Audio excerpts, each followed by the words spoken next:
The SunBet Poker Tour 2024 starts right now.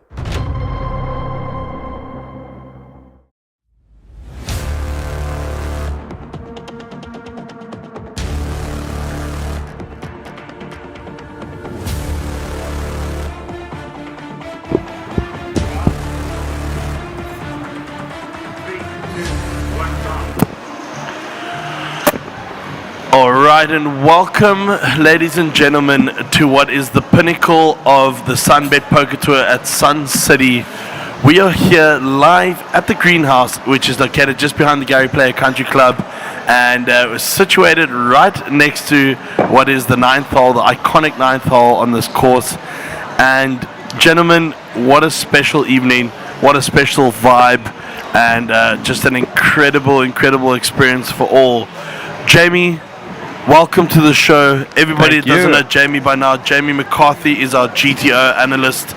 He is our pocket rocket up here, and he's going to deliver us as much as he can, the best way he can. He's by no means our professional GTO guy, but he is a student, a scholar, and he's absolutely loving the game, and he certainly hasn't missed up on anything yet. Yeah. So, Jamie, welcome to the show. Thank you. Walking around the room doing some tableside treats there. Oh, yeah. How did that feel? It was good. Surprisingly, not too many players have superstitions. Can you believe it? Yeah, it's weird. I thought there would have been a lot more people. A little bit more, yeah. But it doesn't seem like it's a massive thing for everybody out there to have like a special pair of underwear or anything like that. Yeah. And it's been fantastic to see the energy. What are people doing? And maybe from strength to strength, I guess, going out there. And to my far left, our technical terminologist, our technical terrorist. Welcome to the show, Moby. How you doing there, buddy? See, that one I'll take. Moby, that one I'll take. Christopher Dean, welcome to the show. I know you always tell me all bald people aren't the same, but you'll associate yourself with Moby, won't you? Yeah, or maybe associates himself with us. Either or. Chris, having been involved in a couple of main events yourself over the years, talk to me about the atmosphere, talk to me about the feeling walking into day one of the main event. Yes, different structure than what you've played in the past, but just tell me that vibe, the build up, what's the energy like? But you walk into the room, right, especially from my side, if I was jumping into this, and I'm pretty sure there's a lot of players that will be experiencing the same thing. You walk in, you see all these names that you recognize, you see them on stream, you end up sitting next to them, you've got butterflies in your stomach, you start stressing, your palms get sweaty, and you're going in for an absolute ride. I mean, knees weak, arms are heavy. That's vomit it. on the sweater already, mom's spaghetti. Exactly, yeah. Do you know what I mean? Yeah, buddy. So, that could get to you. You need to compose yourself. Yeah. And you need to focus on the job at hand, on the task at hand, and just play through. Like you said, different structure today. Yeah. One day. Love it. 5 levels tonight. Yeah. Come back tomorrow. So the plan is make it through. Make wise choices. Don't get caught up in the moment. Yeah, absolutely. And I think, what a special way for us and for those viewers that tuned in a little bit early on to see if there's any action available. You would have seen what was the scenes happening outside. A typical traditional South African braai with the marimba band and dancers in the background. It was awesome to be out there. You could actually feel the energy was palpable. And certainly looking forward to what sort of energy transpires then back into the room. I mean, we walked in here. This is the most electric this room has been, other than the ladies' event. Yeah. The day the ladies' event was here, this room was also buzzing. Those ladies made sure that the men sitting around them were typically intimidated, which was great to see. Jamie, talk to me here. I need your GTO theory into this. Starting with 250 big blinds, hour-long levels, what's your strategy over here? Yeah, so I think you really want to be playing hands where you'll get a lot of really good implied odds, with good risk to reward, such as small pairs, suited connectors, hands that can make straights, flushes, hidden sets, stuff like that, where you can really get maximum value. I think you shouldn't be too scared to be playing big pots when you do have it. And just find good spots and try chip up. Yeah, and I fully agree with you there, and I just want to jump straight into action here. Typical, as we've seen all day, big hands straight off the bat. Chris, talk to us here, what's happened? Yeah, so basically Harold opened up at 800. Sugi 3-bet. Harold called. Harold checked flop. Sugi bet 3.6k. Harold called. Now we're on the turn. Harold's picking up that gut shot. Does not find it. I mean, pretty sick card to come in the river there if the king does actually peel off. Yeah, 100%. I mean, sure. I think we could find our first casualty if that was the case. Absolutely. And Harold and Sugi having played many times against each other there, certainly no strangers to one another's play. Chris, how much does experience count in these sort of events? But experience is massive. Like I said, for the new guys that have come through to play this event, won their seats through those satellites, not experienced the field of this magnitude, it will get the better of them. Yeah, the stress. But coming in here, level-headed, composed, being able to compose yourself and go about what you need to do is crucial, because one mistake and you're out the door. 100%. Especially the guys that have only one seat. Yeah, that's a big factor. I've maintained it all along, and I've said it to you guys up here multiple times. This is about limiting your mistakes. This is about getting out there, doing your thing, making sure every decision you're making is the correct one. And if it's the wrong one, like Max Davison says, every now and then your horse has its day where it doesn't necessarily pan out the right way for you. You still need to get lucky. You still need to have those spots. You still need to have that momentum carried through. And I must say, for me, it is a big part of this. Form is imperative. We spoke about it off air. Chris, you want to see one person smashing through this field. Who would it be? Sorry, before I answer that, can I add one more thing to your last statement? Yes, you can. It's a 2-day event, right? 2-day event, you're going to try and play perfect poker. No one's going to be able to play perfect poker for a full 2 days. Everyone's going to make mistakes. It's how you adapt and learn from those mistakes, which is going to define you within this tournament. Yeah, absolutely. And it's, getting to Chris, what Chris is saying there, it is 100% the right thing. It is technically a 3-day tournament, but it's basically 2 full days of poker that's been had. You've got to just compose yourself. You've got to make sure that you are at the top of your game 24/7, where that means you get good rest at night. Some people choose to go from here to the casino afterwards, or to the bar, whatever it is. If that's your vibe, that's your vibe, We've seen it happen on this tour multiple times. It hasn't affected those people necessarily. Some people get affected differently. You see the likes of a Dobby out in the field who came here last night for the first night, won a satellite into the main event, and he decided, you know what, Nick, I'm here on holiday as well, I'm going to have some fun. He went out and had fun. He's feeling the effects today for sure. He saw it in our interview early on with them, but that's what it's about. Sun City is not just a one-stop casino, come in, play poker, go home. It is a destination vacation station, if we can call it that. It is everything you want. You can bring your family along, kids can go play, you can relax to the fullest extent, and it's just great. It's a great tournament. In my opinion, since we've been here, definitely the best leg we've been on. Even though we've only done 2 as a team together, I've played in all of them. I've never played Sun City. So this is my first experience at Sun City, and it's been absolutely electric, and I love it.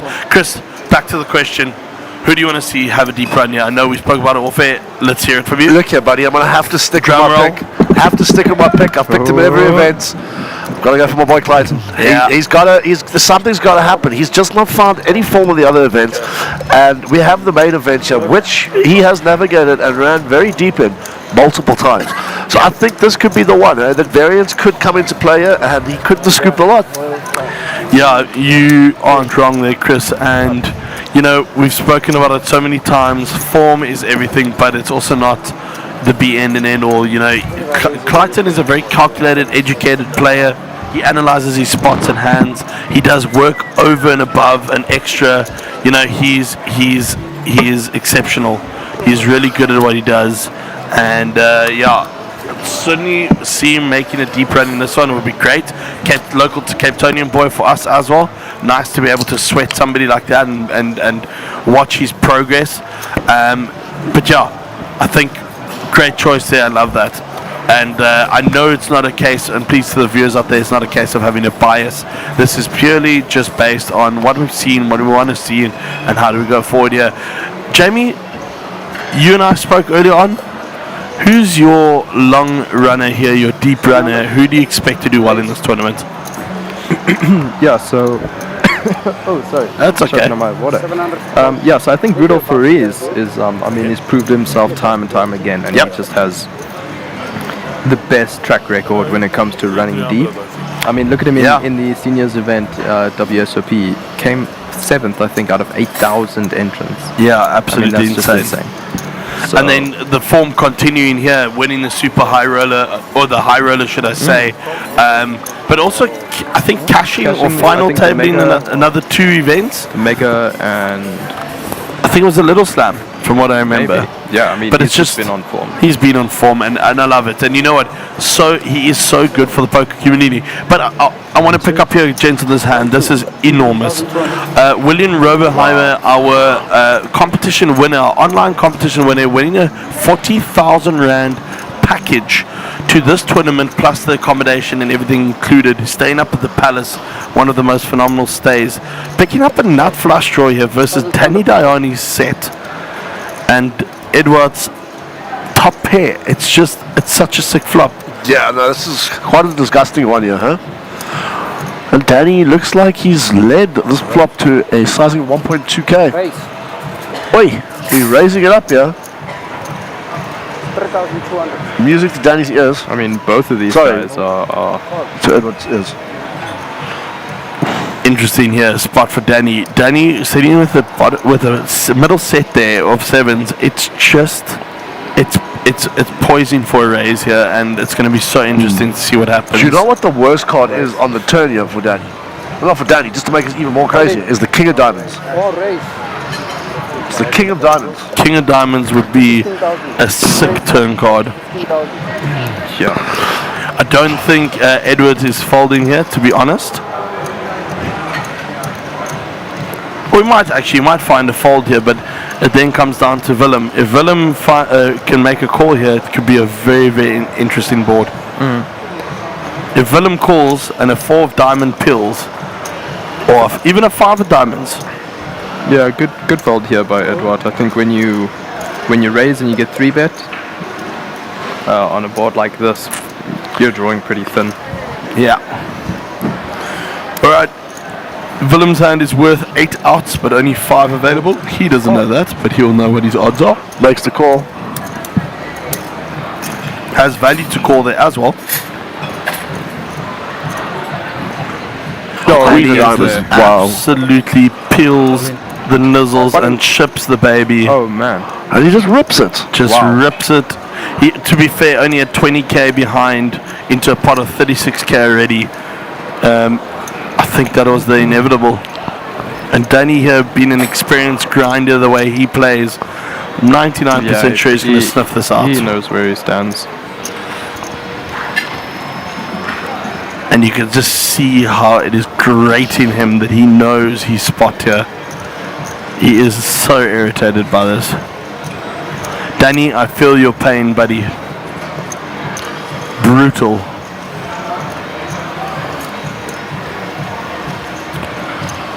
Oh, he's struggling to hold it in, the pain, the agony. Wow. Yeah. Great fold, Danny. Great fold. 5 of diamonds. Oh, man. Don't show them, sir. Put them in the muck. Wow. Wow, wow, wow. That is pain. And we're first level. 3 hands into this tournament that we're broadcasting. I mean, sick. It is so sick.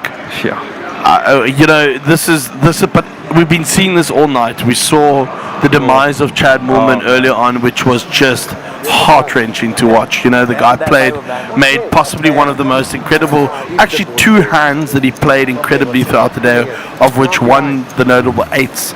And then coming straight back after the break, 7 hands, running into 2 full houses, which he was part of.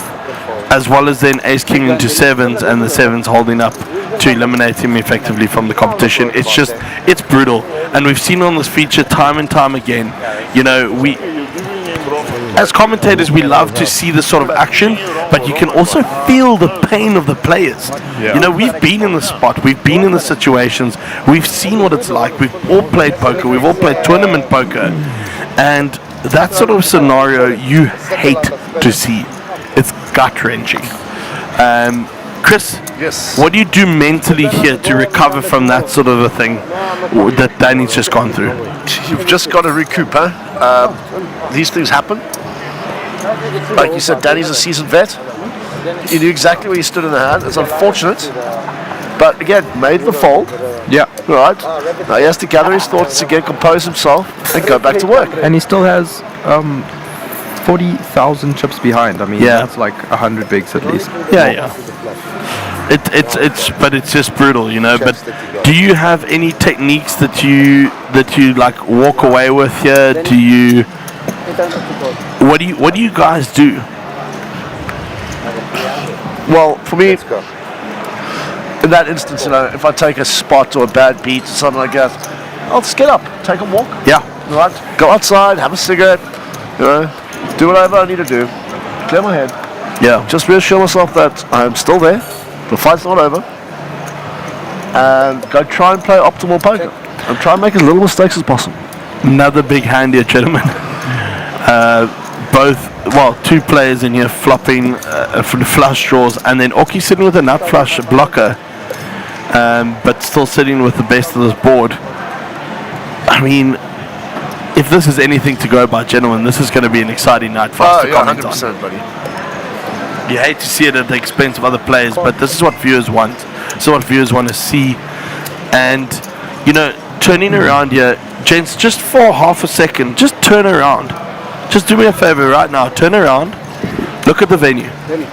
Look what we see out here. I mean, it's 11 tables of a buzz compared to what we've had from the rest of the night. Even through the headsets, we can hear how much fun people are having back here. Absolutely. And it's so awesome to see, you know. It's the first time in my commentating, you know, since we started here with SunBet Poker Tour, that I've actually gone like, I miss this. I actually wish I could be playing there tonight. You know, Sipe, one of our esteemed table ladies, our table bosses, and one of our tournament directors here, approached me just before we came on air and said to me, Nick, do you not miss this? And tonight was the first night that I've actually sat there and I was like, shit, I wish I could be part of the commentator, part of the players out there, you know, not part of the commentary team. I love you guys, but, you know, this is just, the energy is, the bar was set high. You know, the marimba band outside set an energy level far beyond poker. And awesome camera view coming in there. Still a satellite running in the background, gents. Yeah. Don't forget about that. They raised a cool 85K in that pot. Wow.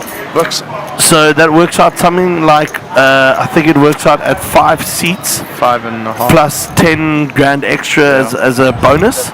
Like an extra that somebody, I'm sure, top up for 5K to jump into this main.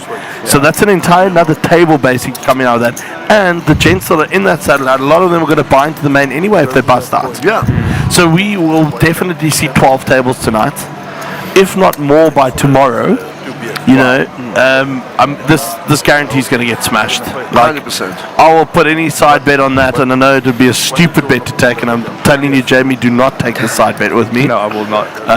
I'm like 100% confident that we got to reach 178 entries to smash that guarantee, and it's going to be electric. So watch this space. You know, I know there's a couple of oaks that have already done a couple of bullets in the first level out there in the field. One of the tables that we went over to, I think it was table, just trying to see over my shoulder here. Can't actually see the number above it. It looks like table 21. Okay, the oaks were just jamming in blind pre, just so that somebody could find the stack. I mean, we're talking about a 15K buy in here, gentlemen. Like, not like pocket change, you know, not chump change. Yeah, no ways. So yeah, it's the vibe's right, and I reckon this is going to be one for the memory banks. I can tell you that much. I know the likes of my boy Chad still coming back there later on. He said he just needed to go take a rest off that brutality that he faced at the final table. I know there are a lot of guys late raging. I know there's some guys only traveling up from Joburg tomorrow morning first thing to jump into this. Which, gents, we start tomorrow at 10 o'clock, so the stream will be 10:30 for the viewers out there, just so everybody knows. I'm pretty sure we're going till about 12:30, 1 o'clock tonight, if not 1:30. So do stay tuned, lots of action to come. And, gentlemen, we still have a couple of those giveaways to do. That we do, so. So please stay tuned, please watch the space, please follow us. I'm going to set the time for the next one to be 9 o'clock, which is in 3 minutes' time. I've got a great question for the boys, which will be, interesting to see. It's going to require a little bit of research to be done. I'm going to have to do the research myself. So once you guys have put out those things there, we'll let you know. We'll also go look. But Jamie, over the action here, I mean, tripjacks on the board. Is this normal? I don't know, dude. I mean, we've had such an action-packed table already, and I think that just is testament to what we're about to witness in this main event. Oh, if the earth could be rumbling and trembling right now, it would be, because what's happening around us, what we're feeling up here, it's cool. If you're not at Sun City for poker and you play poker, you actually need to be here, you know, because even if you don't jump into the main event tonight or tomorrow, there's also the Super Stack. Yes. Which is it's actually been it's tomorrow. It starts tomorrow. It's a 2-day event. Oh yeah. 500k guarantee. 4 o'clock start tomorrow. And I can guarantee you, there's going to be so many players dropping out of the main event and going to the Super Stack. Of course. It's placed at the perfect time, and it's very much gonna smash that guarantee. Yeah.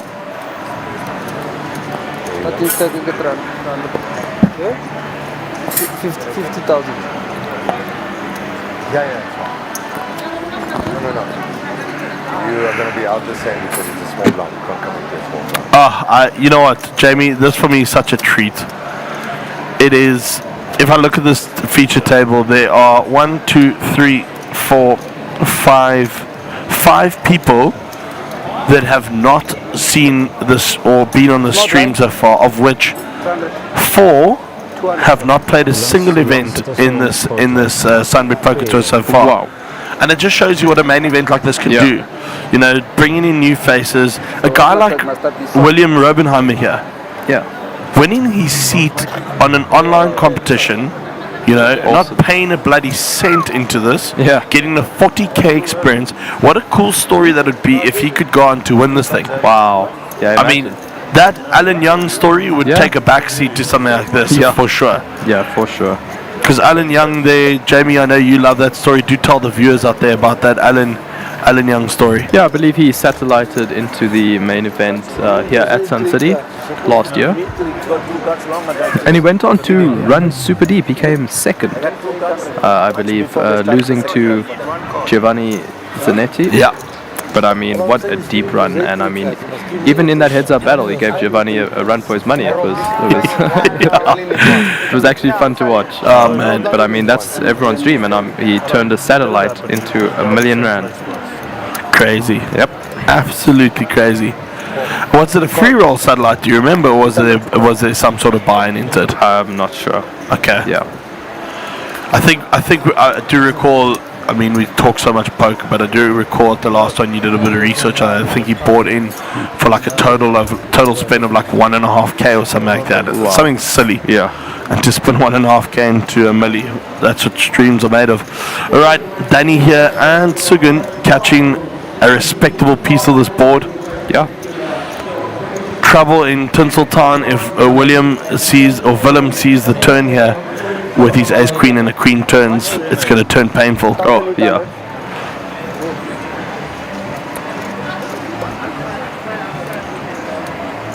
Yeah, and Sugi very smartly here, betting out 1.8k. It's weird looking at these sort of stack sizes and small bets, considering what we were streaming earlier on. You know, the blinds are 25, 50k. Yeah. A little bit hard to readjust here. when somebody's betting out 1.8k, you're like, bro, that's an underbet. Yeah. Huge turn card here. If Oki Faru was wow. still in the hand, he had King 10 here. So he'd have picked an up and down straight draw with the Queen still completing that. So Queen Jack would have been in trouble if it came. Or if a King comes, you know, Yeah. boys are hustling.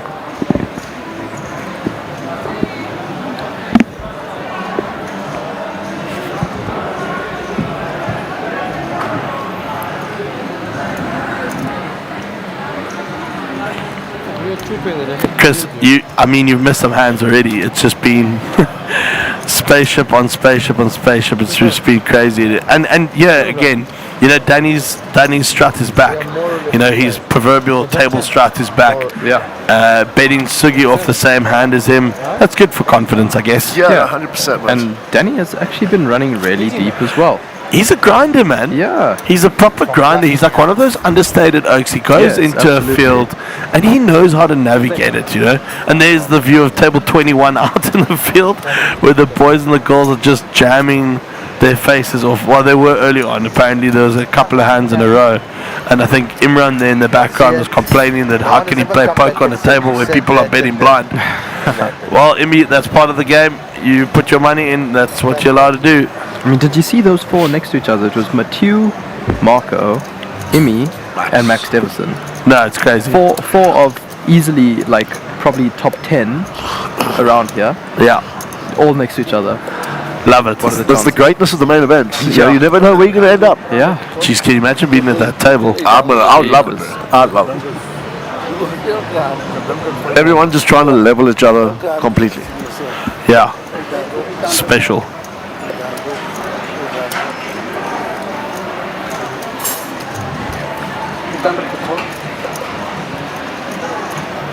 Over to Jean Albert here, one of the new faces in the SunBet Poker Tour so far. Eduardo Duarte with 9-8 suited. Certainly going to see a little bit of action with this hand. I'd actually love to see a 3-bet here. Oh, it would be special. So juicy. Wait, what's happening? No. Just the flatty. Also, probably just trying Oi. to. Okay. And Jose coming in Jose here. has to 3-bet this now. Interesting here. Jose came, I think, second in the grind. Was it the Little Slam? Little Slam. Little Slam. Against Nikuya. And Jose, all the way from Mozambique, he said, Nick, I did not make a deal because I wanted my friends back home to watch me on stream. They tuned in for it, and if a deal was made, they wouldn't have been able to stream any more poker for the rest of the day. So the man disregarded the money. He said, gentlemen, we're here to play. Let's play some poker. I want my friends to watch me live. And he landed up coming second in that one. An awesome performance.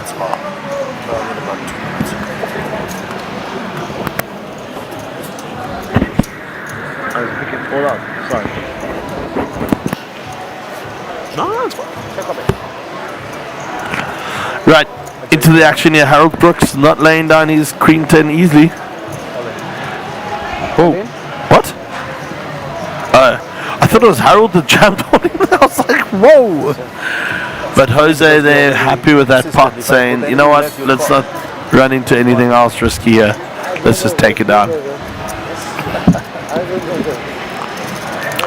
Interesting style there, Uncle Jose. But we certainly hope you have a lot of support back home. And if you are from Mozambique and you know Jose or you know Edward, please jump onto the chats here and say, hello, how are you doing? Welcome to Sun City.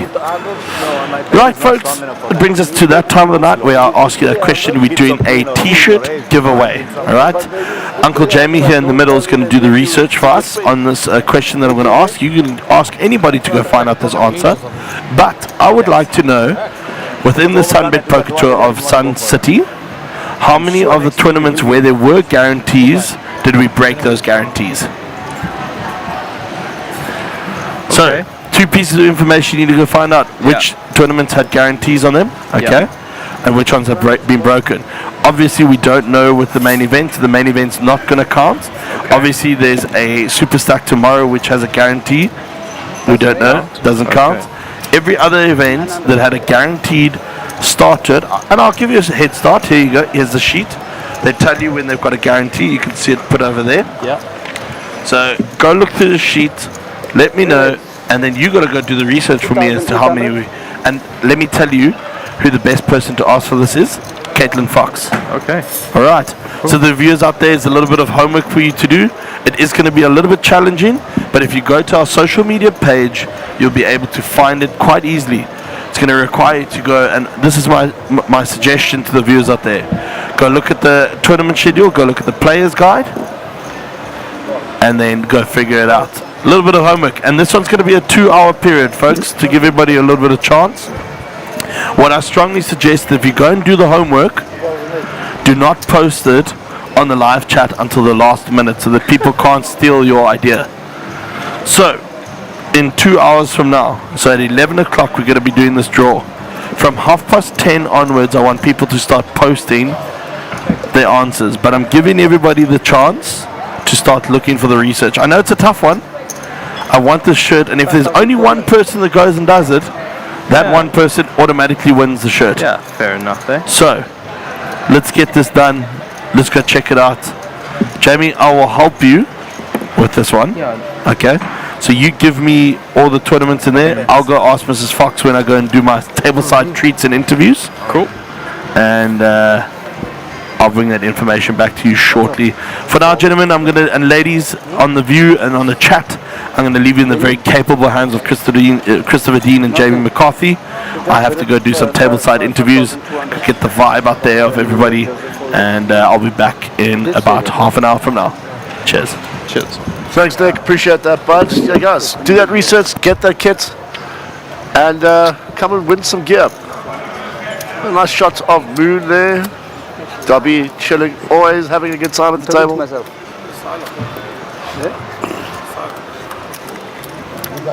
Yeah, Dubby Jamie, just look at these other tables. It's rougher. Bank Solomon's. Came close one time. Yeah. Gareth Khalil over there as well. Moon's. See Mr. Sons at the back there. Sarge is there. Yeah, that's a tough table, huh? Yeah, jeepers.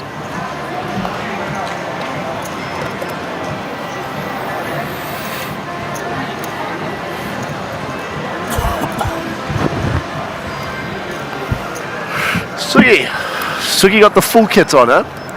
Yeah, man, is absolutely just dripped out from head to toe. Danny Diani, Queen 9 here, +2, ace 100 to go. Oh, sorry, 300 to go.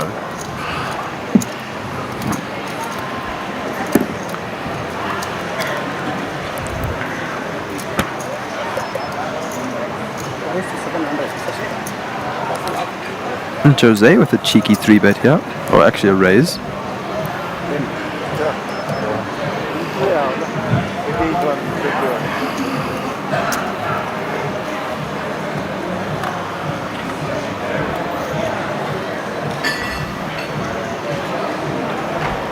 Queen 9 King, 2 hearts. So that's 2 pair for Danny. Bottom pair for Harold. And a gut shot for Jose. I think they'll all be inclined to float one here. Yeah. Interesting texture. Jose folded. Oh, 9's the worst card on the turn, I think. 9 or 7, it's just... Oh, yeah, that would be brutal.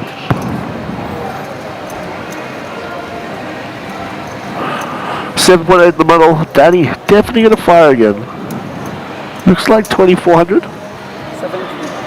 Oh, sorry, 17. I'm very confused with those chip colors. You know, we go through all these different chips for all the different tournaments. Who is that young lady that's joined us now, Jamie? I'm not sure. Alright, I'm sure we'll find out very shortly. Great to see a packed room. Absolutely packed room. There's David Fines. Hopefully get him in the booth as well. Yeah, that would be good fun if we can get him up here. There's old Mike Hussein, old line of Lebanon. David, as you spoke about.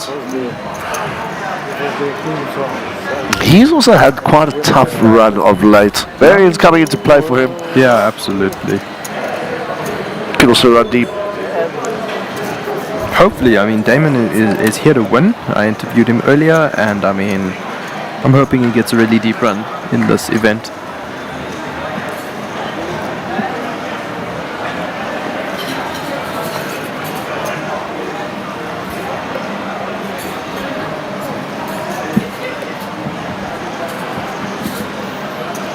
Nice little suited ace here for Danny. 700.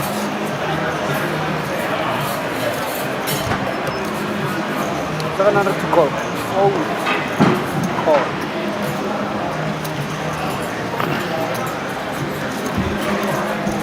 Yeah, Danny liking these suited cards, huh? I've seen him play Queen 9, Ace Deuce, 6-8. Yeah. Oh, and Harold with ace king here in the small blind. Harold picking up the church. Definitely going to 3-bet this. Up to a pretty big sizing, I hope. 1,200. Yeah. 3,200 to go. Danny, not one to shy away.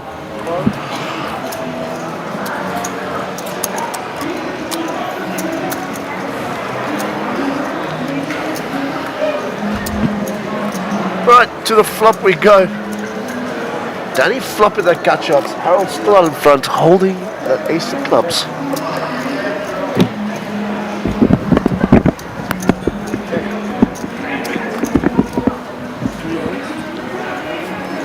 Check. Thanks, Jamie. Thanks, Jamie. Thanks, Jamie. Oh, wow. Oh, and Danny just gets there, drills that turn. Fire in the booth then. Harold calling. Two to chop. Danny loving this. Club or diamond on the river might slow Danny down a little bit. I rate 5 of hearts will peel off on the river. On the paired board. You know, Oh, these yeah. things do happen. Oh, King of Clubs. Probably the worst card in the deck to find for Harold. Yeah. Oh, man. All in a call, no hesitation.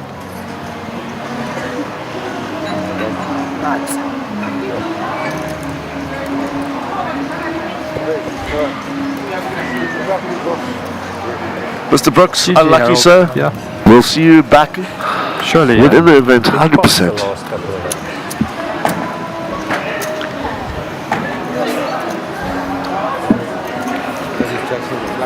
And that's exactly why you play these like high implied odds type Sit of up. hands.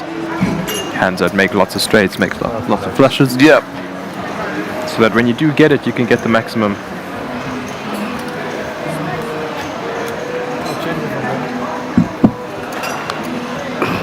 Oh, there you go.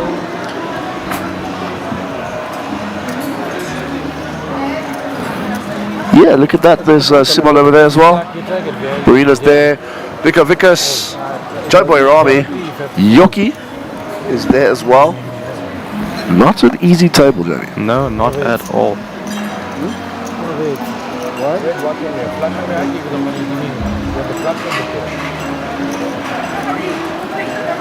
It's 2. Yeah, I think that's right. To make the flush. The set, yeah, the set that on. Yeah, 3 clubs there. He received it.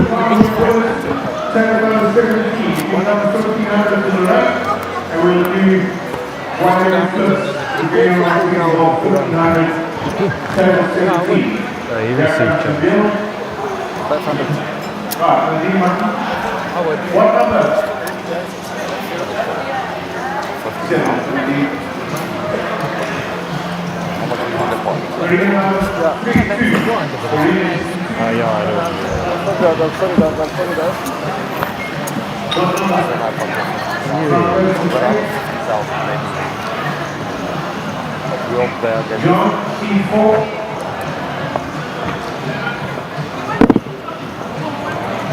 It's Marlene Linkerfeld. Oh, that's Guppy's mom. Ah, If I'm not yes. mistaken. Yeah, it is, of course. Guppy's mother. Guppy's mom. Good luck, man. Yeah, coming along under the gun.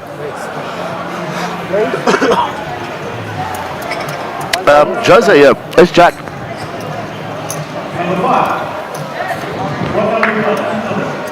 Sugi, 8-7 of hearts.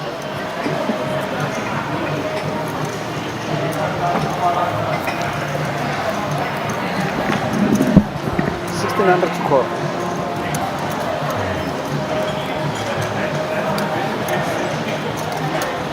Makes the call. 3 to the flop.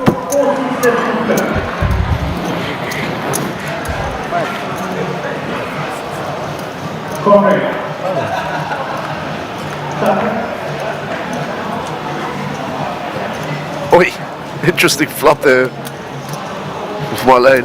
Oh wow, yeah. Flopping the open-end is right draw. Problem is, If she gets there, then Sugi picks up the Sugi gunner. gets the. Yeah. 10 on the turn.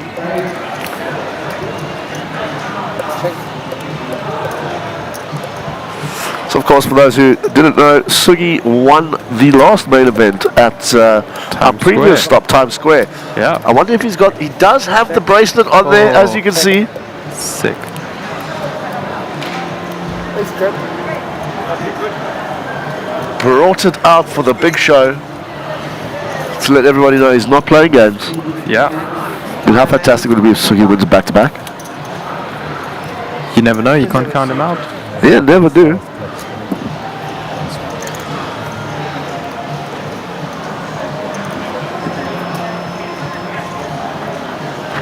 Big blind, Denny.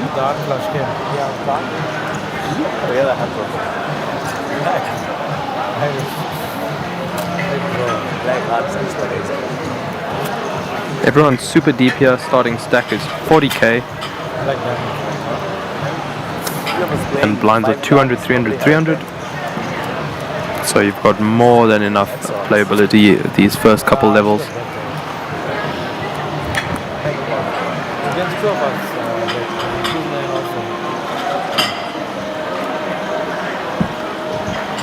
Looking at the chip count there. Some big stacks coming out there. Frankie Mata as well.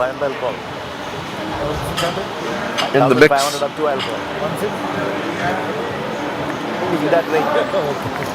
Pocket sevens for Marlene. In that range, because it's like this. Range 800.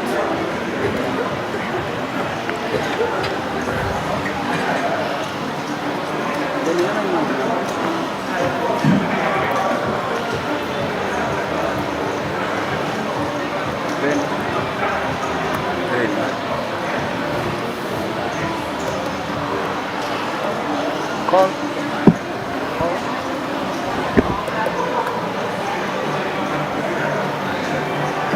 Right, raising up to 800. Fulham picking up ace jack there. I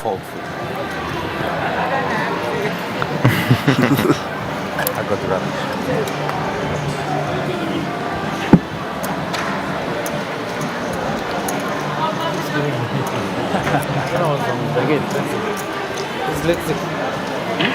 Giving me his money, So what does Felicia have to do with 10-6-4. Seven's still out in the front. Oki flopping the gut shots.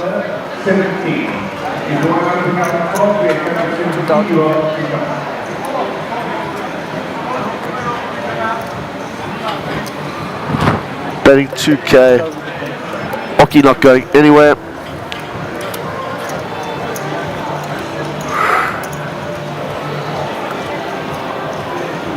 Eight on the turn. Oki not taking the lead.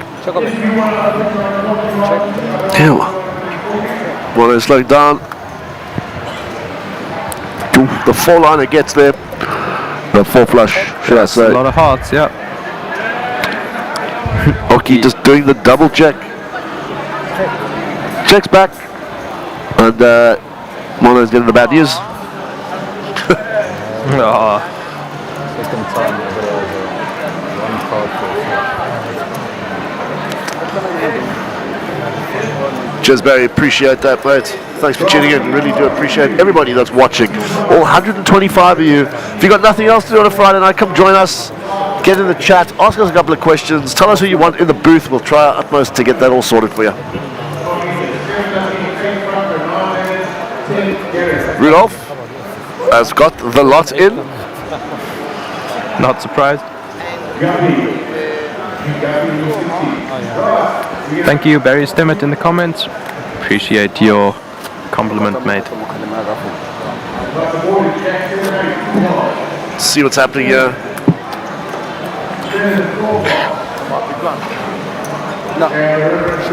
There's Marco stuck.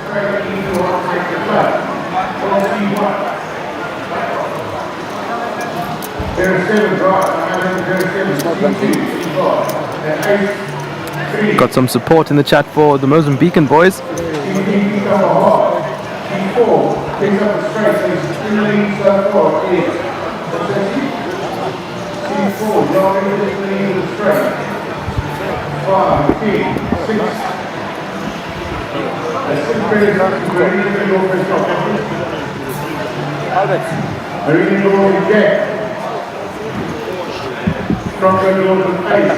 In the volledige triathlon. Die goes on Arnhem. Right, so you got the 6 game diamond. Goes 3. Right, open up here. 800. No good. So, Ahmed Amate. Nadine Deck. Right. Conrad got a chance. No good. You've got a better 2. Right, Josh in the leader is 5. Goes 8. Right, back to the action here. Everyone is getting something. Yeah, let's see if Marlene can make these 7s work this time round. They saying open up the pot. Oki's flattered. Sugi's come along. Danny and Marlene with the 7s on the big one, looking for that double spin.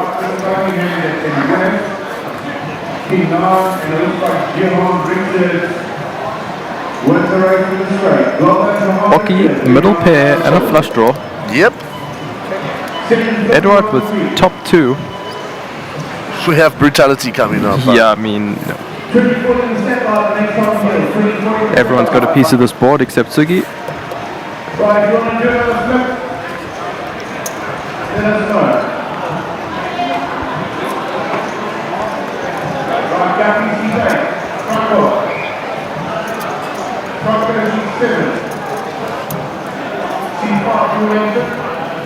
Rocky has just opted to flat here. Interesting. Hard pairs up the turn, it could shut down the action completely, though. Yeah. I mean, even that's locked up shop for the boat there. I was about to say, can you imagine the 7 peels off suit 7? Yeah. It's a spicy card as well. Oki then will have that combo draw. Oki leading here. Oh man. Love to see a flat. Yeah. Just a flat. Make the flat. Do the flat. Do it. Do it. I mean, the only thing beating him here is pocket aces, and he's blocking that. So yeah, he's got the stone cold nuts on this board. And he's getting his opponent to bet into him, which is fantastic. Beautiful.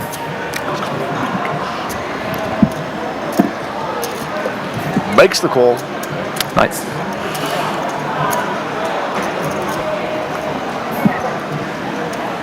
River is the 10 of clubs. Irrelevant card here. This is going to go check back, alright. Perez Oki really wants to have a go at this. We're 15-3 in the middle.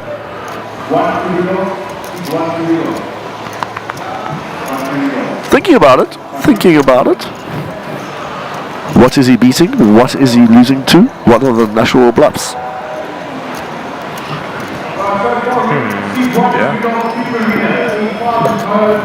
He blocks hearts as well. Yeah. So I think he blocks the hearts as well. His opponent has flush, could have flush draws, so he's removing all the combinations that through that there. The only plausible hand here it would be Ace X that opens up, which he doesn't beat. So I don't really think taking that line on the turn was the most ideal. Yeah. I mean, if you're going to try something, you'd rather try and check raise. But check and realize your equity. Yeah, that too. Ooh, all in on the outer table. King 10 versus Ace King. That is a top pair and a flush draw. Sorry, top pair versus a flush draw. Bigger ace is gonna pay you. To the turn. Oh, 9 of spades gets there. Still 1 spade for ace king to scoop. Doesn't find it. Who was that? Go on, son. Read the ace king.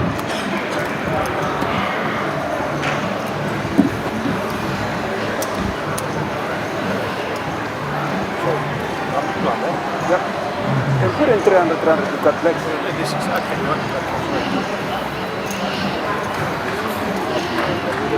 makes my life a little bit more easier.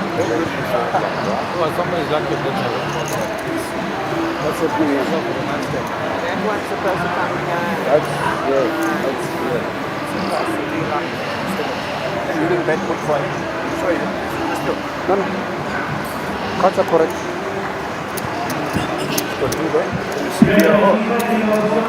No VAR. I need your small blind, 200.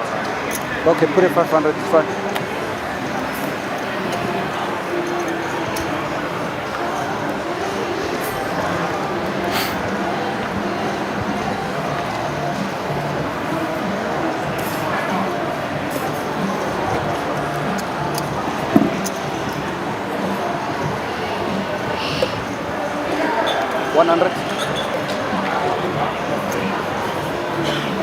To raise.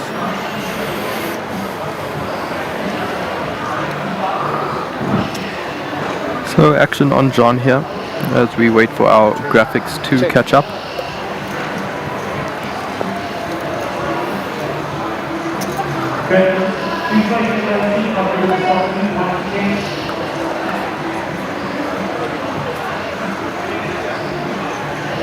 Queen 10-5, 2 clubs. check. And everyone with some mystery cards. Unfortunately, we can't really commentate on this hand. We can call the action though. Check. 9 of clubs on the turn, checks around to John in the 2,200.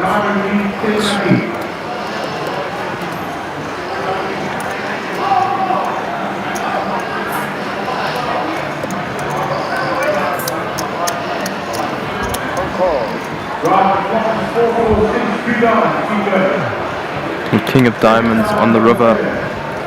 Marlene leading out for 5,000 here. Action on John Albert.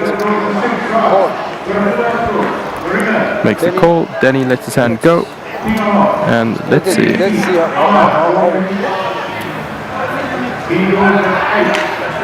Flush.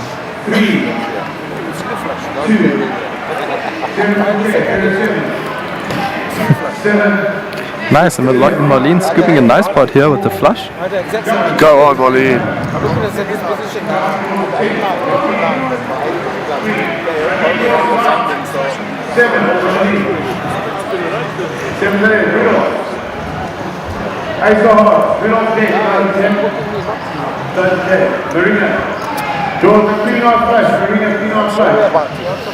Number 3 is Ahmad. Ahmad 10. 4 goal. Ice cream, Craig Hopkins finish. Chad finish. Rocker finish. Guppy. Guppy goes on 85. Ricky. And Nadim, you want me to up? There we have Miss Middleton with the Cinderella card protector, chip protector, satellite queen as they call her.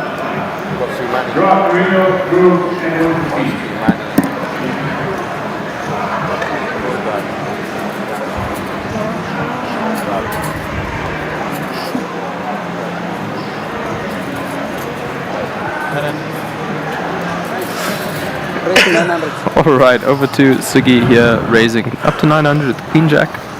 900. It's all about technique, Jamie. It's all about technique. That's how you get deep in these things.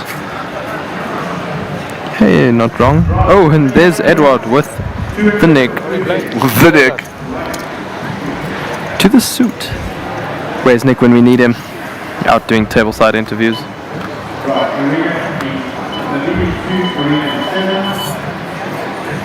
Oh, and Sugi flopping top 2, and Edward flopping the top pair with the king kicker. Pretty action flop here.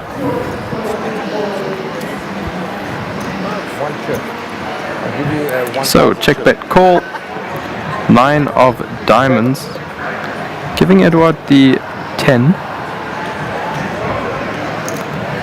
as well. And another check bet call. Alright. Off the river, 8.3 in the middle. Bang, no help there. Yeah, that's a brick.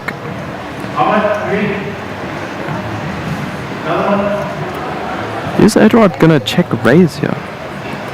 2,500. Sugi bets 2.5, about a third, a little bit more. And it just goes bet call.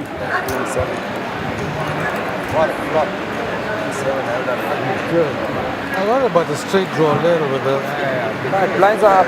810 is in his range. Blinds are up 200, 400, 400 on the big blind. Flop ugly turn. Oh, slowly.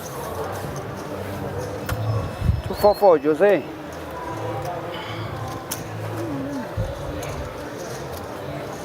What do you have there? Top pair?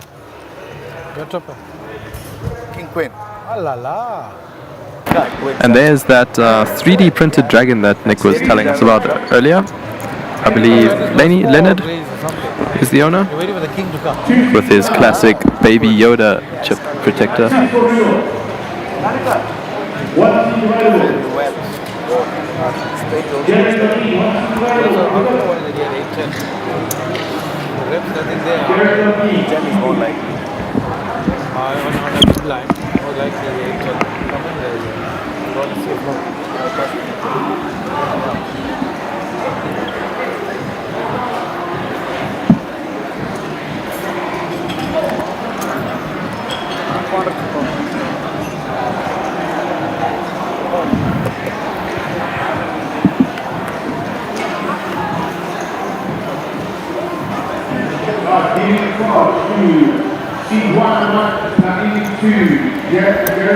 Oki mixing it up here with the limb under the gun, ace 7.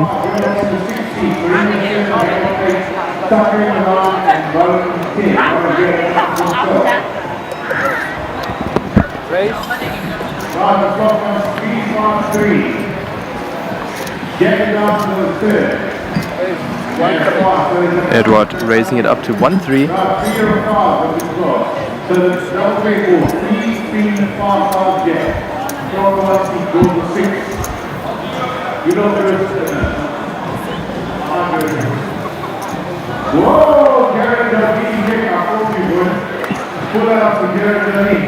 Alright, 2 callers, 5, 10, deuce, 2 spades.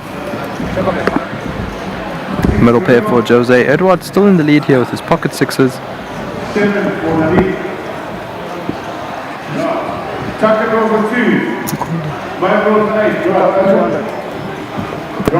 Alright guys, I disappeared for a little bit to go get a special guest. Jamie, would you mind introducing our new guest that we have in the box?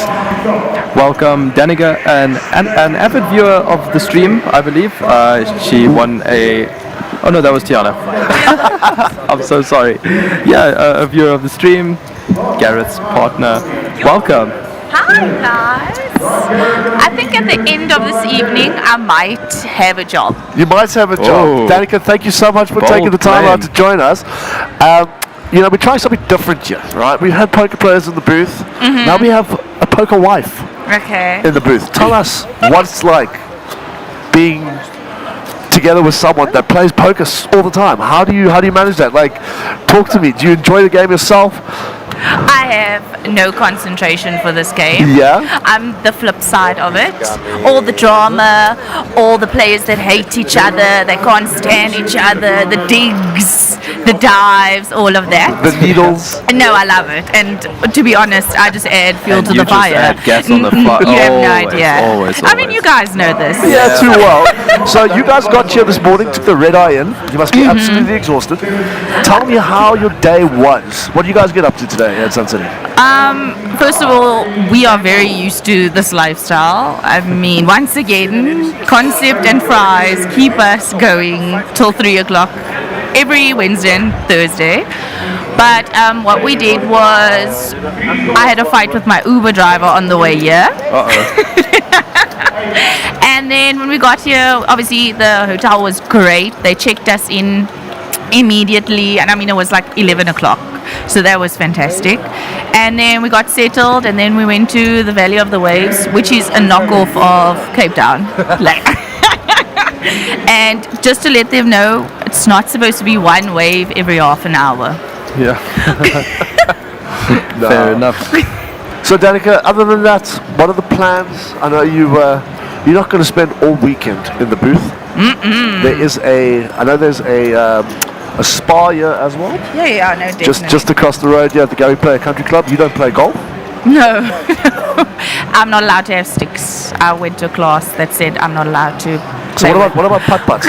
Yeah, I can do that. Okay, so did Jamie tell you about how we had fun yesterday playing putt-putt? I've been following all the videos, and Chris, we saw the push-ups. Yeah. Thank you. Oh, yeah. Thank you. And? Terrible. It's Well, absolutely. the only way you get better at something is if you keep doing them, which I'm intending to. No. Oh, good stuff. You see? Summer bodies are made in winter. Right. Yeah, some bodies are made for Chad Mormon's wedding. Which is coming up, yeah. But again, the reason why I say that, I'm going to mention our sponsors again. Gareth, your other half, Gareth Duncan, GD Suits, kitted us up with some bespoke wear, which is fantastic. We thank him for that, as well as Michael Harris from, the big boss at Thomas and Benno and 12. Guys are so kind. Danica, next thing you know, you're going to be kidding us out with some bits as well, when you get it all sorted. I'll whisper. So, besides Gareth being in this tournament, which other players do you know, and which one would you think you'd love to see Gareth going heads up with for the title? If you had to pick one. Don't ever tell him this, and I know he doesn't watch the live, but one of my favorite players is Chad Woolman. I can't stand him, but I love him to death. And I mean, there's a lot of good players here. It's a ridiculous turnout for the middle of nowhere. I mean, we all took a lot of transportation to get here. Yeah. So it is a great turnout, and there's a lot of good players. So he must just have fun and do his best. Yeah. 100%, man. And, Chad will be jumping back into the main event very shortly. Taking some time off to recover from what happened a little bit earlier today. We're still reeling from it. We haven't seen such a cold deck in a very long time. But, Danica, thank you so much for your time. We appreciate you coming to the box and giving us some insight on what it's like to be a poker wife. Yep. Pleasure, guys, and you're doing a great job. Love it. Thank you so much. Bye. We'll chat soon. Bye-bye.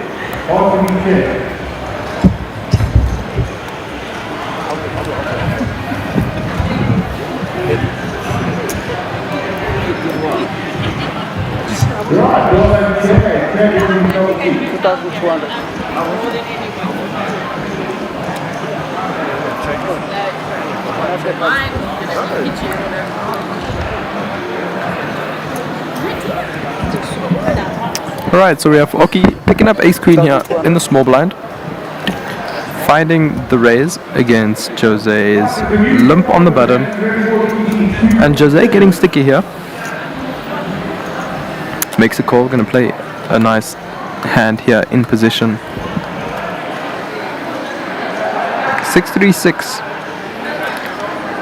See if Oki goes for the c-bet.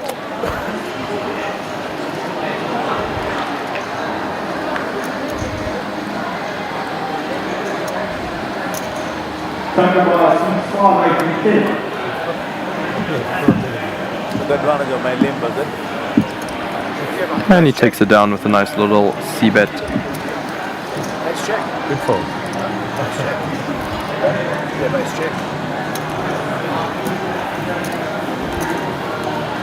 I just enough to Big thanks to Danica again for coming into the booth, giving us a little idea what it's like to be on the other side of the rail, supporting the other half.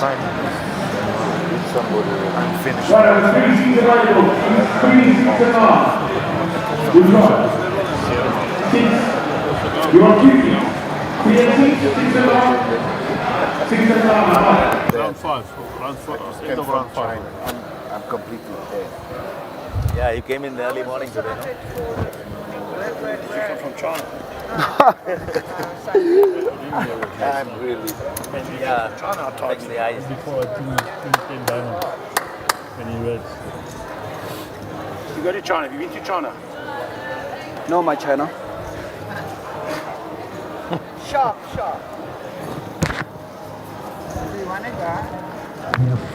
Hey, you never see that card, no one? No.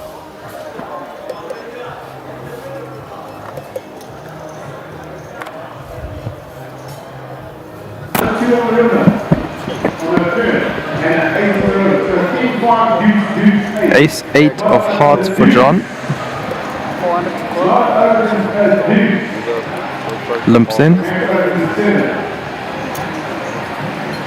Ace 6 for Oki on the button. Takes it up to 1.1.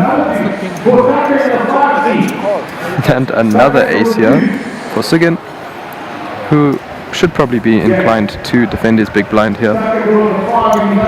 Puts in the call. Yep. Sean more than happy to call. So 3 ways to a flop, 3.9k in the middle.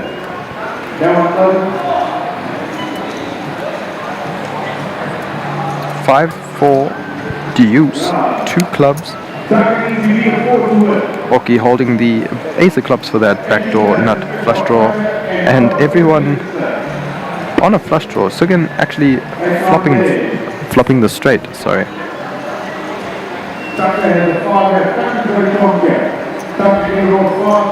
I like this bet from Sigyn. Your hand needs a bit of protection with 2 flush draws out there. Could even size up in a multi-way pot like this.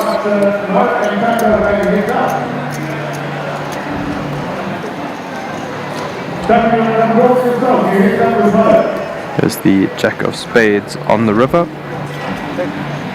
Slows action down a bit here for Siggy. And this likely just checks all the way around, and Sigyn gonna take down a decent pot at this stage of the tournament.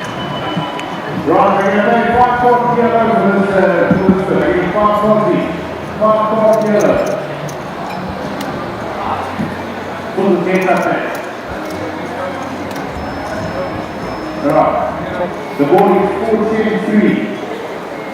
2 hot. And 6 hot.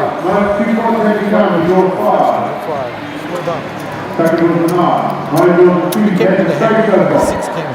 Second has the 5 hot. Nobody else other than Third hot. Highly possible. Club is not club. 2 club on the flop. He came runner. So when I bet on that flop, he called. Could have a flush draw. And when we came runner on the spade. You know what happens is, if I lead up, right, raise up, push myself out there, and I've got a strike. I could rather call his bet, but he still got it wrong. He could try to bet to steal it. Big difference.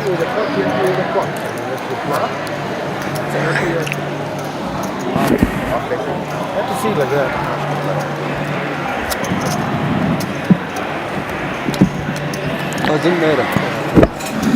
So Jamie, nice shot up the rim there. Just looking about, not an easy table at all. I mean, I see Darren Kramer there, Cade's up in the mix, Chess is there, Wesley Blom, there's Rudolph. I mean, look at this feature table as well. Danny Diani finding form thus far in the tournament. Yeah. Great to see him run deep as always. Well, Lingerfeld there as well. Picking up ace deuce +1. To play or not to play, that is the question. Having a look at the blinds. 1K in the middle. We're at 2, 400, 400. Makes the call. King 6 for Jean Alberts.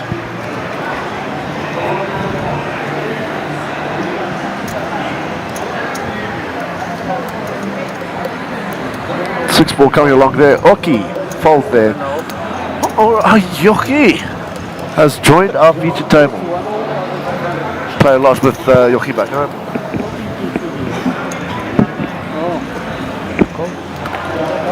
Comes along with his queen 10 on the button.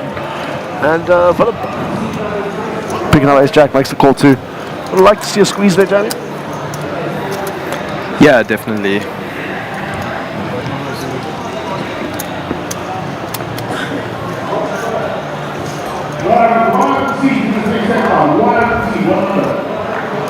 Right, 953 rainbow board.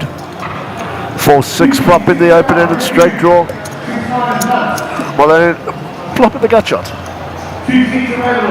Nothing for Yoki or Philip as yet.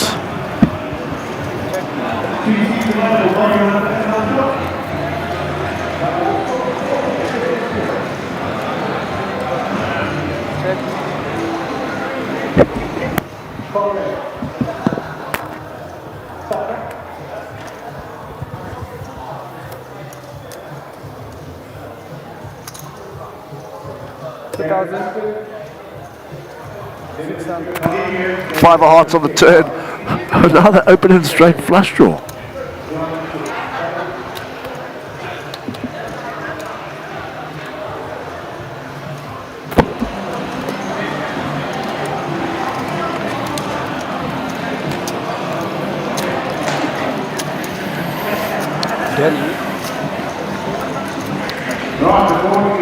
Doing a flip ahead, some guy bought 9 tickets or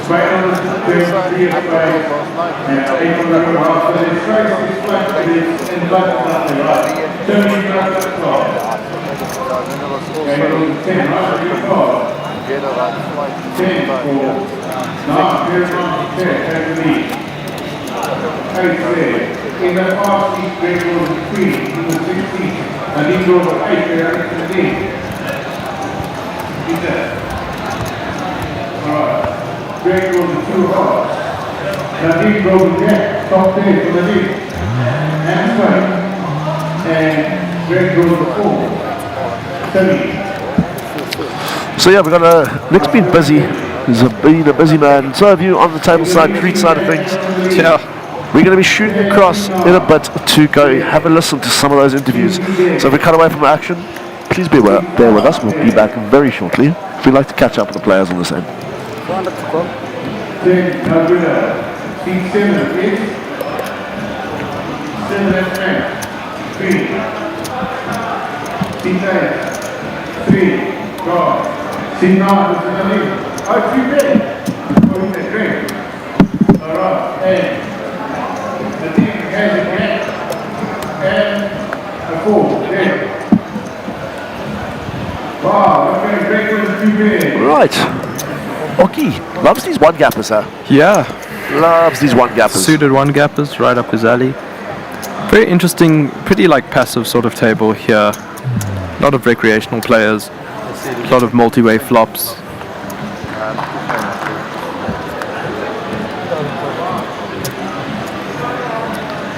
King 8-7 rainbow board. Really not much for anybody, yeah? Yeah, Yoki in the lead here with ace high. And he turns the ace. Everyone else is drawing dead. Let's see if he can find some value.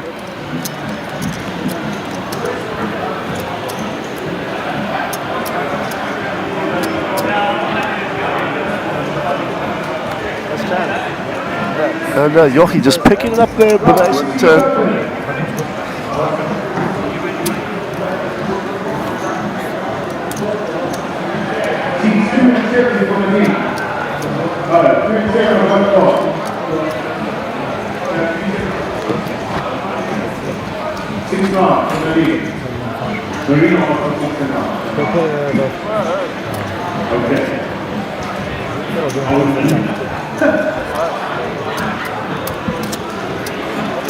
3 for 10.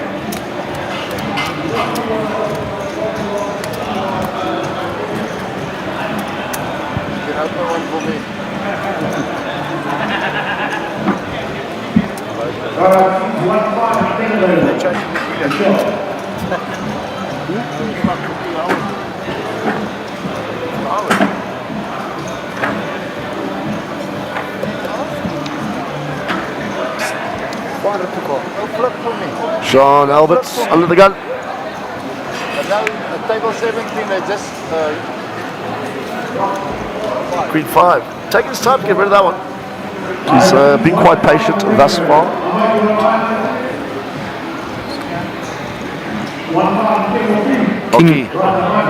King 8 suited for Oki. He loves him, eh? He loves to play, he loves the action. Yeah. I think he's like VPIP is about 80%. Yeah, must be.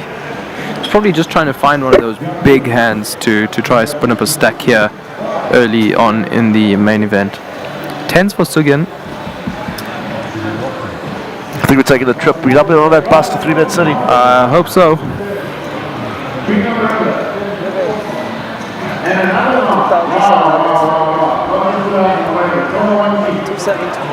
$8-6 diamonds.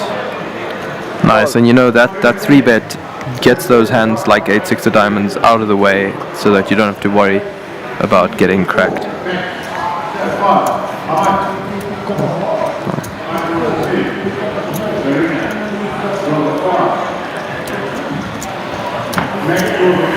Righty. Sorry, yeah, 8-6 diamonds did get out the way. Well, then it's coming on with Ace-5.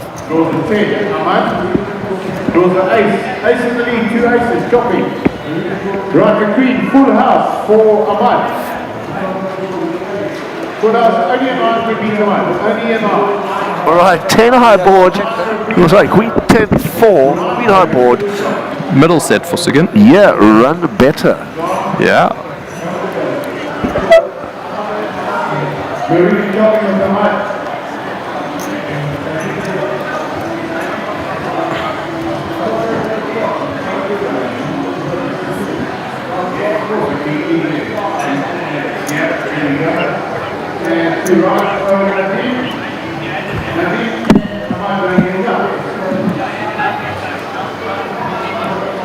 Seven of clubs on the turn, no help there.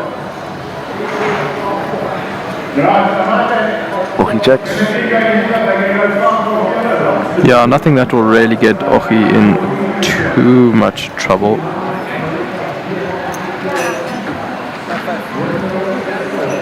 Gets rid of it, so you're picking up 13-7 for his efforts. Not a bad hand, that, sir. And he shows the 10s.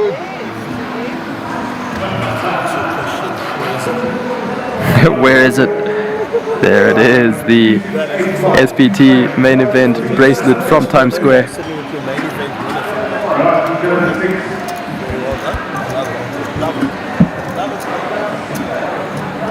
Shuggy wearing it with pride. So sick.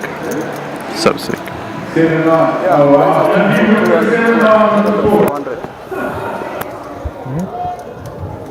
But maybe on a straight draw or something like that. I never even hit the ball. Is that? You'll get the other one. I don't know.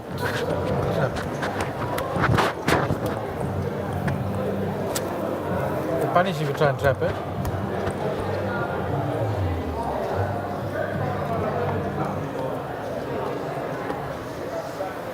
You're super good there, though. Eh? You're super strong there. Yeah. Yeah, as you can hear from the back end, a lot of announcements going on. A lot of guys trying to get their seats still for the main event, trying to spin up a flip and go, or even a little satellite that's still running. So yeah, everyone's trying to get into this one. Pocket 4's just got out the way there. Go. Call.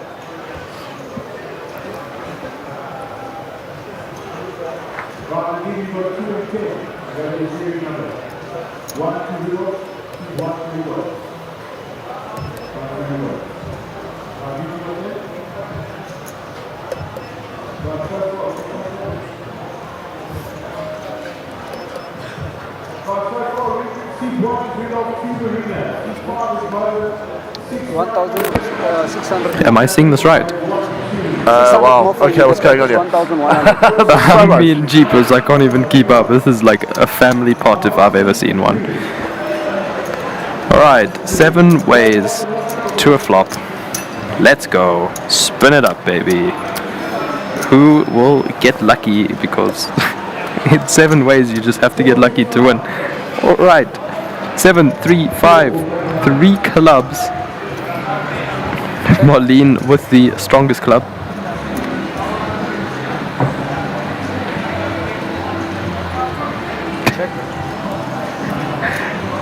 Edward with actually top set here. And I mean, he has to overbet the spot if he wants to win it. He has to. Let's see what he does. He opts to bet about a quarter. And I mean, when you're betting a quarter, just every single club in the deck is going to call you. Every single straight draw. I mean, Yochi with the up and down.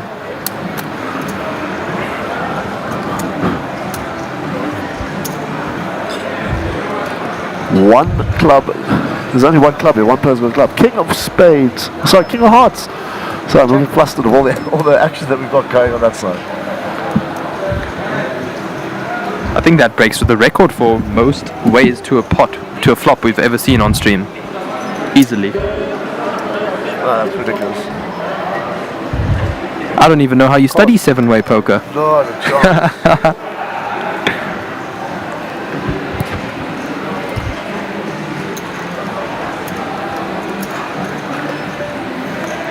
Anyways, we do have a pretty big pot here, 21.4k in the middle with river action yet to come. And I mean, Ochi gets there with his up and down straight draw. Let's see how much value he can get here. 6,500. Goes for a relatively small little value bet. And I don't think Edward can afford to fold for such a price. Beautiful river for Yochi.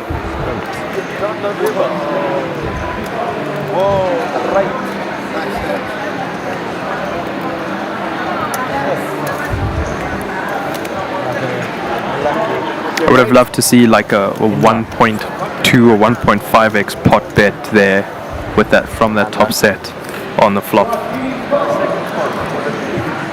Yeah, I'm live here with the one and only Danica, Garrett Duncan's better half. Tell me what the whole poker wife thing is about for you in this life. Well, first of all, I'm not a wife, so you can tell him that. Put a spin on that. But it's generally very fun. I mean, me and you've gone on a few tours together. And this is the serious part. I enjoy the after part where it's a lot less pressure. And I remember me losing my wedding ring because of you at a certain place. Do you want to tell the viewers a little bit more about that trip? So technically, we didn't lose it. We did find the pieces. All the pieces were found. It just took a little bit of time getting them together.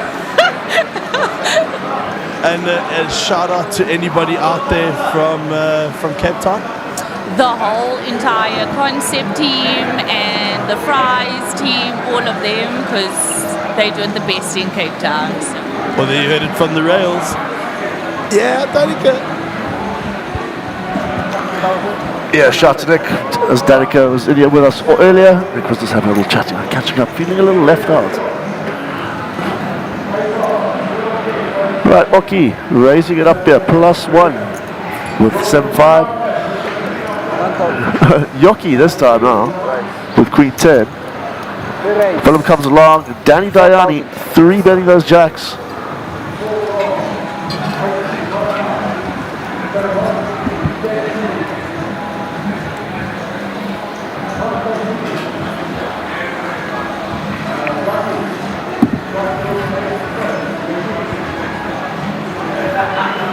Yeah, great 3-bet here by Danny, recognizing that you just simply can't take jacks 5 ways to a flop. Perhaps even sizing up a little bit more to disincentivize more callers. So, sorry to interrupt there, Jamie. Jean Alberts picking up 10 on the small blind. This is quite interesting. Potential 4-bet spot, really.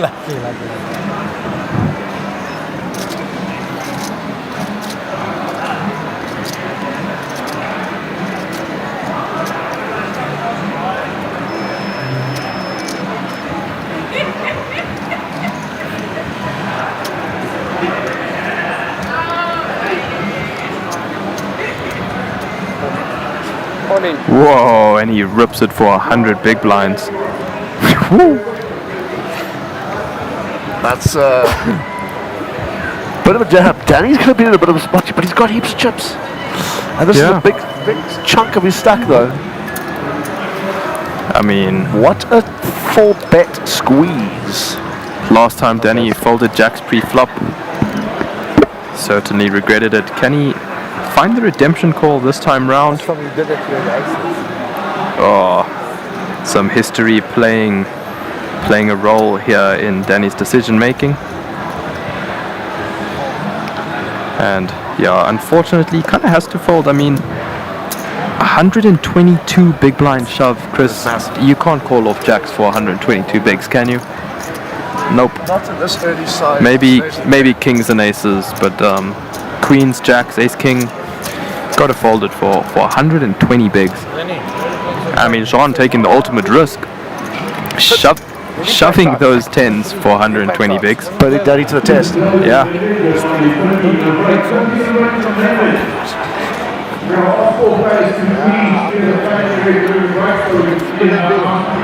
That's on 1,500. Please leave the primary during breakfast. Watchers, if you can please clean up the areas, the primary please. All these problems losses.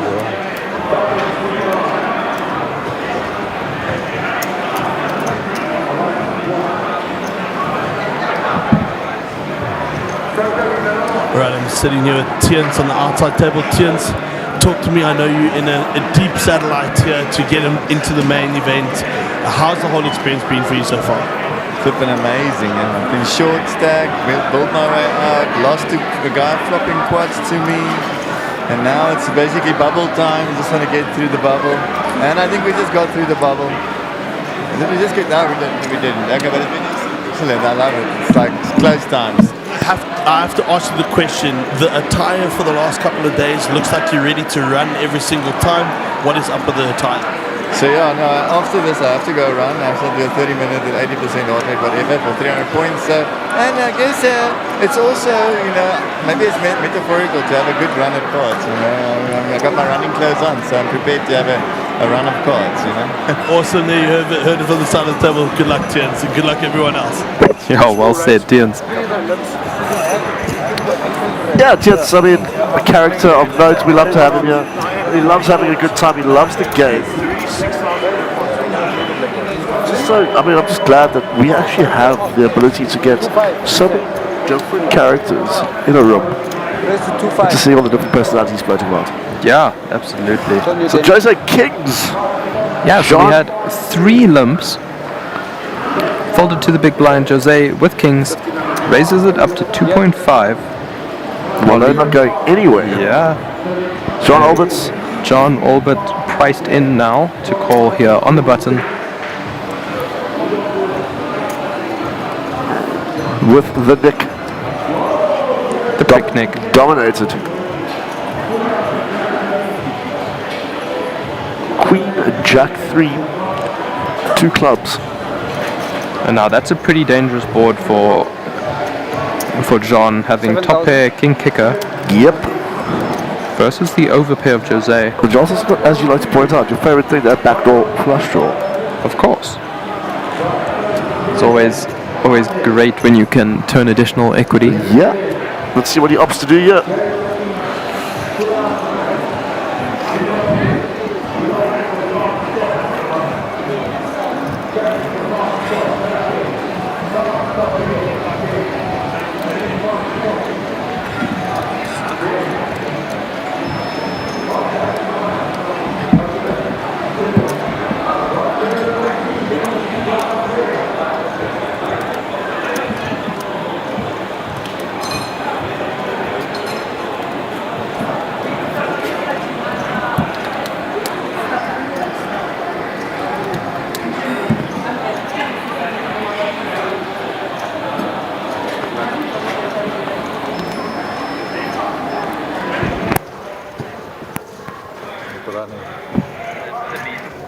The running. I've got a massive fold, eh? Yeah. Wow. Good.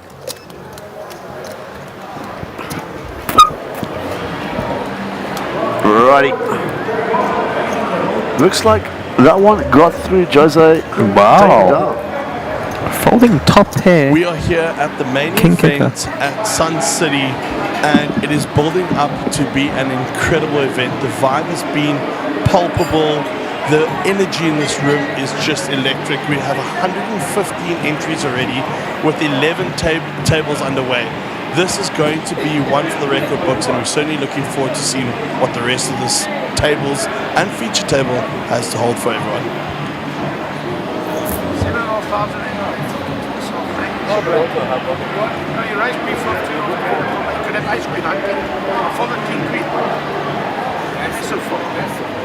Good fold. Good fold. Absolutely. What's up? Blinds have been changed, brother. Trust me, if they change for the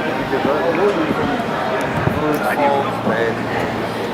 help by these re-rising. I don't like the uncle, so I don't know You'll be able to comment the whole stack after. 400 to call. It was more like I'm happy with what's there and I'll take it out. Very good ball. Up again. Yes.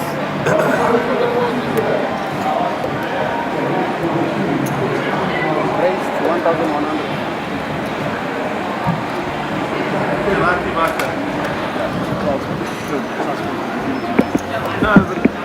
I just watched. I just made a mess of that. I was watching online. King Queen. I bet 2.5. I called a flop game Queen egg. I bet 7.5. No, small, 46, 47,000. Yeah.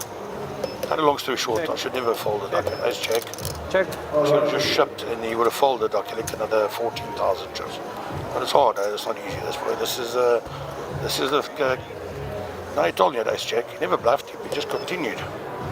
So listen, this is the big thing. How long is the break? 15 minutes. Because they'll move us from this table outside. Been watching anything online? Yay. Check. I just bumped over for big pots as well. That's like we play nasty. I just need to just stay calm. But I'm in the hands. Okay. Jackie, yeah?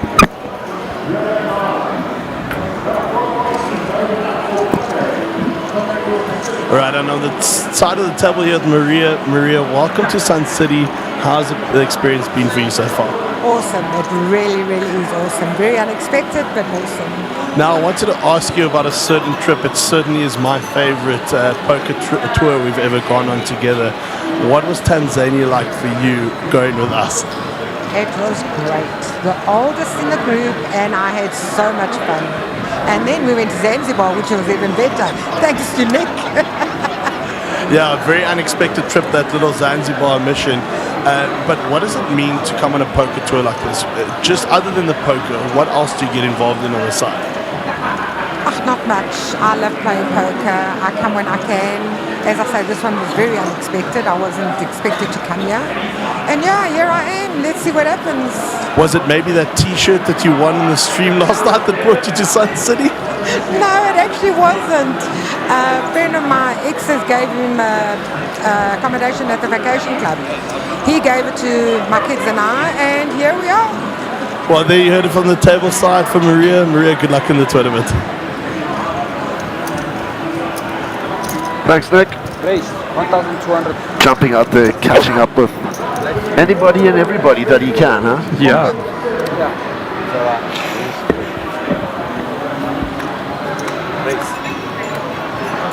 Right, back to the action here. Jose with 10s, well, with ace-deuce, and Danny with king-queen. Jose looks like he's banged it up on the button yet again.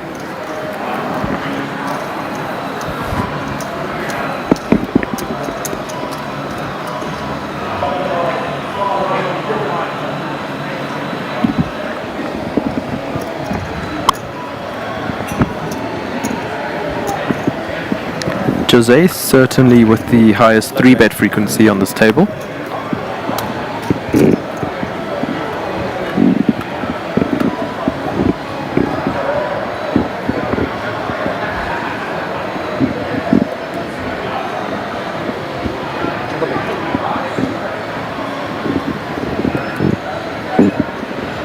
Ace 3-7.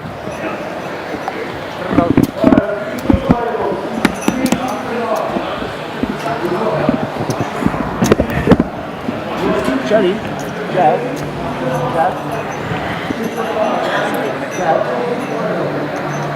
And Jose takes that down with this through C-bet. C-bet after his 3-bet.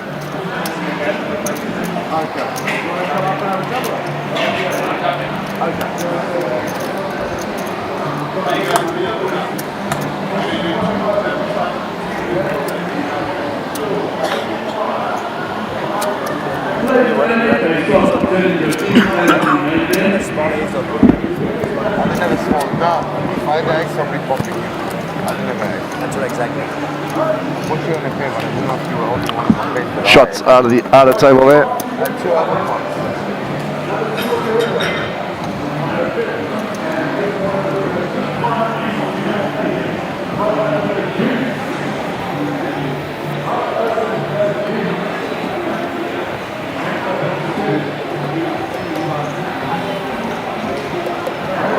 Three deuce.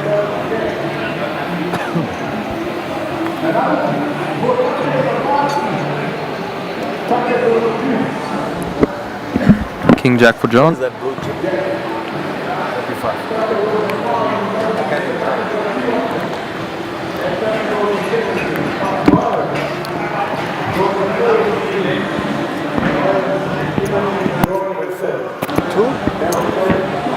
Raise 2,400. Pretty big raise.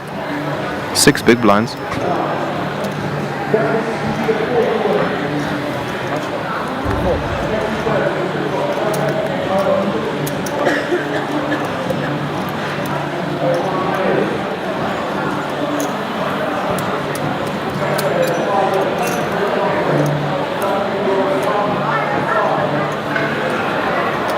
Shows the king.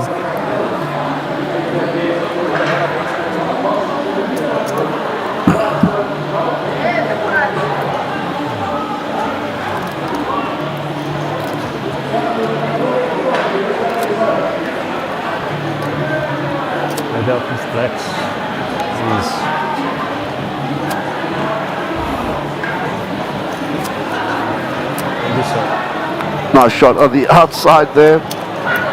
Yeah, but we really got it all here. Bar inside, bar outside. Nice deck. Yeah, just the best venue ever, to be honest. There's even a massive field so we can roll down hills. Oh, yeah. And I'm a big fan of rolling down hills. It's relaxing.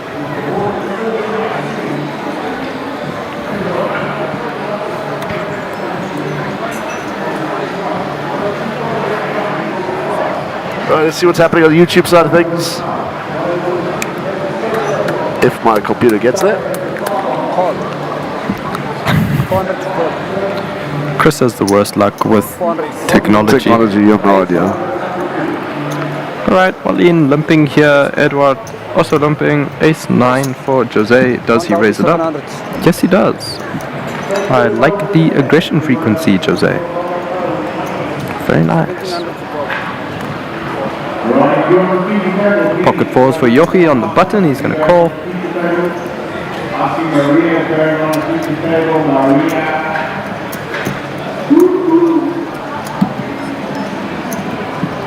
Marlene makes the call. Edward makes the call. Alright, 4 ways. 7.8 in the middle. Yeah, flopperoo inbound. Indeed. Ace, King 8. Certainly connects with Jose's raising range the best. Probably see it checked over to him and he'll fire off a C-bet. 2.5k. 2,500 to call.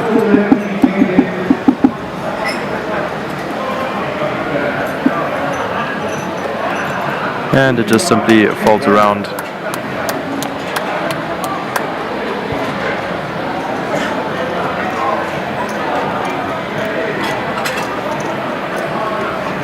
Matt coming in here, giving Sugi a big shot for the win. He needs more jewelry, he says.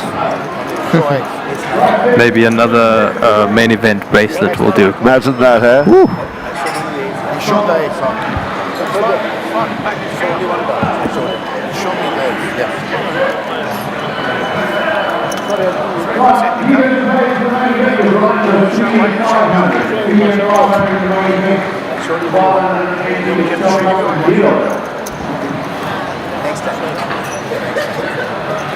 Yeah, Jamie, I think we will go on a break very soon, don't you think?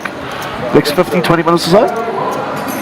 Yeah, I think so. Yeah, so 10 to 15? Yeah, 10 to 15 minutes time. We will be going on a break. And this is the first break of the main event. Still rammed in the room. Yeah. Super packed room. As you can see there, the shot of all the outer tables.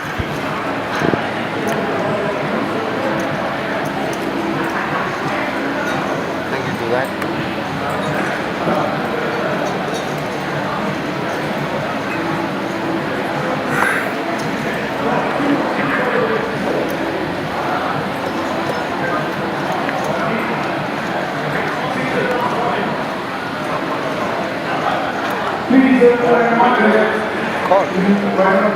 Right.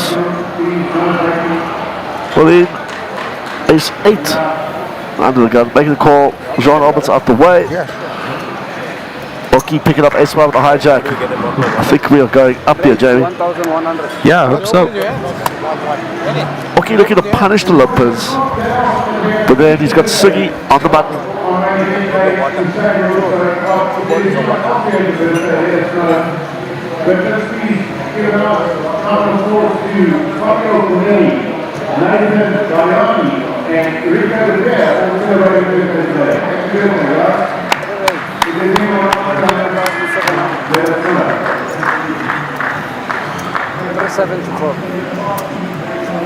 Siggy 3 betted. Well, then out the way. Oki not going anywhere, I tell you.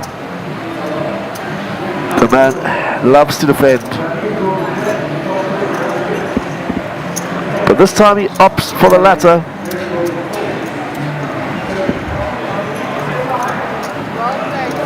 Still see Danica cruising around here with her phone in hand, taking those snapshots, those memorable moments. Look at that. 25.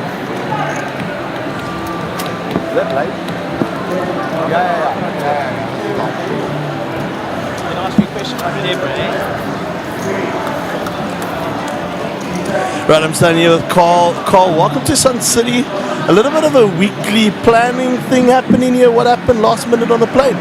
So, not last minute on a plane. I found out I was going to be in Joburg. I phoned a mate, Nick Gara. Well, first I phoned Sun City. They were fully booked. So poker's obviously a popular thing. Then phoned a mate and I phoned SunBet. Let me give them some props. Because Joseph, my VIP manager, he managed to actually get me a room. Nick came to the party. Next thing I knew, I had a whole lot of rooms. And now I'm here, man. So to everyone who helped, thank you. Well, good luck in this tournament. Let's have a look at your hand together with you. I'll sweat it with you. Just depends when the action gets to you. Don't fold out of turn. You're going to get given a penalty. I think that's going in the muck. That's a terrible hand.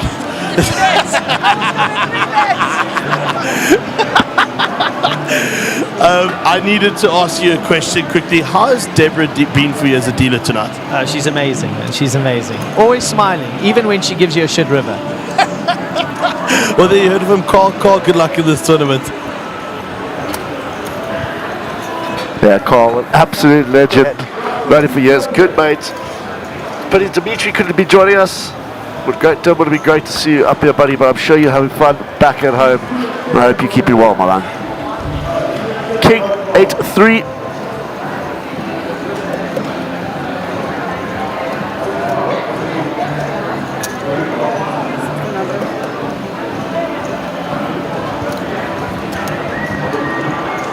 Just one more time, our players and spectators, please respect the no-making law.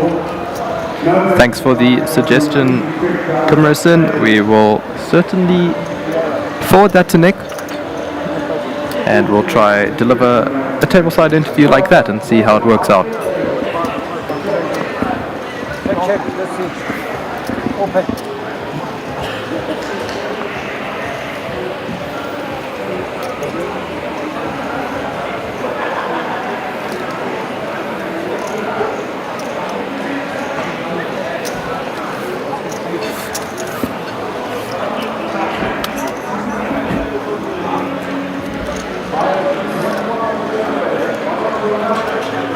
Wasn't worried to lose that one. Wasn't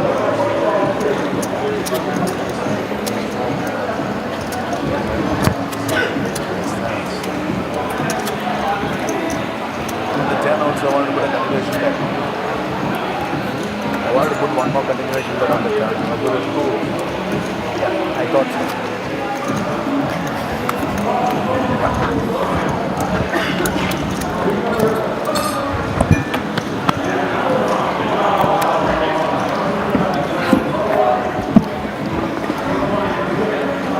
Quads again. 5 quads.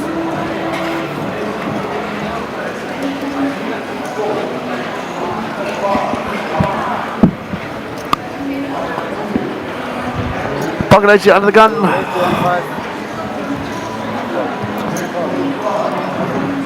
Jose coming along. Oki picking up jacks. Uh-oh.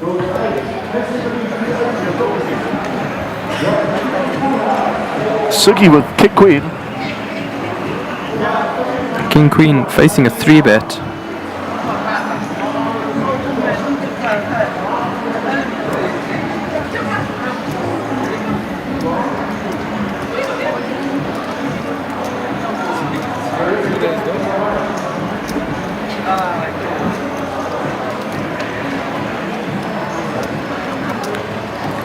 Chris, yes, facing a under the gun open +1 call and a +2 3-bet. What do you do with King Queen off? I have been very tempted just to 4-bet fold here.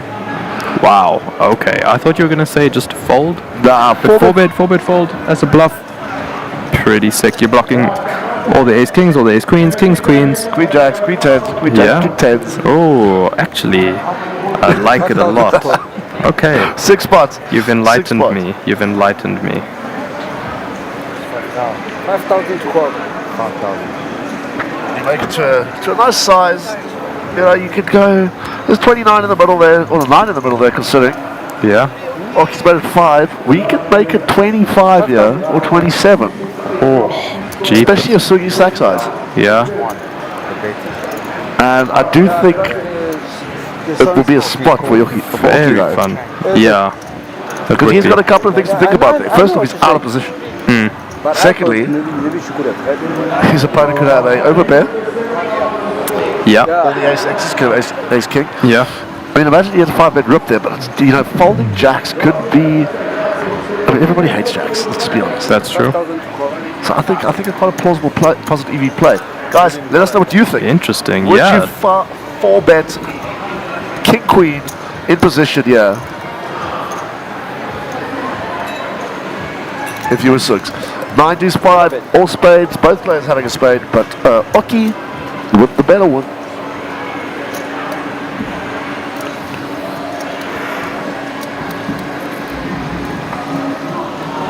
Check. 10,000.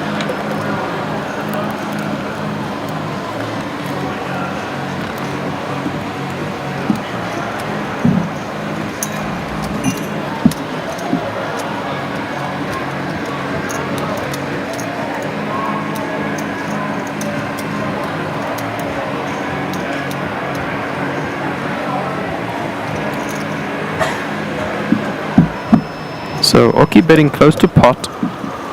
Yeah, it's also not the worst board for pocket 8s either. Yeah, actually, not terrible.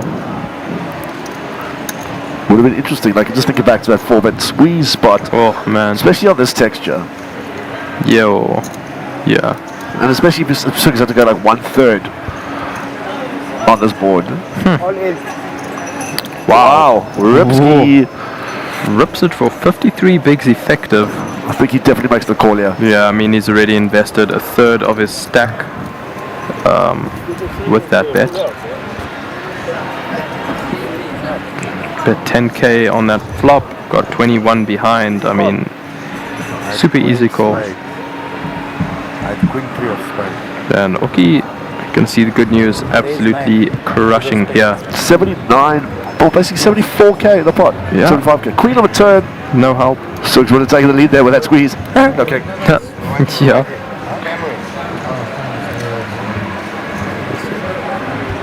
Edward looking for an 8 and only an 8. Ace of diamonds on the river, and Oki finds the full double up. Yep. Sending Edward back to the cage.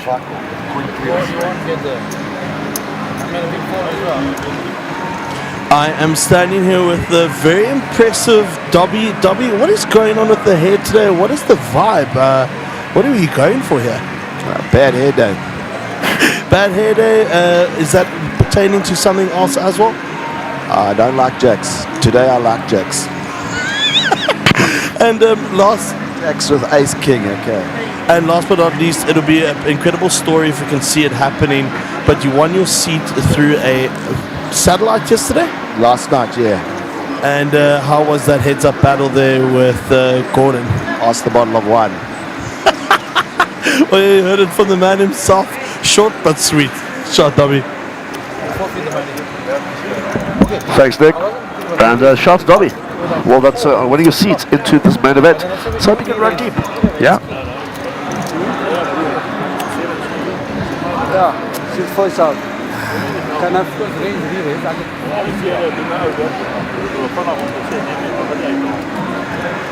One, two, three. You should announce it to every player, 5,000, 5,000. That's why I asked him.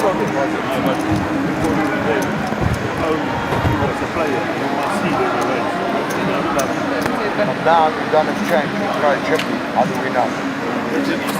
Yeah. I know, but Yeah. No, I get it. Right. You're right. I'm not saying you're wrong. But sitting here with the speaker going off, you see a chip on my nose here. Okay, so that's a key. No. Why everybody now, all of a sudden everybody is aggressive? Let's go, guys. Now we're chatting, we're having a discussion. We took a player out of sense. You see what Oki did? No, you want to thank you for the hand.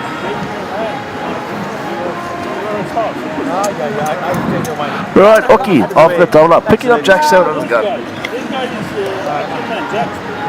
Ask him what Jack.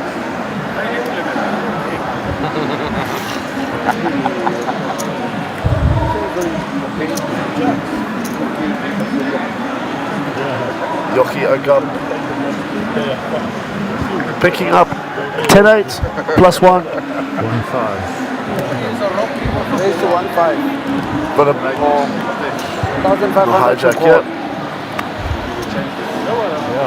If I play the Danny makes the call.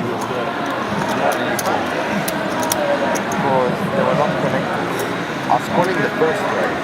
When he went 500 to call. He raised it.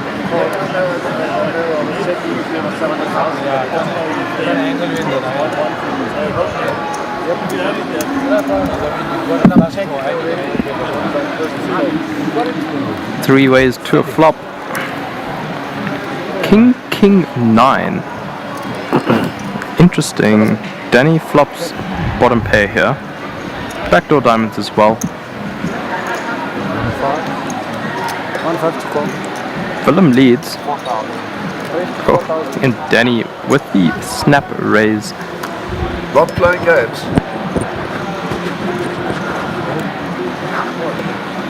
Willem calls.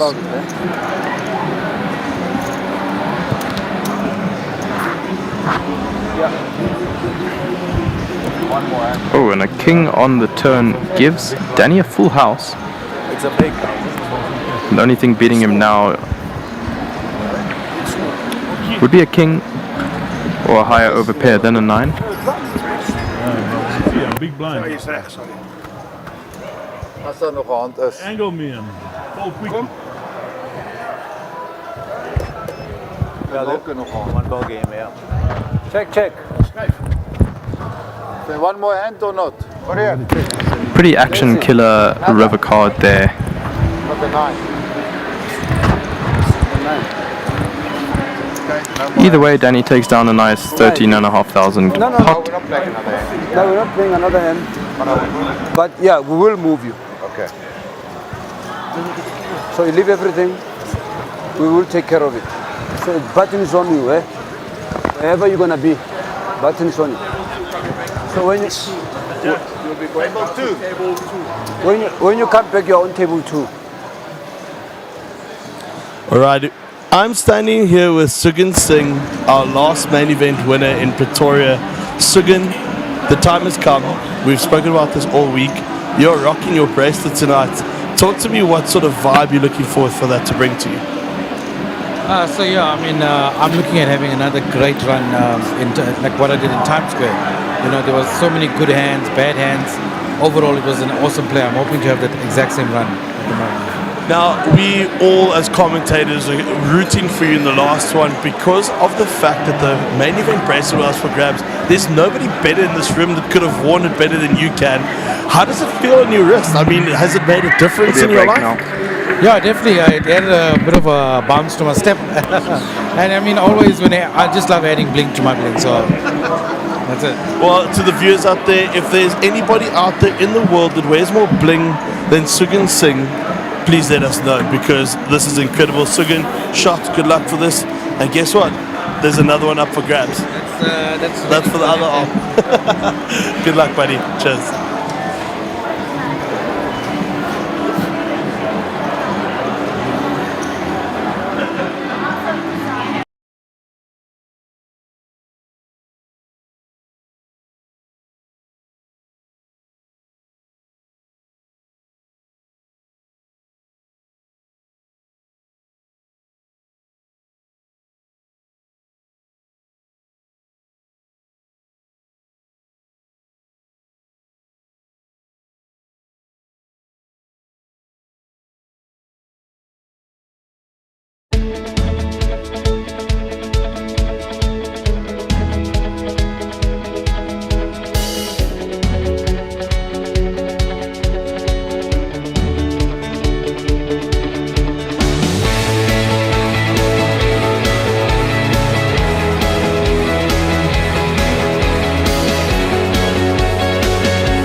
main event.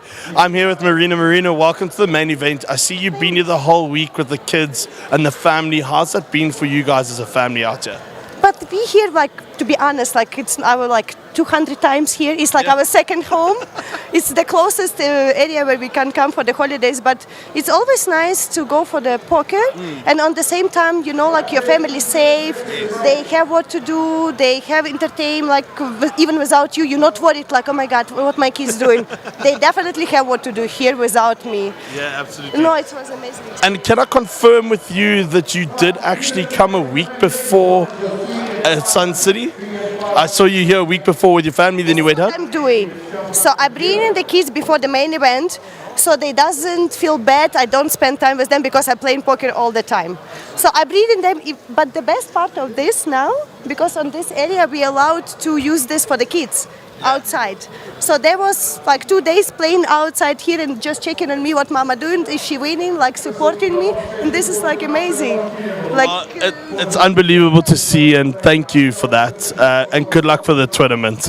I think this venue is the best one, especially for the people who have kids and who come in with the family. Is the best venue what could be for the poker game. I'm enjoying my poker, my kids enjoying the holidays. What could be better for all of us? That's amazing stuff. Marina, good luck in the tournament.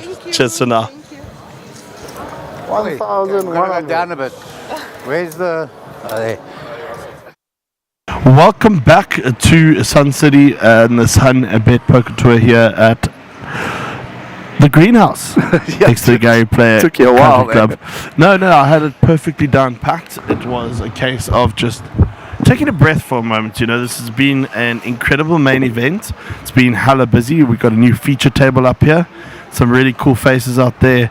Maria de Gavea is on there, and Nicole Middleton, and we can see the likes of Moon Khan and Fayyad, and Daryl Schaff's on this table, Ibn Lotrin, Warwick Law. So yeah, lots of faces to commentate on, lots of people to have a little chit chat about. Certainly looking forward to seeing how this one. And Yakubus the Nation is joining us as well. Yeah. So, ladies and gentlemen, it's that time of the night where if you can answer the question correctly, how many tournaments have we broken the guarantee on so far on this tour? You guys can start answering now. You have up until, we'll extend it a little bit. We only started the competition at 10 past 9 anyway. So we'll run it till 10 past 11, at which point we'll do the live draw on my Instagram account. How many guarantees were broken in this SunBet Poker Tour so far? Not including the main event, obviously. But yeah, if you can jump on there, let us know.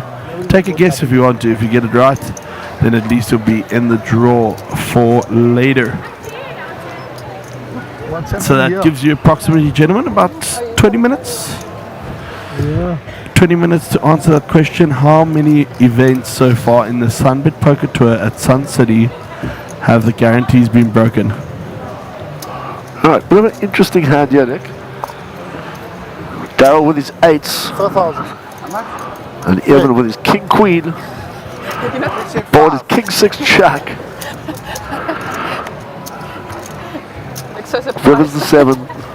Daryl opted to bet the turn. It's just that. Oh, one more card. That one, the top one. Yeah. I thought you could check, double check. Just check if it's correct.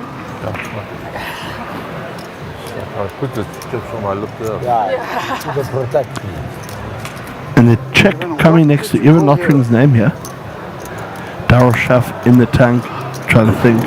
Evan, are you trying to buff me here? Do you actually have a hand? He wouldn't have flattened. He needed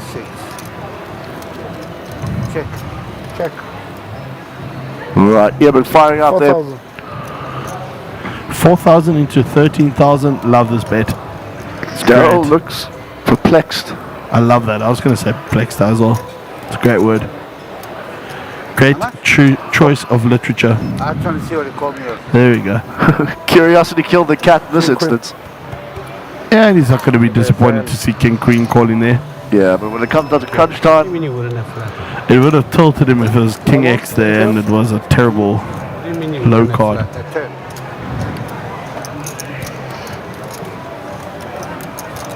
Jamie, you look decadent with that chocolate in your mouth. Bless you. Bless you. There comes the signature sneeze. Gian Richards in the mix. This is too much money. Should be 5. I love that from Mac coming through there. He needs more jewelry. Sugi for the win. So Nick, you were out and about in the middle of the field there. Tell me what's the atmosphere like? I saw there was a couple of flips going down. Electric, mate. Electric is the only way I can describe that. MGM electric feel. Oh, I was thinking Weekend Rush, the feeling of euphoria. Huh? Yeah. I mean, right there. Chris McCutcheon. It is a fantastic feeling out there. And you know what? There's some people that are just enjoying the moment. They're having a couple of bezzers. It's a Friday night. It's Friday, yeah. It's Saturday, Sunday. What?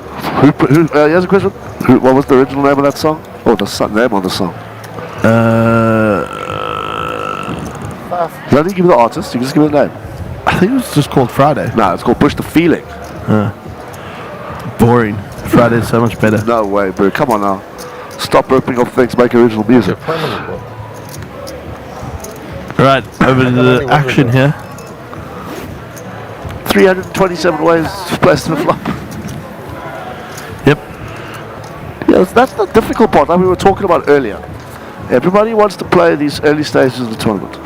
The guys that can affect, they're going to do unlimited bullets or whatever it may be, they're going to fire. The ones that have won their seats, who are only on 1 bullet, maybe 2, are going to play a lot tighter. And interestingly here, Fayyad getting the best of that flop and then just turning dead. Yeah. Absolutely stone cold dead. Even lottering here with 83% to win this hand. Fayyad still leading this ace on this board. Has no idea that it's going to hurt him. Yeah, that's just the problem with going 6 ways to a flop. Yeah. Yaquibus here will certainly come along with his 10 plus 10 high flush draw. And over to Ibn, who I'm pretty sure is just going to raise it. Daryl Schaff still involved. Oh wow, Daryl Schaff having a straight and absolutely dead. Yeah. I didn't even notice that because, like you guys said, there's 6 options on this board. See you guys later. It's ridiculous. How do you have a straight and you're stone dead? Is the lad flush Well, because there's a flush on the board. I mean, there's 44 in the middle. 23,500. Wow. I don't like this rejam from Ibn here. I must be brutally honest. I know it's not me playing the hand, but I just don't like it. He's got a straight flush draw. He's got the nut flush. I don't have the nut flush, man. Daryl is all in and stone dead. Daryl, flip those cards and you can say goodbye. See you later. Love you, Daryl. Thanks, Daryl. Good luck to you too. King of Hearts, no good. Evan with a check mark, picking up 55k for his efforts. The bit is open. I know. It's open. I don't expect it to.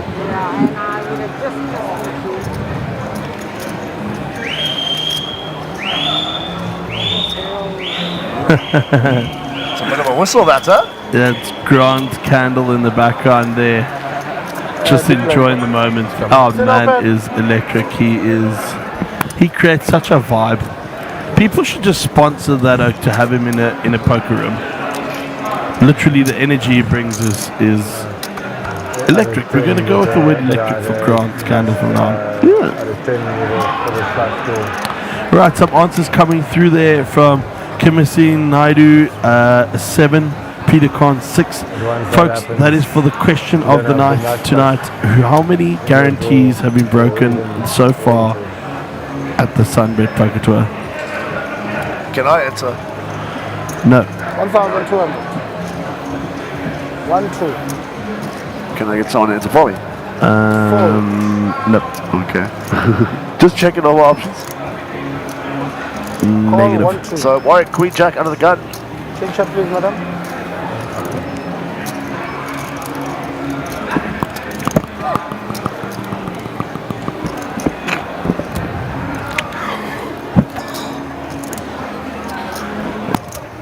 Friday, baby. Oh, over to Moon Khan. Yeah, Moon Park Khan. at 10 in the cutoff. Moon makes it 5,200. 5,200 for Moon Khan. Correct sizing. Yeah, I guess. With the amount of calling that's been happening on this table. 3x Nicole's call plus the dead money will give you about 5.2. Pretty good raise size. Very good for guys. Moon getting that through.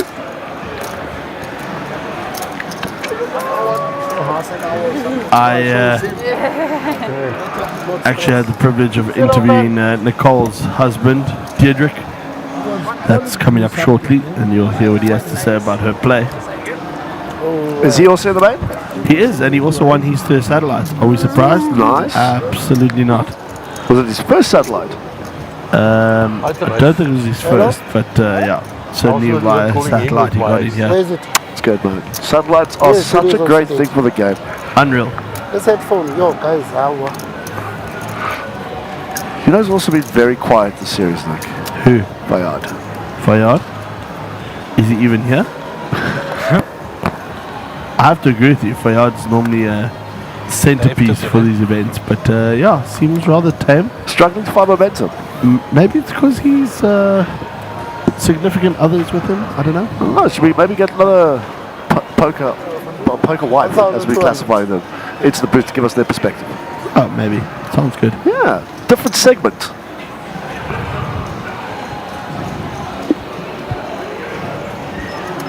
Moon Khan making it up to 1.2k, 7.6. 1-2.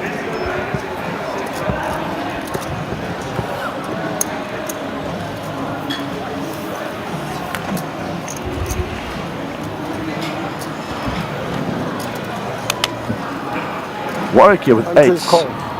Making the call.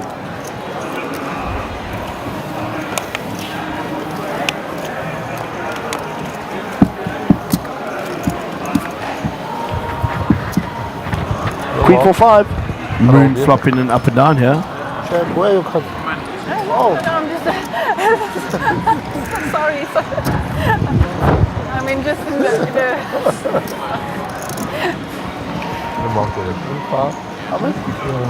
3,500. Warwick up its bet to turn here, 3,500.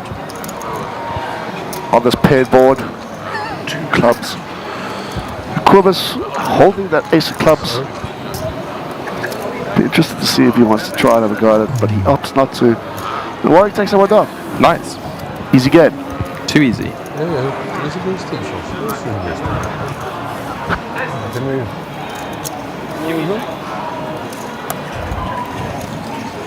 I'm jumping straight into an interview here with Deirdre. Deirdre, welcome to the main event. Tell the viewers out there, did you win your seat via satellite? Yes, I won it on the first satellite. I mean, what an awesome story that would make if you ran all the way and you actually go on to win this thing. We had the privilege of having your wife in our commentary box for 3.5 hours the other night whilst you patiently waited for her. What did she tell you afterwards she learnt in that session over there? Well, she said she was very nervous to go on, but when she started, it was just like having a conversation with 2 friends. So she loved it. She enjoyed it. She's sitting now on the feature table. Are you going to sit down and analyze a couple of her hands afterwards, after the scan? Now I know how she plays. I don't need to analyze it anymore. If she bets fault, that's basically what it comes down to. She's got the nuts if she bets. Oh, yeah, you heard it from Deirdre, her husband. Awesome stuff. Good luck in the tournament. Yeah, Deirdre there, just giving some insight to Nicole's play. If she bets, she has it. So just fold. You might see where the other sheets are. Right, folks, last 10 minutes. There you got Harold. Last 10 minutes of that question of who or how many guarantees have we broken this series so far? She's a friendly table. I have another question for later. Great. I want to do race and then you race. When the flush draw comes, okay, I thought 9, 7 deuce. But when the flush draw, Wow. when the jack comes, Blind first blind hand. BBB. if he had the king on the spade, he bet me off the flush draw. Could be like the first one. Yeah. Good. That's why I didn't put you on the king. But I Warwick put you on the leading 6, out here. So they what could you have? But I'm looking to make. I was looking to make chips. Yeah, no, I understand. So I was more surprised than you when the king flops.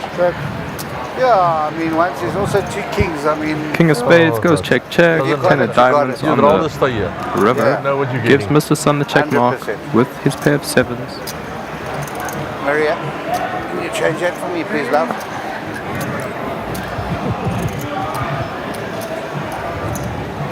$5,600. Wow, and Warwick just leading out here with a almost pot-sized bluff. Very fancy.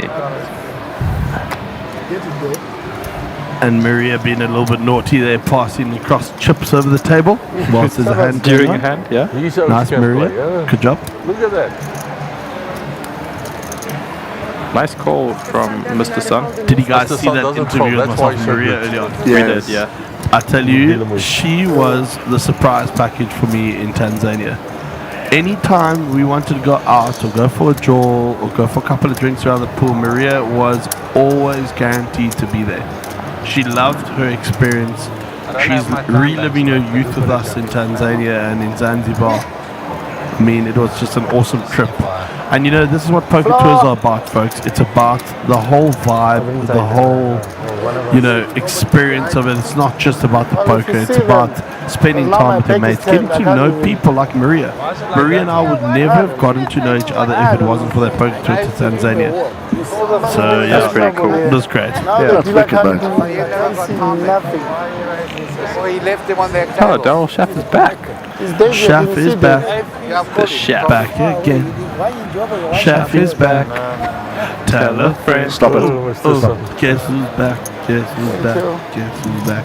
Chef is back.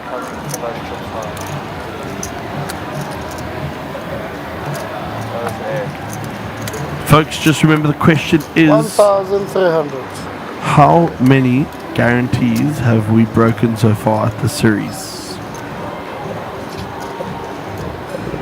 7 minutes to go. Let's see what's coming up.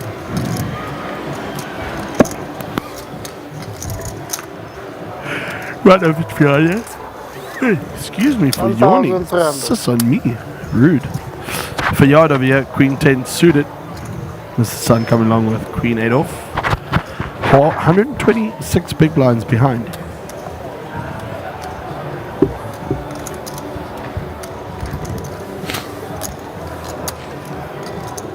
Alright, for yard, Queen 10 here, +2. That is a 10-eye flop. Check.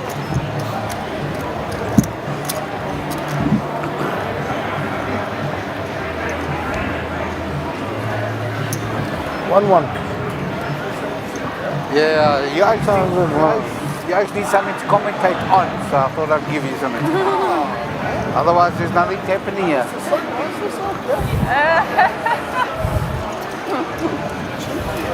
Well done. I had to go in there and needle Daryl just a little bit because he needled me. So I had to get him back. Daryl, I was only trying to get you back, that's all. Naughty. Yeah, and then really nice shot of the outer table. Having a look at the venue as a whole as well. It is just spectacular. High ceilings, you know, very spacious. No cramped areas around the tables. It is just an electric venue and just a cool place, man. I enjoy this venue, I must say. Yeah. I really hope that if we do somehow come back to Sun City next year, that it's back at this venue again. I think it's well worth everybody's time and effort. Yes, sir. All right, to be honest with you, Absolutely. when we come back next year, When? If you want to. it's going to be 2x the current size. Yes, I agree. I do agree.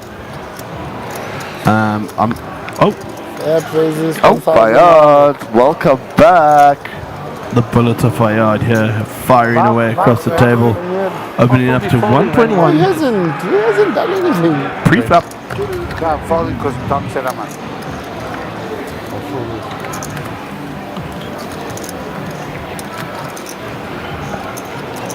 1-1. Sun is definitely completing here. 1,100. Gonna go set mining a little bit. Over to Nicole, our satellite queen, completing here with 5-3 off. I like this from Nicole. Yeah, no, definitely has the pot odds to call. Yeah. You never know, you might just flop quad threes. Or a straight. Or a straight. There's a deuce though, Mr. Sun. Roy. Oh wow. Wow, wow, wow. Oh wow. Oh wow. Alright. Alright. Fayad leading out here. Fayad just picking a bad time to lead out in the flop. I just love Mr. Sun, just a flat here. Yes. Considering even Moon's got the gut shot too, so. Yeah, he does. Call. 1,004. It's the sneaky Sun. Fold. The SunBet Poker Tour Sun. Thank you, Doc.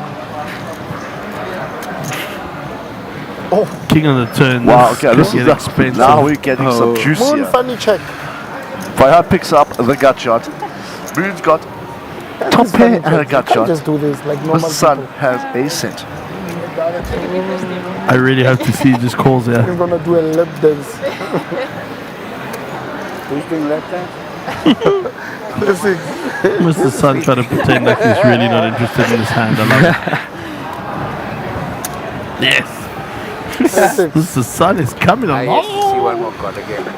And Moon in the mix. Gents, deuce on the river. Oh, we. Make it look like a brick. Yeah, wow, it could be a wallet. Oh. Wow, Fayad goes from from 0 to euro. And Moon here picking up his bottom straight as well. He's getting creative. What here. a river. What? Oh, and if Fayad could smile, he would. No, just imagine the overbet jam there, Fayad. It's like 1.5 x pots. Sun is Sorry, in the 1.25 x pots. Sun is in the blender here. Nice size. I mean, this could entice Moon to put the squeeze down. Sun-dried tomato time. Worst card great for me, my friend.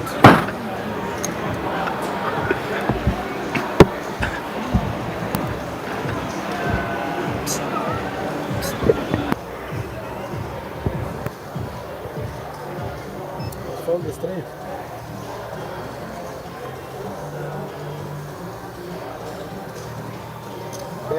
Bad card. Moon in the blender as well. Yeah, Moon reaching for the bank. This could be like a total eclipse on his hand. Just take a break. Take a moment. Step back. Mr. Sun is so upset. It's a good card for you. Yeah, you show him, Mr. Sun. Naughty Fayad. Oh, look at Fayad. Fayad knows he got lucky there. Very good about it for you. What a dealer. What a dealer, yeah. Fayad, you can say that again, buddy. You got a straight. Oh man, We come out from prison, my friend. oh yeah, wow. Yo. What a dealer. Lucky. He's not folding ever, so you saved a lot of chips. Oh, I see with a lot of chips. Ended in front. Yeah. Lucky, Look at the aces. That's the board. Whatever bet, you will call. Right, folks, that draws to a close our draw. The cards come out like that. And guess I what? saw a lot of chips. Not a single person on the stream got it right. Whatever you do on the flop is not folding. Yeah. That's what we said. So bleak. if he goes all in, he's still So, good. for the viewers out there, if you had gone and looked on our social media pages and done a little bit of mathematical calculations, you would have figured out that we broke 3 events. The SunBet Cup, we guaranteed 500,000, which we got to 880k there. We also bet on or guaranteed $1 million in the high roller. Smashed that by more than double to 2,016,000. And then last but not least, I think it was the 5th event, the Mega Million, got to a whopping 2.2 million rand. and a guarantee there of only $1 million. So all around decent performances, really love it. And good to see the fields out there. We guaranteed 4 events. We didn't run the one, and the other 3 all broke. Raise. Look at this, Mr. Gara. What? Fayad, ace queen, yeah.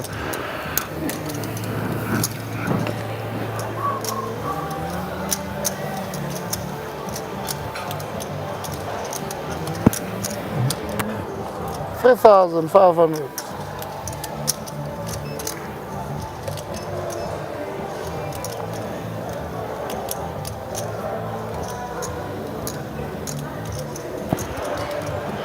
Right. Yeah, but 2.2k to call. Price is right. Help you out. Yeah, with ace king, yeah. It's 1-3, ne? Yeah, 1-3.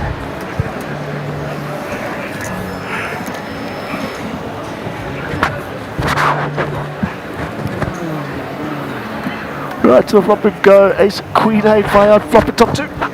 Wow. And that is troublesome for Maria.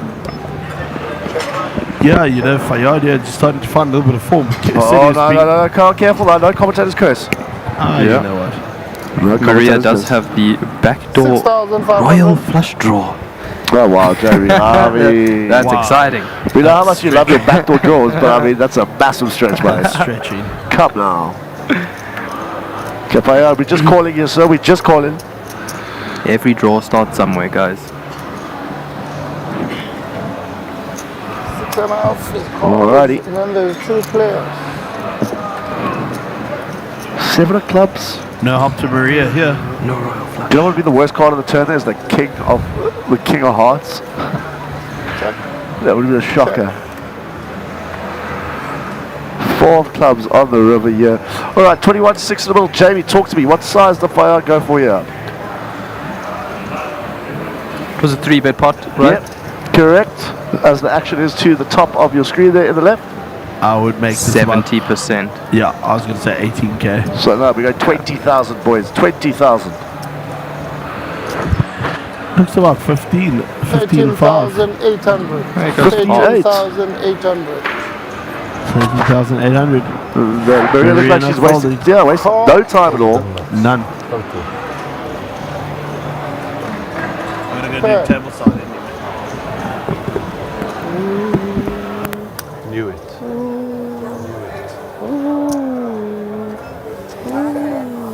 But I knew it.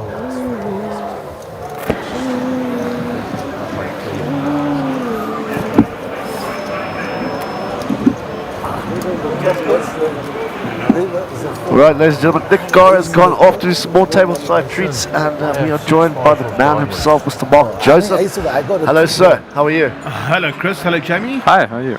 Jeez, look at this picture, man. Isn't it just too gorgeous to wow. see this poker room absolutely filled up? Not to the brim, because there's a lot of tables in here, but Yeah. it's really a nice nick. And maybe my prediction will be seen Come through. to fruition, yeah. We are about 6 or 7 entries of actually touching the guarantee. Awesome. That's fantastic. Still another full level this evening. And lots of late registration tomorrow. We only played 5 levels today, and we've got 6 levels to come tomorrow. So that, correct me if I'm wrong, that's around 12, 1 o'clock? Oh no, much later than that. Okay. Play resumes at 10 o'clock with 6 levels, so that's 6 hours plus 2 15-minute breaks. So lots of time for guys to Lots jump of in. time, just coming from Joburg, coming from Cape Town, coming from Durban. You could make it from Mauritius, actually.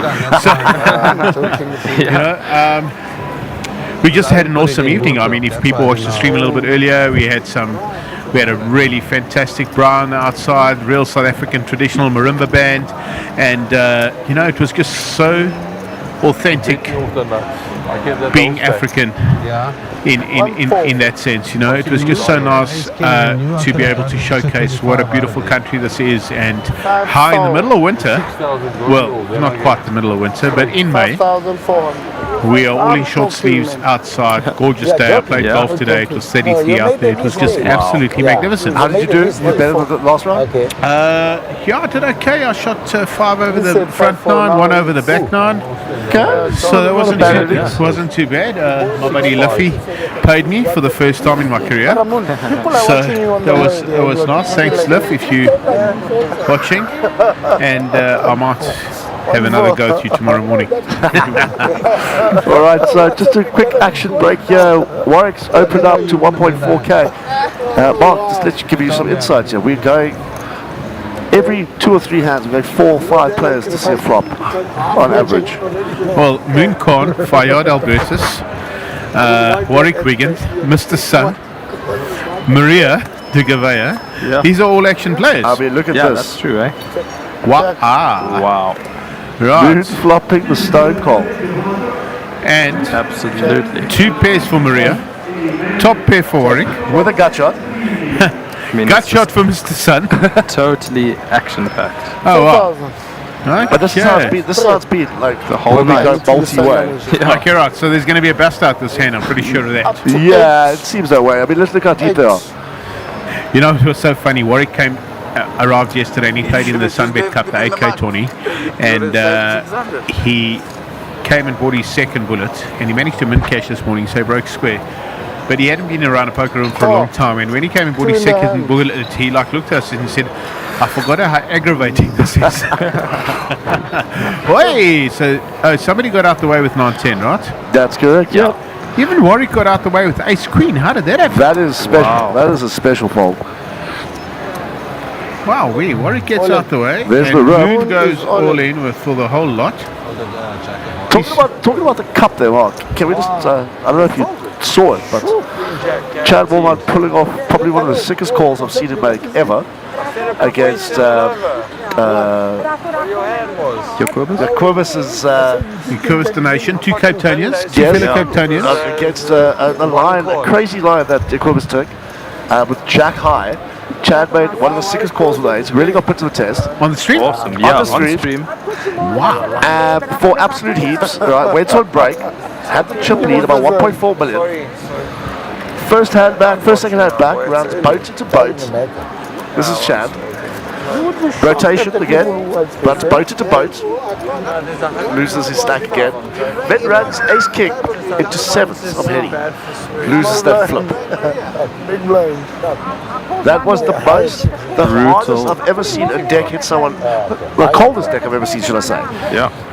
And you can actually just see like the pain and agony on his face. And it just shows. I mean, people say that everyone's about this game's about poker face, not showing emotion. Yeah. And that's the picture can speak 1,000 words. Was he not happy? I mean, he shouldn't be. So no, for sure. You know, it wasn't that. He went and he made probably, as I said, one of the greatest calls I've ever seen him make. In my opinion, he's playing the best poker of his life. Yeah. Making that call and then just getting the complete flip side coming back after 15 minutes. yeah, pretty sick. It happens like that, and Chetty's such a nice boy. So he'll be back. I mean, I see him floating around here, cruising around with a couple of vodka Red Bulls, ready to fire. Tomorrow's a new day for him. Right, so a few ladies at this table as well. Nicole Middleton also winning her seat by satellite. Clearly you want to. No, she's just flat there with that ace 9 on the cutoff. Yeah, Moon got the 1-2 if you want to going there. Right, yeah, Jacobus there. Again, what a fantastic showing by this lad, huh? Yeah, we actually had discussed Jacobus a couple of days on the stream with Darren. I think, Jamie, you and I were sitting with Darren and we were just talking about how sick this guy has been. Yeah, and we were. like he's only been poker a couple of days, basically. Right, here we go. Let's see. This is some fun action. Nicole's got top pair, top kicker, and Jacobus's top pair, possible backdoor straight with his kicker. So How much? 2,600. 2,600 comes out leading for 2,600. Mr. Sun gets out the way, and the action is on Nicole Middleton. Now, I mean, Nicole plays a lot of satellites, and she's playing this very passively. I know her husband Dedrick also won his seat. Yep. In fact, he won the very first seat of the Times Square Satellite Series. Yeah. The very, very, very first seat. Oi, yay, and I mean, you called it. Jacobus finds himself second pair, and Nicole has been outturned here, and he's now playing to trap her, and she gets away from it. Wow. And this will be a bet I mean, call. it's a 9 high board. She's got ace 9. Yeah, bet call is my prediction. 10 and a Not half so the middle. hard. Yeah, Probably bet around call. 5,500. Right. 6, yeah, 2-6. 2.6. He's got man, super small. He's super small. He's going to get paid off here. I can't see her raising. I'd like to see her raise. But I don't think she's going to raise. Yeah, She's yeah. played this hand too passively from the beginning, right? So if she had trap in her mind, this board's become ugly. So, you know, so many straights have just now appeared. Yeah, I mean, a lot. You know, and 2-6 is called. her experience, to be honest with you, and this is no disrespect to her, but she's still a new player. Her experience will never be enough for her to even work out what the possible. Correct. I mean, you know, again, everyone's got to pay their school fees. Yeah, absolutely. The more you pay, the more you learn.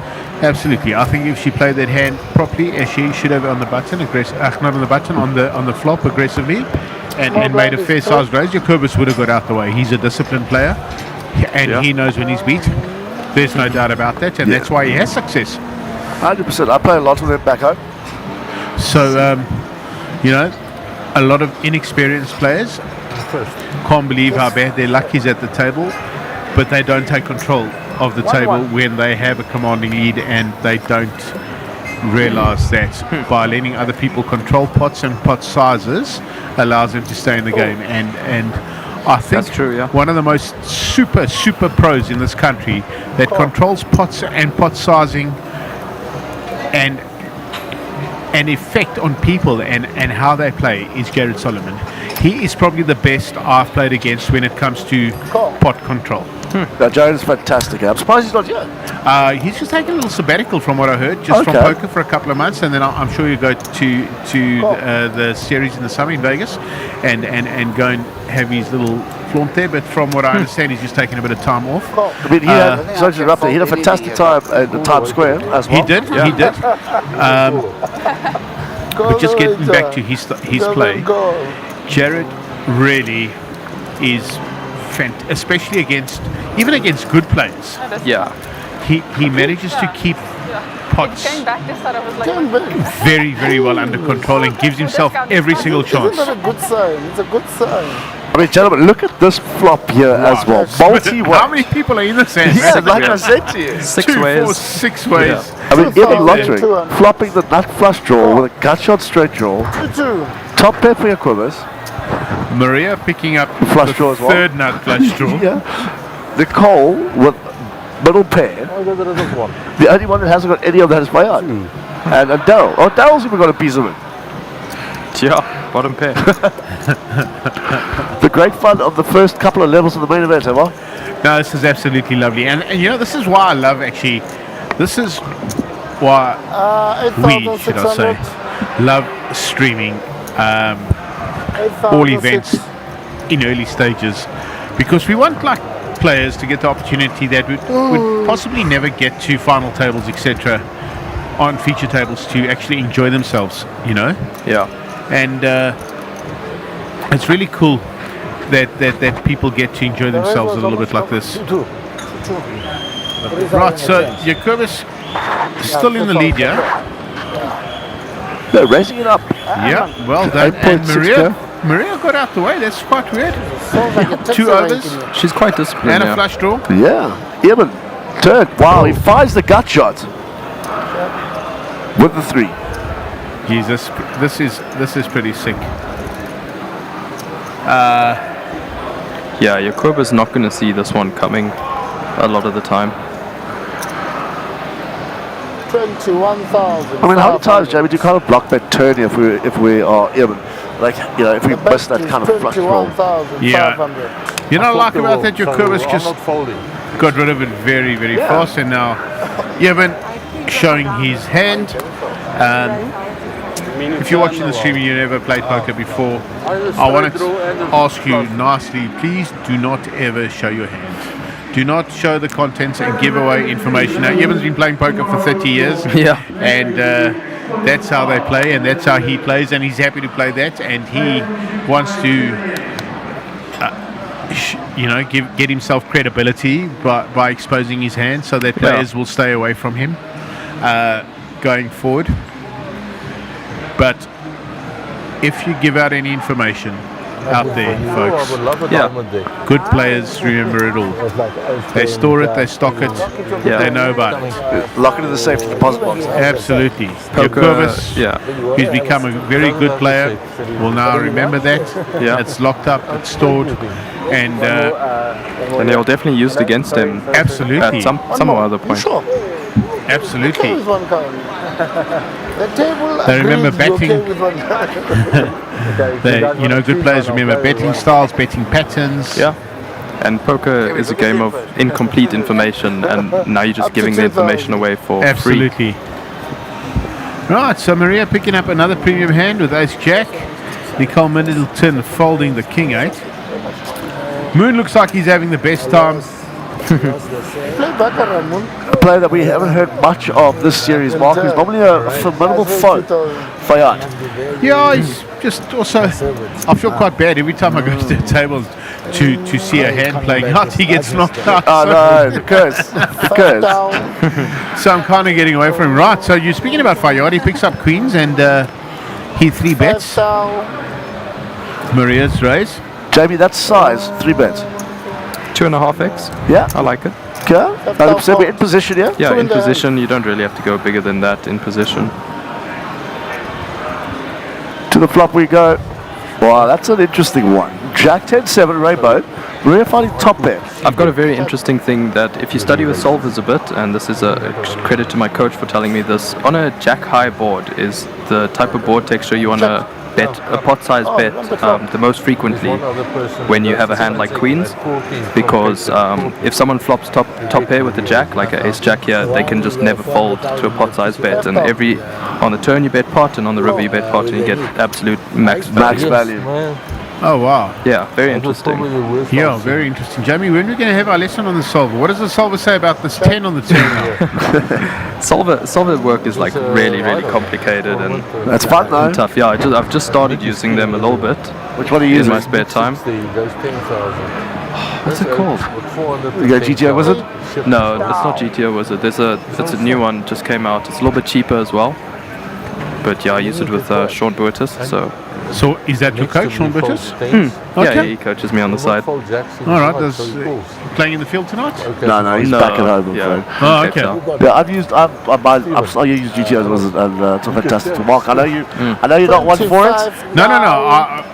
On the contrary, I'm very much for. Oh, is it? Very, very, very much for game and this game being solved, and I've started dabbling, trying to find my way around a few little things and understanding a little bit better. I said to a couple of friends of mine about a year ago, and I probably said this on the stream before. Anyway, let's discuss that after this hand. Sure, no problem. So Fayad bet, and Maria's now gone and 3 betting. This is a 6 spot.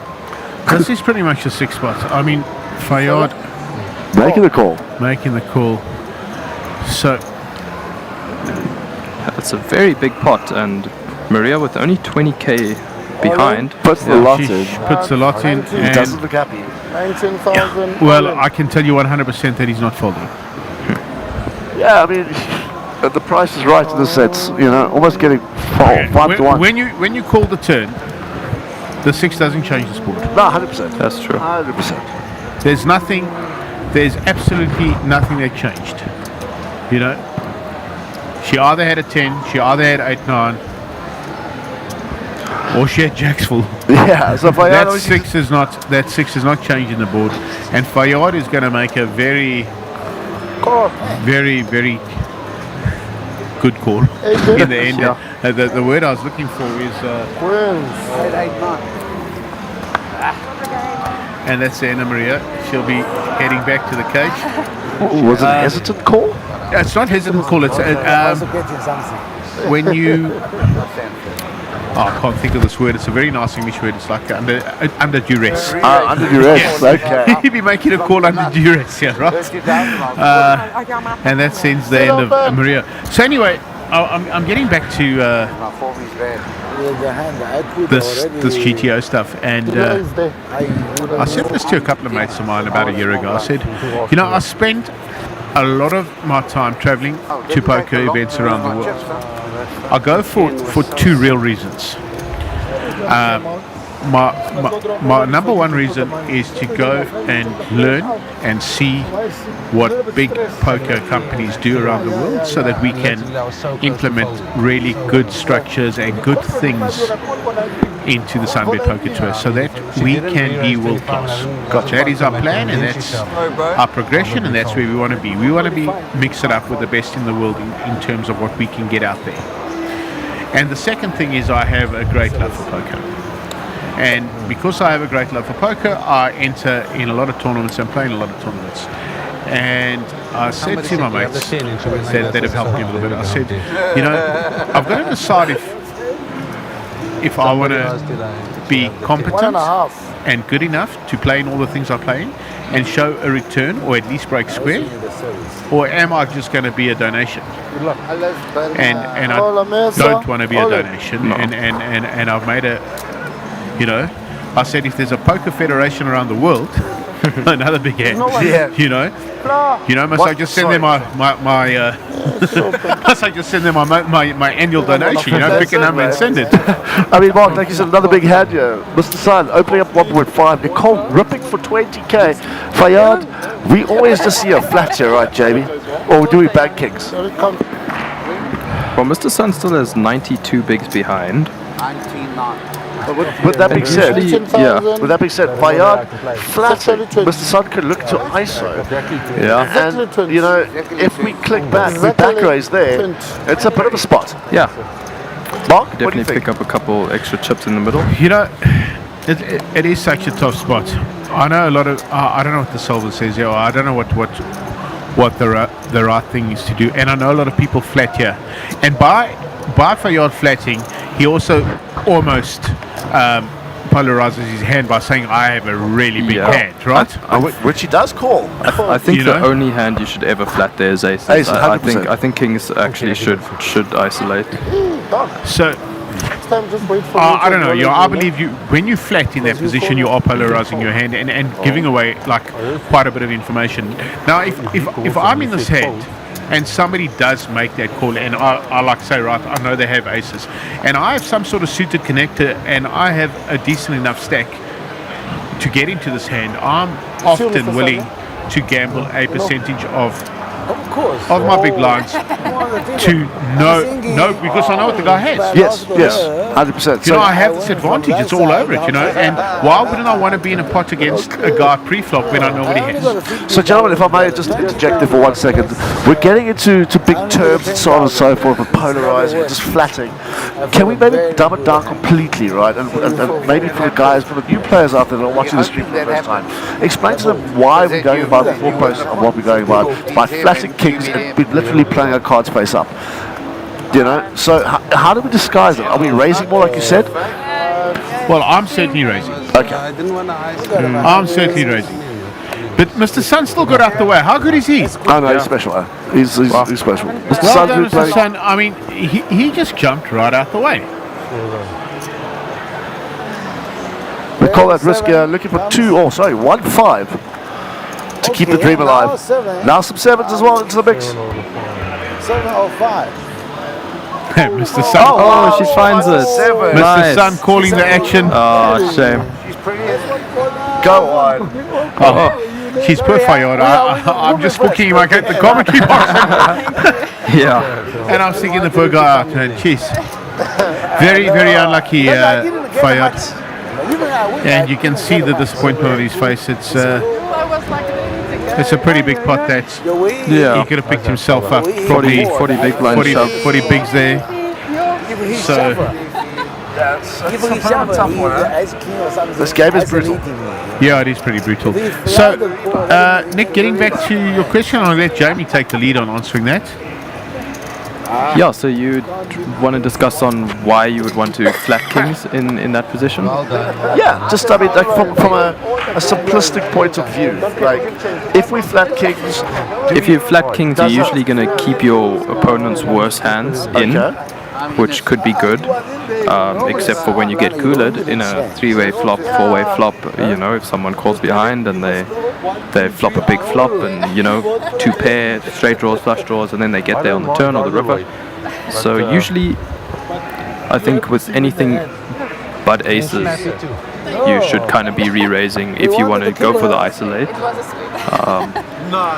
Yeah, and I mean, it's a bit extreme, but kings are still vulnerable to hands like ace jack, ace queen, you know, that could come along. So yeah, I think yeah, with kings you have to re-raise. Re-raise there, 100%. What do you think? No, look, I mean, again, I fully agree with you. With the only hand that we are always flatting is aces, kings I will be 3-betting. Yeah. There's also another dynamic we're not really taking into consideration here, is the table dynamics. Right. If we look at Fayard, Mr. Sun, Nicole, they've all played against each other for who knows how long, right? And in-game, doesn't matter what the solver tells you, in-game, the dynamics could be completely different. So you can taking elements from the solver and in-game dynamics to come up with your own strategy. Yes, and that's one way we can look at it as well. But yes, I agree, we are always raising kings there in that spot to fold out some of our opponent's hands. And, especially the ace-x. Yes, the ace-x kind of hands. And then we always play aces. On the other hand, I'd just like to say, Ryan Jaffe, welcome to the chat. It's good to have you back, my buddy. Hope things are all good in the UK. Sure, I'm still quite reserved about flatting aces there. I'm quite reserved about flatting aces. He demands his seconds and not checks. You know, I don't know, it's kind of difficult. Anyway, Fayard picking up the nut flush draw here, and nobody picking up any piece of the board. It's the one time he got most of it, no one's got any of it. Oh, he checked. I check.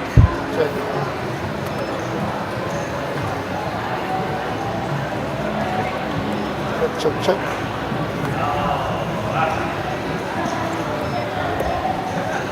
Right, so Fayard picking up the gut shot, Warwick picking up top pair. Why not?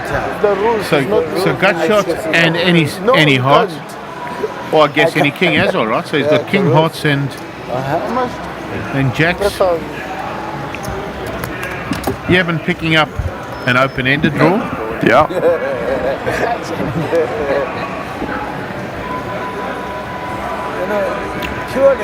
So Fayard leading here with that nut flush draw. Yevon calling with his up and down. And Nicole smiling from ear to ear. Shame, yeah, I mean, imagine your tournament life is at risk and you literally find a one-outer. Oh wow, Warwick got out the way here.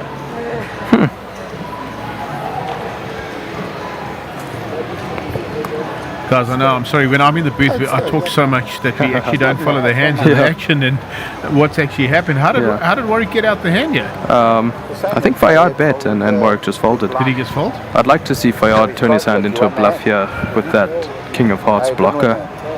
Well, Yevon now is turning his hand into a bluff.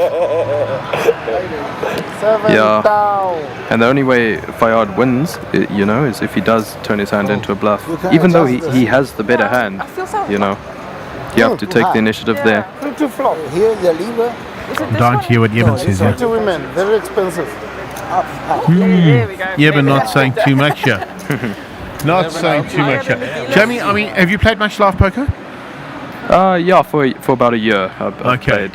And do you find when you're sitting at the table and people talking and chatter, and especially like a Yevon who exposes their cards a lot, this, that, the other, do you find like post-hand, if you pay attention to what they're saying, like, do you think, you know, like they actually giving away when they were actually bluffing and not bluffing? And yeah, they certainly can, and they do so unknowingly. I think you do have to be quite sharp in order to pick that kind of stuff up. I think I just picked up a tell now, as it turns out, but I won't disclose that on the screen. Yeah, but I think I just I just saw something now, which gave me quite an interesting tell on Yevon. Yeah. So it's just quite strange, and that's only okay. I mean, obviously we get to see the cards, but it's just only based on the fact that when he had ace 4 and he had the nut flush draw and had the gut shot and he showed something, and his mannerisms, his demeanor was yes, different. absolutely. So Moon Khan opening under the gun with sixes. No, I don't want To 10x. 10x, wow. Sizing. No, it's okay. It smells nice, but yes, it's horrible. And that is sometimes like a population tendency with small pairs, like 2s to like 6s, 7s. Players tend to raise a little bit bigger just to get that pre-flop fold and steal those blinds. Yeah. So I've got quite a weird strategy right now. I just open up 2x, doesn't matter what I have, doesn't matter what my position is, and I just stay pretty consistent. In my earlier years of poker and times that I did have much success. Like early in tournaments when the blinds are small and you're starting with 250 or 300 bigs or 400 bigs, I used to open up quite a lot bigger so that I could feel like I could get a lot more value for good hands early in a tournament and try building a stack. And I had great success doing it, but I just don't find myself doing that anymore. Yeah. 1, 2. I think I still also like to play a lot of hands, so that Negrano small ball poker, opening up a lot, lots of playing lots of small pots and making them big when you need them to be big. Yeah, exactly. I'd say the best big pot player in the country is Ahmed Karim by far. So like I spoke about Jared earlier, saying that Jared's the best I've ever played against in pot control and pot sizing and keeping himself in the pot to get to where he needs to, and to like realize his equity and that.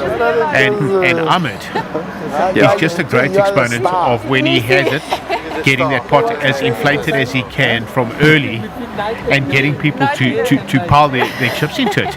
He's the most special actually at that. So everybody's got different styles of plays and everyone's got different ways of getting chips. And I think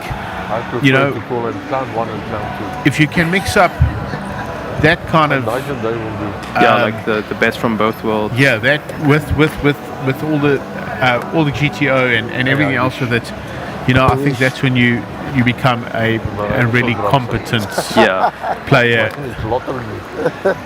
But I think we have so much strength in the poker community at the moment. There's a handful of guys that are really exceptional. I mean, Imran just repetitively shows results. And he's got his unique way and his own style of getting there, and he knows how to extract chips. But Max Davison is just like on the most crazy heater. Even when he's behind, he can't lose. He can't. He's playing unbelievable cards and he's running good. So you need to move away from the bloodshed. That's really, really good. And then our non-professionals, our recreational players, real free, just absolutely we had cruising. 4-player final table, or 4 recreational players in the top 4 in the high roller. Howard Lipman just absolutely exploding this year. It's like it's super, super, super cool. Mr. Sun having a fat jaw at this table. Yes. And then my buddy Leo. First time ever in a live tournament. Yeah, and he came second or third. Yeah, second like in the ICM. Second in the ICM. And he, it was so cool when I spoke to him this morning before the start of play. He said, "Mark, I've had the best time ever. It's really cool." And he said to me, "Well, you got me now." Yeah, customer for life. He says, "You got me now." He says, "Invite me to high rollers, super high rollers, business invitationals. I'm in for all of them." Yeah. He said, "Well, I'm not going to say what he said, but he said this is much more enjoyable than some of the other gaming activities that he partakes in, and he gets much satisfaction out of the mind stimulus, which is awesome. Which is awesome. I mean, if someone on the floor could look at me, but they can't. But I see Dave, our tournament director, and I'm going to ask him, Dave, how many entries do you have in the main event? Entries. It's a 1 Right, he's going to go and have a look, and he's going to come back to me because I feel like we've hit this guarantee. Yeah, surely by now. Then before they put us on, don't put this table on the street. 156, which is 2.5 entries off our guarantee. So 100% we break the guarantee tonight. Yeah, guaranteed. Actually, I shouldn't say 100%. There's 30 minutes left to play tonight. I mean, unless you really wired and you don't want to go to sleep, or you don't, if you bust now, I mean, you should just come back tomorrow morning.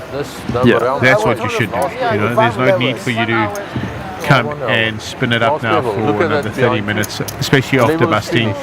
You know, there's no need to be, you know, if you're steaming a little bit to come in and probably waste another bullet potentially. Another bullet, you know. Go to the bar, have a few drinks, go to the club.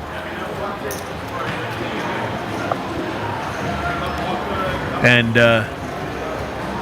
you know, go to the club, go have a few drinks, go have a little party, go have a little dance. Just Don't do too unwind. hard because you got to be back at 11. Well, if you're late registering, you don't have to be back at 11, right? So the guys that do bag up tonight will have to take it a little bit easy because tomorrow is going to be a long, hard day. Yeah. Oh, okay. Absolutely. Wow. Lots of black cards on the screen, right? Yeah. In Vegas. So die ou Chinese tannies, hulle het sigaartjies. Is it? Ja, no, in Vegas. That's so funny. And they're old, they're like 80. Yeah. Oh, shit. Right, so for yard. Yeah, I think he can float one here. 28. 6-2. 6-2. So this is where is it me? Yeah, boy. This is where I say goodbye. And Mr. Sun, 6,200 is the race. So Fayad raised here. who has the best hand right now. I fold. Fold. Well, Who Mr. folds? Sun actually had a pair threes. Yeah, absolutely. So well done, Fayad. Wins himself a fairly nice spot there. Yeah. Like, this guy acting same like that guy. Lawrence Faree, Jared is so cool and such a cool guy. But I do he does three. The guy that can show his hand successfully is Nick Ianu, and I agree with you 100%. Man. That's true. Nick Ianu is one of the most special players on the planet, okay? Yeah. He is just unbelievable. Thank you for that, Lawrence. I couldn't agree with you more.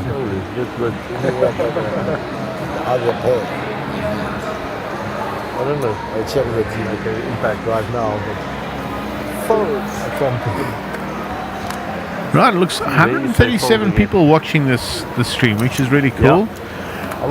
Folks that are out there, come to Sun City tomorrow. I mean, you don't want to miss out. Get in on this action. 15 grand gets you a shot at what I believe is going to be very close to 4 million. Wow. Yeah, that's just insane. 6-8. 6-8. Yeah. I thought anything is his favorite hand. Any two cards. In the hand, I shouldn't talk.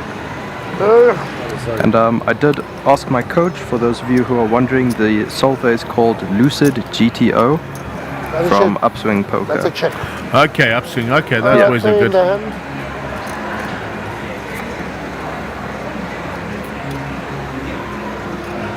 Rightio. So your club is picking up bottom pair. Check. Check.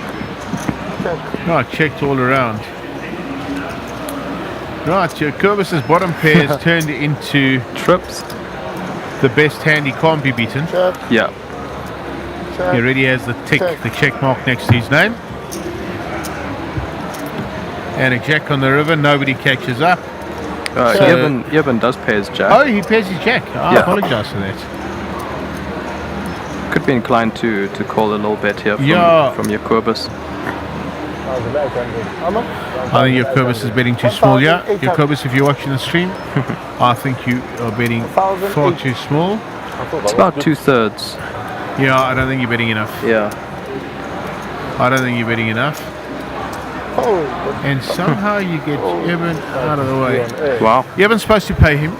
Yeah, and he's supposed to pay him a full pot size bet there. There's no doubt about it. Given the action, I mean, check flop, check turn. Yes. Bet river, yeah. Anyway, that's what I think. All right, I've got the pleasure of interviewing Willem Robenheimer. Willem, welcome to Sun City. Please tell the viewers how you landed up in this position. And I was watching Rudolph play poker on Sunday night in that tournament, and the competition popped up, and I took a chance, and I entered, and they phoned me on Tuesday. Yeah, and here I am. What an experience, I mean, this could be for you. If you go on all the way to go win the main event here, what would you do with that money at the end of it? Pay off debt. Yeah, for sure. No, but overseas holiday maybe, yeah. But it's a long way to go, so day by day. And for the viewers out there, just tell us, what has the experience been like living up in the palace whilst we all live down here on Mother Earth? I haven't seen much of the palace. We just arrived about 5:30, checked in quickly, and came down here to start playing poker. So I'll check in tomorrow and see what it's all about. But yeah, it's a huge prize and privilege to be here. We'll find you tomorrow on the tables. Definitely come and find out how that breakfast was. Apparently it's amazing. Enjoy it, Willem. Cheers. Right, so Willem winning the SunBet Poker Tour competition online. He won himself 3-night stay at the Palace and a main event entry. Yeah, insane value. Really. Yeah, congratulations. You know, all you have to do is go on the SunBet page, click and like the page, and you know, they'll get in touch with you, and you could successfully end up in the same position as him. Wow. So, well, Chris comes back and takes up his position. I'm going to say thank you very much for having me again, and once again on behalf of the SunBet Poker Tour, to everybody watching, I thank you very much for enjoying what we're putting out there for you. We're doing the best we can, and you know, the production is getting better and better. Jeez, the things that I'm seeing, I mean, yeah, so much action. Just crazy, right? And unfortunately, Fayyad's just not going to get anything to help me, right? So, Mr. Sun picks up to 6, and that could get Fayyad a little bit. Oh, there we go. Wow, I've got to see the end of this fight. Looks like 2500. 3500.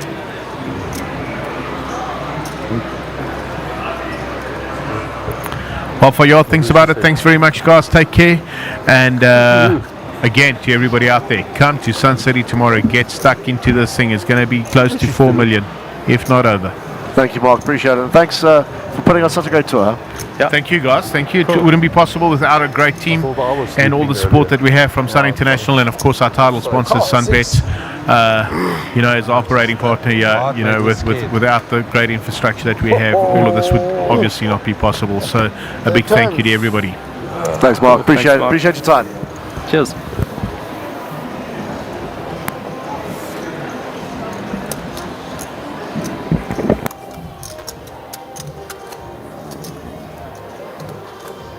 Which princess is that?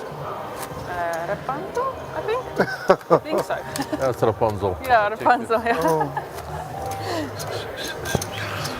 So yeah, big thanks again to Mark Joseph for coming into the box. We do appreciate it, sir. And thank you again for, you know, putting on such a great tour. Yeah, Jamie, I mean, but we've seen some mental things.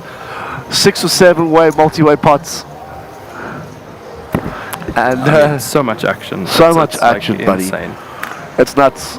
You know, I had a chat with Chad Moorman earlier. Yeah. Oh, well, just now, a few minutes ago, you know, just complimented him on how well he's playing. Like I told him, it's the best poker I've seen you play since I've met you, Bob. Yeah.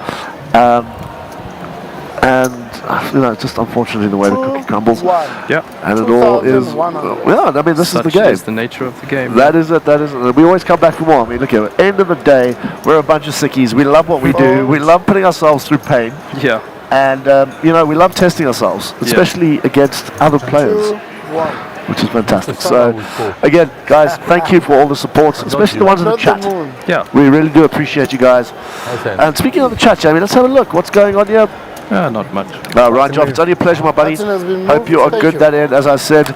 So, yeah, Jamie, you popped a Lucid GTO from Upswing. Yeah, Upswing. that was the name of the solver I was talking about. Yeah, Doug Polk. You know, that's Doug Polk's trite. And, yeah, it's nice, and it's very, very similar to GTO, but to GTO Wizard, but much cheaper. Also, we forgot about another next to Paul talk to me for half a second here. What is it like working on Mark Joseph's teeth? My brother, do you really want me to be completely honest? Yes, please. I have never in my entire life, he's a wonderful guy, but I've never seen a bigger tongue in my life before. But you can't see the teeth, but it's just one massive tongue. Just got to be honest. But I mean, he pays well, pays his bills, and I've got to just do what I have to do, you know.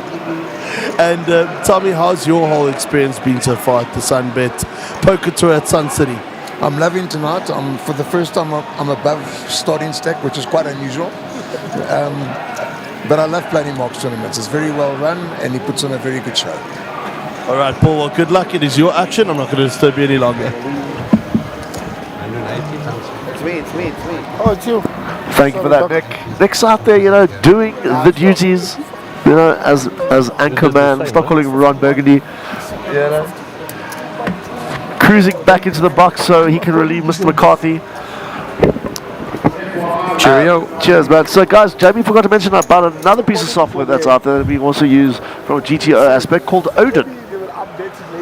Odin's a fantastic tool which was developed by Fedor Holtz and his squad. The whole buy-in doesn't go. So yeah, there's a couple of tools if you want to go look at it. And speaking of tools and training and so on and so forth, Kevin Martin has actually just done a course or a video for Upswing, which is going to be put out there. So that is very, very cool.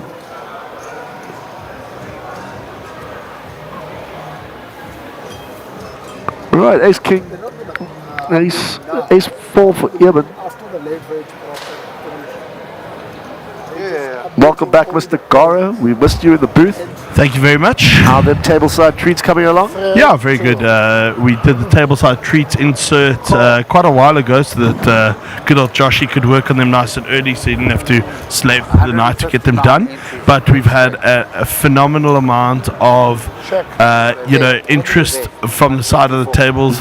You'll see one very interesting interview coming up shortly. So what is one common regularity across the board of all the players that you've interviewed today? One thing that they've all saying the same thing about? Oh, they're just loving the experience here of Sun City. It's just, it's so electric to see, and it's great. I just want to jump into action here. Evan getting quads, a one card quadder on that turn. What is? And unfortunately getting no action at all. Oh, trust me, for Eben, the pleasure of being able to show that ace there means just as much. So, Eben plays this for the love of the game. He really does. He doesn't worry about all the shenanigans on the side. Trust me, for him it's about playing the purest poker and just having fun doing it. So, yeah, Eben, we love seeing it. And Chris, one of your favorite pictures out there? Yeah, gotta love a good old Pokemon. Look at this full-on evolutionary stages of Charizard. Some absolutely amazing. Like how a simple card game has come so far in regards to monetary value. Yeah. Like a PSA 10 Charizard right now is going to set you back an absolute fortune. I mean, point in case, look at Logan Paul. Yeah. Wearing the one around his neck. Steve Aoki, also avid card collector. But he just doesn't do Pokemon. He does the whole lot. He does Star Wars as well. If you had the king, you would pull. And yeah, it's fun. But back to the action. Enough about me nerding out. When you guys saw Nicole Middleton finding that gut shot earlier to stay alive. We have both those stacks right now if you did it. His bad friend told him, if somebody do a sit bad, you just jump here on top, you see. That's what he learned, you see. Oh. 2,100. Whoa, slowly. 200. You need it now. I do need the help, but not that fast. 2-1. Alright, so it looks like we have a open to 2,100. Baboon. All of you. See you tomorrow. So Mike Collett coming up there. And letting me know that we've already smashed our guarantee. And we're not even halfway through late reg. Chris, this looks to be a big one. Check. I mean, buddy, I think this is going to supersede all expectations that have been put into place. Yeah, I mean the turnout's great. 11 tables running as we speak. It's amazing to see so many people wanting to play the game, so many people interested in it. And you know what? I really hope we see a 12th table open tomorrow. Yeah. I'm pretty sure that will be the case. I hope so. I really do. If enough people get eliminated tonight, they might just then become fillers. I think there is one seat already available on this feature table, if I'm not mistaken, Chris. Yeah. Yeah, so they could certainly fill up into the slots. But you know what? 11 tables is good, considering we smashed the guarantee already. I'm excited. Really am. I mean, I don't see why you wouldn't be. There's so much going on. And, I mean, this action's just going to get worse, or crazier and crazier. Not worse and worse. Crazier and crazier, should I say. It's happening. Is it happening? It's happening. Dogs spell with it. What's it English? Right out to the other tables there. A little bit of action coming from one Darren Lipman, Howard's son, with a chrome shirt on there. I'm certainly sure it's not chrome of old, Chris, but there must be some software program out there that chrome is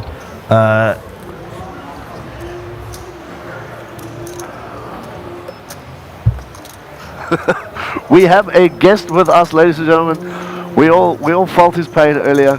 We all suffered with him. We all rooted for him. We all saw him make probably one of the sickest calls of his entire event thus far. It's my pleasure to welcome Chad Morwan back into the box. Hi. Hello, my bud. Thanks for taking the time to come and join us. You, sir. I haven't told you this, but you're my hero. You made probably the sickest call we've ever seen in the series, and we were losing our minds with it. It's not just about being mates and all, but we can appreciate a great hand of poker, and also, I mean, we have to give it to Jacobus as well. Really putting you in the blender. 100%. I mean, he could have definitely. When I spoke to him outside, he said, "Geez, the call was just he didn't expect it." And I said, there's a couple hands I put him on, and I said the biggest worry for me was that he was bluffing me with the queen, the rivet queen. Yeah. And he wanted to get me off sort of a bottom ace or a king, and he was trying to bluff me off those kind of hands, and that was my biggest worry, that he would have sort of queen 9 or queen 8, and so yeah, it was nice to be right, but did it only spiral downwards from there. So, I mean, it's super unfortunate to have witnessed what you went through. And, Chad, I'm pretty sure everybody that's watching felt your pain, but just the way things went about, could you sum that up for us? Like, in your mind, what were your thoughts? Sorry, just to interrupt you here. This hand here, do you think if Moon had fired there, Jacobus would have just called with the 8s for sentimental value? Yeah, I don't think you had the skill level to match your call there, to be brutally honest. And it's nothing against Jacobus, but that call you made early on, the internet reacted to it. The fact that everybody was going mental about it was just insane. And as you can see, early on we had a lot of people coming through on the chats there, just supporting the boys, and we're very sad about it. You guys have to hear this interview. It's one of the best interviews we've done Sun yet. City's certainly happy to see you here because their sales in Heineken have gone up 50%. Listening to Nick twice. Since arriving Jesus. back. You got a fresh one in hand. Beautiful. This is what it's all about, folks. It's not just about the poker here. It's about the vibe. Grant, Tommy, what are you going to do with the money if you win here on Sunday? If I win here on Sunday, are you joking? First of all, I'm going to give the barman and the bar ladies the biggest tip of their lives. Then I'm going to decide what I have to do. But more importantly, I'm going to take it all to the casino on Sunday night. and we're going to see what's going to happen. I'm going to get my buddy, Mr. Gavin Sardini. I know Gavin Sardini. I've been watching him all week. Played with him last week. What a lekker guy. Nadim, you bloody bastard. How do you go run a flush? I just bought 2 double whiskeys, Johnny Blacks. Yeah. And so hopefully that keeps it in the game. But, you know, what a lekker Joel. On Wednesday night, I was watching the stream, watching you guys. And you guys got me back in the gears. And I said, I was lying in bed on Wednesday night after the Champions League, and I said, listen, MJ, get us a little table here, or not a little table, a little room available. But listen, boys, the best advice I can give you all is come down, and also the biggest thanks is to yourself and your team, honestly, It's great, Honestly. I'll call blind. Whatever. I'll call blind, man. Whatever, man. Come on, man. Jesus Christ. What are you guys worried about, man? Laugh is laugh, But honestly, Nick wanting to get involved. To your team, honestly, this is what brought us back. Well done to you and your mates, and to your team. And thanks, guys. Over and out. What an interesting interview that was, Nick. You know, Grant Candle has become one of the most interesting people to us on this league. He is, you know what, his energy level that he brings to the table, the way he goes about it, and just his level of energy offers into the tournament is just phenomenal. So Grant, we loved having you back, and Heineken is certainly happy to have you back on merit.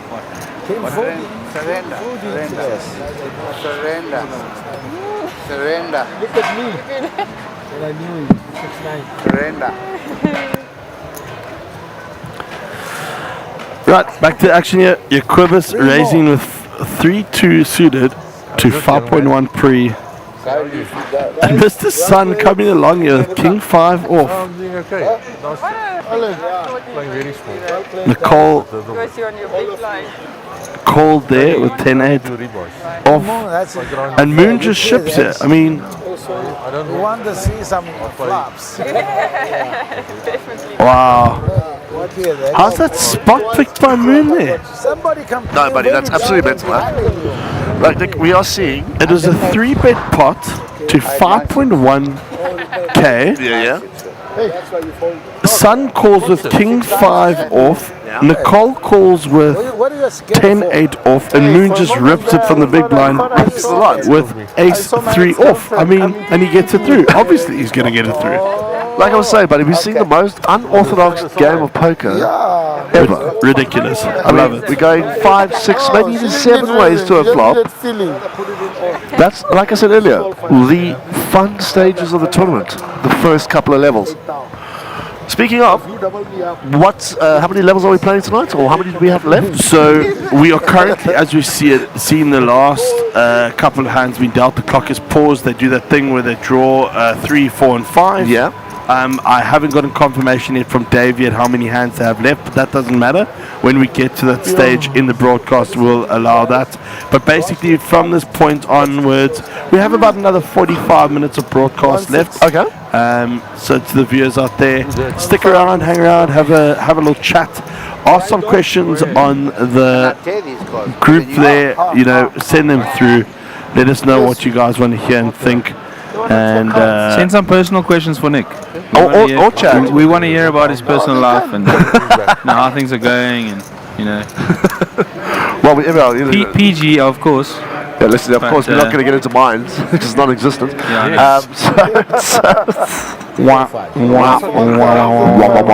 Unlucky, bro. Such is the nature. All right, over to Mr. Sun here with Pocket Jacks in the cutoff. Warwick permanently nursing a short stack. I think in every tournament I've seen him. So 4-5. I'm on Moon. They say 4-5 and you say call. Chad, keep it PG up, yeah? Still working. Don't worry. You say 4-5. Mr. Sir. Chris also being unnecessary. No, Chad, just his facial expressions kill me, mate. I'm sorry, his facial expressions ended me. The way. Oh yeah. Anyway, back to the action here. Mr. Sun 3 betting 4.1k with pocket jacks. Cole Middleton, pocket fives again. She found a gut shot earlier, being all in against Ace King. She's Ace in the window, went perfect to stay alive. She is going set mining, that's for sure. Right, through to the flop. Oh wow, she finds it, and look at that board. It's not a great board for anybody, really. Yeah. You know, even with a set of fives, you don't exactly want to see a monotone board. So obviously now, this will be reasoning for leading this flop here, Chad, right? If you're Nicole's side, thinks. She can't really lead because she's, you know, no, if it checks her. On the button. If it checks her. If it checks her, no, you're definitely not betting on this flop. You want to check and see a non-club turn. Well, there we go. The spook has arrived. Christine arrived. I'm not sure if you guys have mentioned it in the past, but Nicole is actually ex-Miss Africa. No. Incorrect. Ex-Miss SA International. Yes, SA International. Very different to Miss South Africa. It's very different. She's sort of like an ambassador for South Africa on the world stage. Yeah. But fantastic to have her on the tour. And her boyfriend, Diederik. Lovely couple to have. Husband, sorry. I didn't know they were married. Yeah, look on her finger. Can't you see the size of that rock? Diederik must have made sure she's happy. Made sure she's happy. But fantastic to have them both on the tour. They're both lovely people, and you know, love spending some time with them, chatting to them both. And yeah, Chad, I'm actually bleak that your missus is not here because we kind of introduced a new segment tonight, like the conversations with the poker wives. She would have been under pressure. I can tell you that. No worries, man. But yeah, would it be great to have her in the box? I mean, we had a chat with Danica earlier. Nick also caught up with her as well, give us insight in regards to what she thinks about Gareth and how he's playing. And I don't know if you watched it. She says that even though she says she likes you. She doesn't really like you, but I mean, she says that you are. She loves me. We know this. Come on. You are Gareth's biggest threat. She sees you as Gareth's biggest threat. No, we have a good laugh together, and you know we're meeting them later. So hopefully we can sink a couple cold ones and have a good time. No, I'm sure we will. So see there's some comments coming through on the chat. Talk to us, Chatty. Ryan Joffe coming through with a couple messages. Shot Ryan, appreciate the. They're not married. They're not married. Just Facebook stalked her. She's engaged. All right, that is. Thanks, Nick. Yeah. Well, no, it's just hella weird because when I interviewed him, he didn't argue with the fact that she is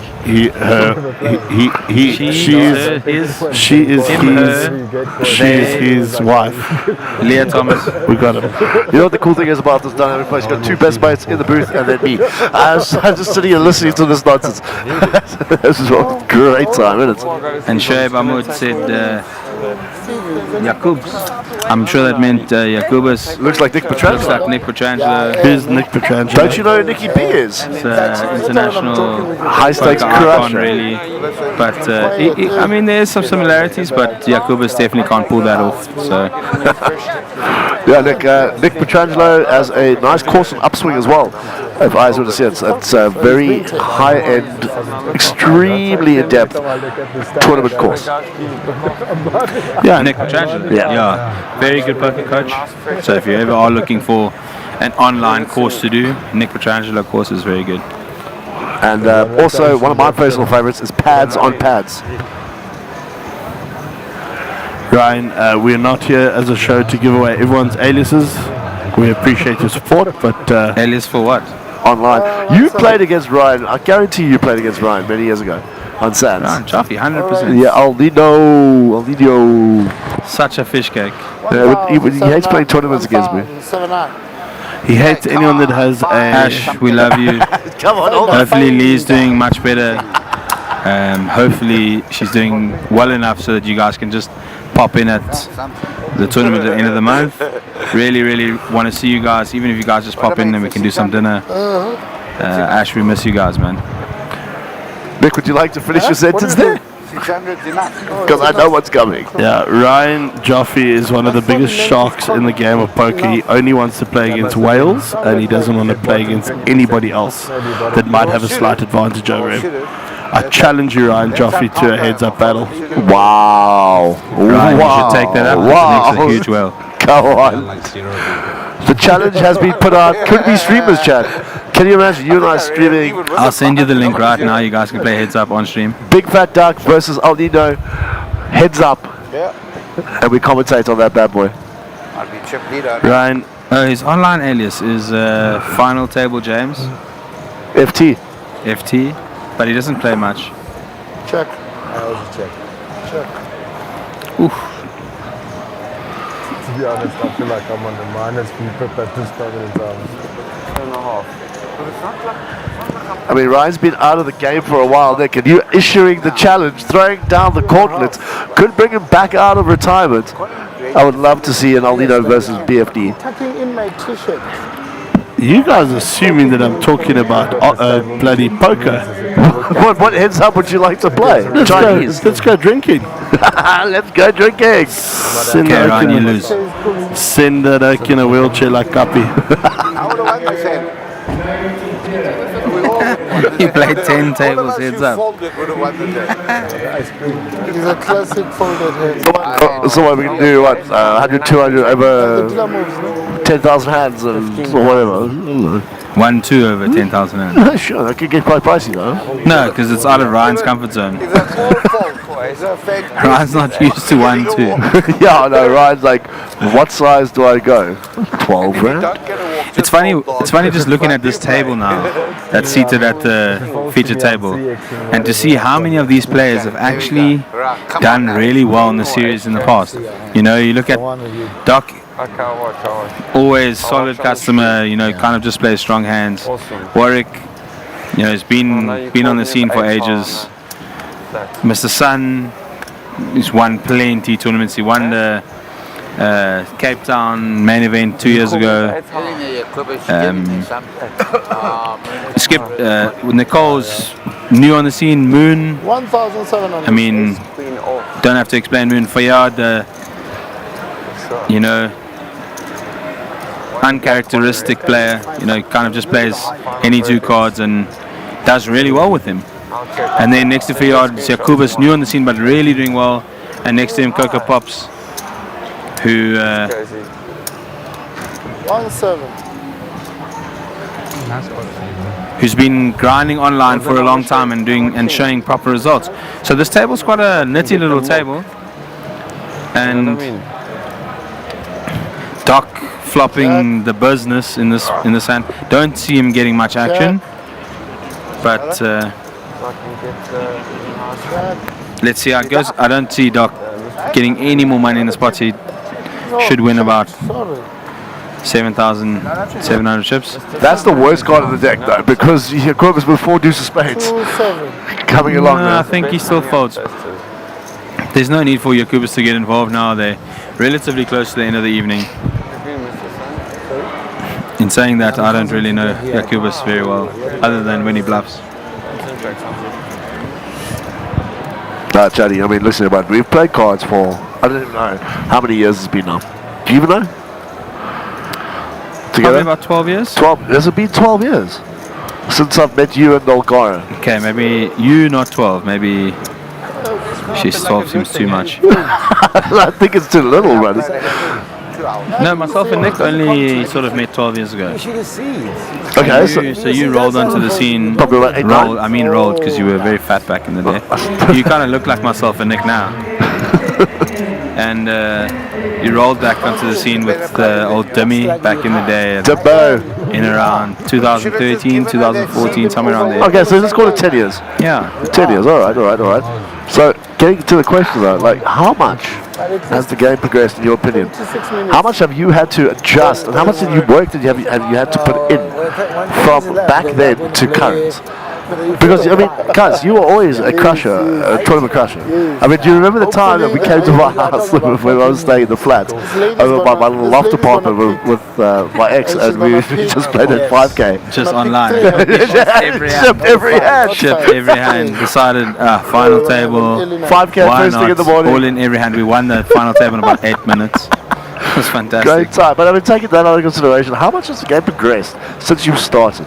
And what kind of bits have you put into place in order to keep up with the current top players? The thing is, with poker in today's game, if you aren't constantly just reading up on sort of different spots, different situations, and going through the coaching manuals of someone like Nick Petrangelo and someone like Ben CB, you're kind of falling behind the time, because poker is progressing regardless whether people are studying the game or whether they're not studying the game. The game that they're picking up is watching other people play at the tables, and those people that they're watching are studying these courses. So if you aren't reading up on sort of what spots people are putting you in and how they're putting you in those spots, then you're falling behind constantly. So a follow-up question then, if I may, my good man. For the newbies out there, right?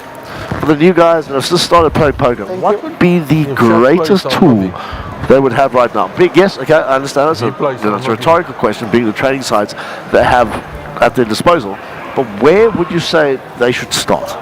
If they had to go sit down and be like, all right, I want to learn how to play this game properly from a GTO aspect or an exploitative aspect, where would you point them to?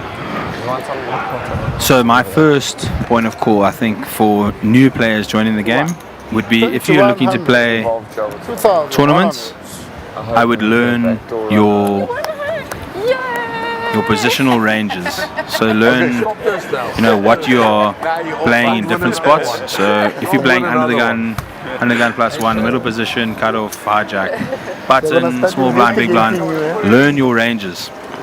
Learn the hands you should be opening. And he's getting cards. I'm going to check them out, sweat them with him. Yeah, we'll chat now after Nick and Greg are chatting. After Nick and Greg's. Over here. Doc, how's your experience been at Sun City so far?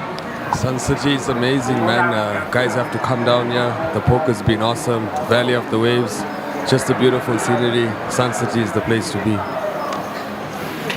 Whilst you look at your hand there, and I'm going to ask you the question of what is the biggest scalp that you want to take at your table and why? Sorry, the biggest?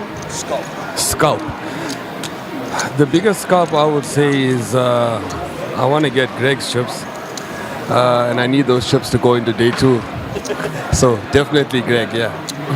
Is it a Greg versus Greg thing, or is there a bit of history there? Precisely Greg versus Greg. I want to show him who's the better Greg.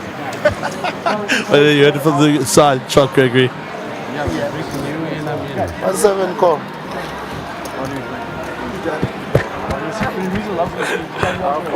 Right over to the action here. Raise for Moon Khan, under gun +1. King Queen off.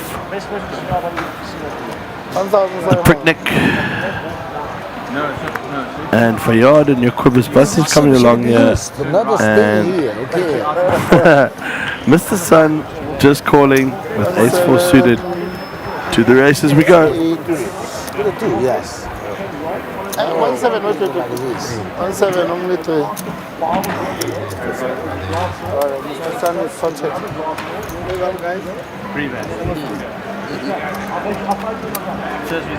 All very well for the winners, eh? Chad, do you have any idea how many times we have seen Nick Gara's favourite hand today? It has been an absolute nightmare. But that doesn't count. This hand now does not count as Nick Gara's favourite hand. No, but we've come up with a new name for this specific hand, the King Queen off, the Pricknick. Pricknick. A little player picnic. Yeah. The little picnic, little picnic.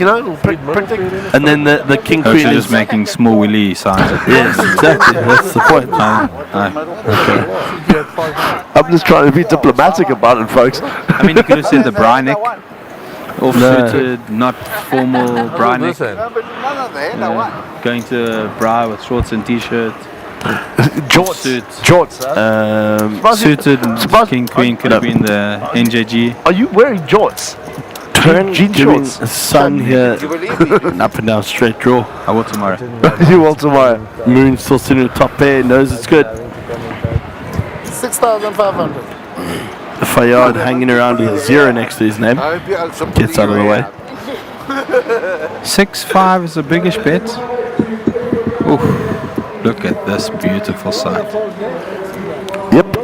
Jazz having a look at my tattoos.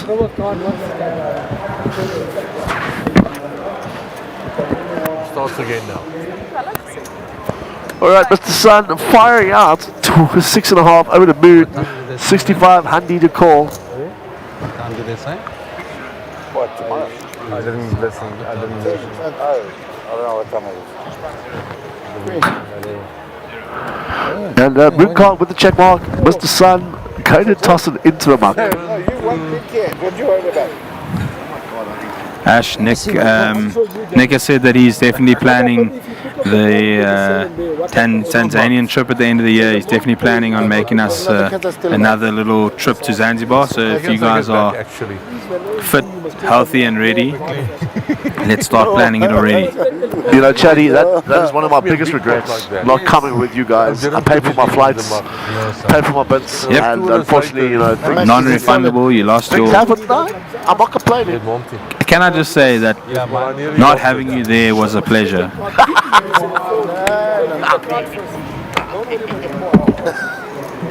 You think you can deal sometime soon? I can. They were busy. Listen to the idiots. No, the guy here, he was busy. He was fixing my microphone. They can't hear me anymore. Yeah, as you can see, there's an interesting dynamic here between myself and Chad Bullman. It might seem to come across hostile. They were turning down the volume. But you know, I know there's a lot of love coming across from that, and you know, he's a good oak. Nick Shaky is no love at all. Yeah, it's more hostile than love. Yeah, you know what the experts are telling you, that heavy music is dead and gone. You know what I'm saying? It's one of those. Right over to Fayyad here at pocket sevens. Fayyad just building a steady stack here. You're up to 126k, 210 big blinds. Looking good. 1,400 feet, still looking very good. Dale Schaff here with ace 10 off. Not liking it, but might get a little bit freaky here. Yeah, Daryl having a bit of a tough time navigating this main event. Interesting that Fayyad's raising here to 3k off the bat. Chad, didn't you knock Daryl out? No, I didn't knock that out. Daryl got knocked out by Yakubas. Oh yes. Runner straight. He was very upset about it. All right, Warwick picking up ace jack here on the button. Oh, Coco Pops, we love him. There's a raise, there's a call. Yes, call. Line 600, raise 3,000. I need to find the pocket aces. Right, Mr. Sun with Queen 10 gets out the way. Nick Cole, Middleton 9-5. Young Dolly Parton throwing straight back into the mix. So sevens V ace jack here. Wow, ace jack 3, top 2 for Warwick. It's an interesting name for Warwick. It's a good name. 3.5.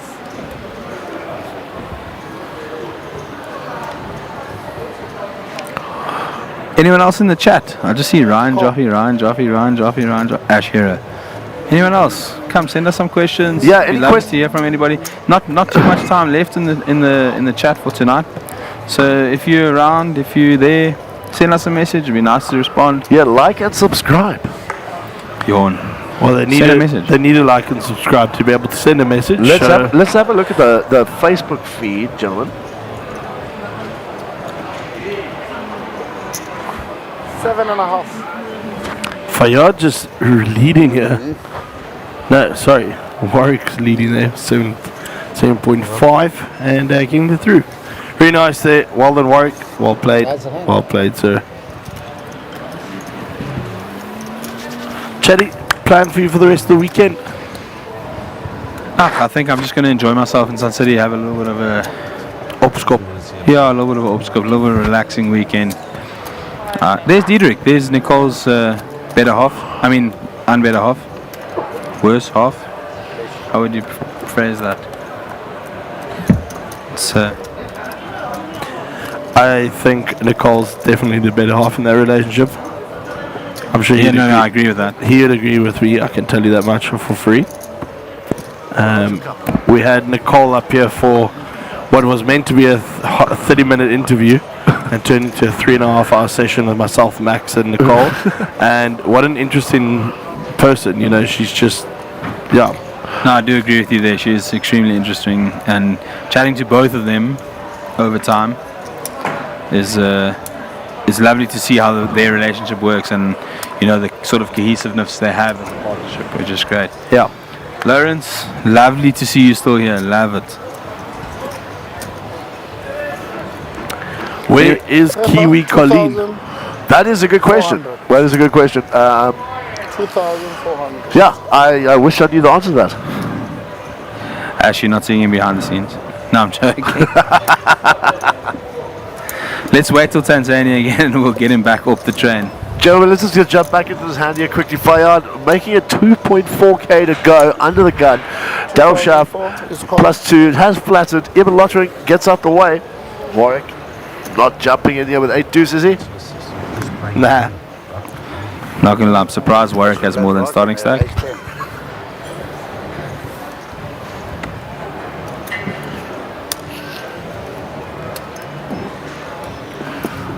Alright, and Nicole Middleton. Nicole with S9. 30 bigs. Chatty, what's the story here? I can see the thought process that's going through her mind. You know, it's not really a call, it's all in a fold kind of scenario. Here comes Moon. Good luck, Daryl. No, you will raise. Very good luck, Daryl. Good luck. Oh. 8-10-3. Little bit of everything for everybody. Daryl finding middle pair. Moon finding bottom pair. Fayard with the over pair. 6.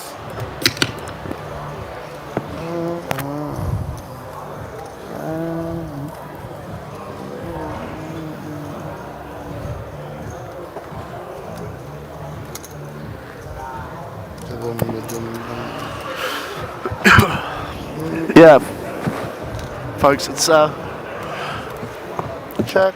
It's that time of the evening where we start winding down in regards to the play itself. Lake Ridge carrying on till, I mean, as Nick said, 4 o'clock tomorrow afternoon, wherever it may be. Don't hold me to that. It's going to be hectic. People are still going to be throwing bucks out there, trying to scoop.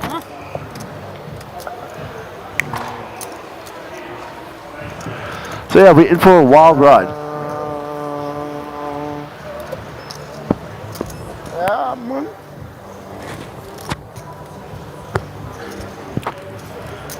Yeah, Moon just contemplating here whether his 3 is any good. But I think Moon's better than this. He's going to know. Just let this one go. For yard raising here pre-flop. Must suspect something.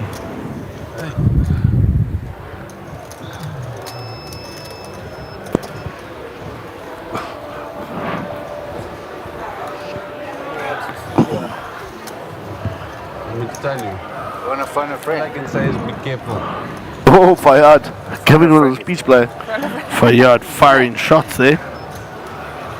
Telling him, Boyki, be warned.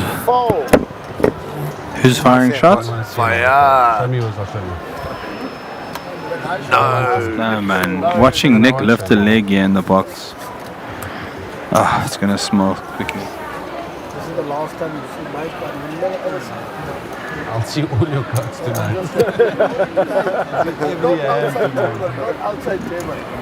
A young Jamie McCarthy on the outside of the box there, looking like he's part of the Sopranos. Also very jealous that I'm sitting in his seat. Keep it warm. Yeah. Say hello to my little Oh, friend. Dobby there with his standard main event hair. After his hand, we should have stopped. Spot on. You see it, man. I'll spin some pancakes. Let's end up put him on. Because you think I want to see me being higher than 10. Aren't you both calling? Great.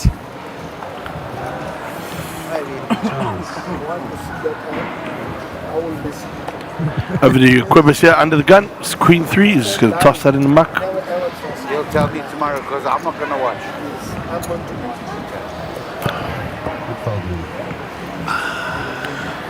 What's happening tonight? I don't know. No, my engine is So Chad, out of curiosity, because I saw you play, I didn't watch you play in the cup, in the early stages. What was the biggest defining moment for you prior to everything we saw on the pitch today? Where did you feel that momentum was shifting your way? And you were like, yeah boy, I'm firing here, I'm going to try and scoop this last game. There was one hand specific. It was the hand before the end of late registration. Yeah. 16. Okay, we'll chat about it after this. I see Warwick's got pocket kings, and it's nice to see Warwick with the hand because he doesn't play much. Right, over to the action here. Warwick in the hijack, pocket kings. Opening it up to what looks to be 1600. Are you sure the 110 big lines is... yeah, at 66k. So a lot of chips. Sheepers. Yeah, everyone's still pretty deep at this stage. We're only 5 levels into this day 1 of the main event. So, yeah. Moon picking up a nice little flop seeing hand. Oof, that is a death flop. Action. I'm the Lord's back. 3 and 4. Mr. Sun, good night. Good night, Mr. Sun. Good luck, Moon, not getting all of your chips in. Get it back.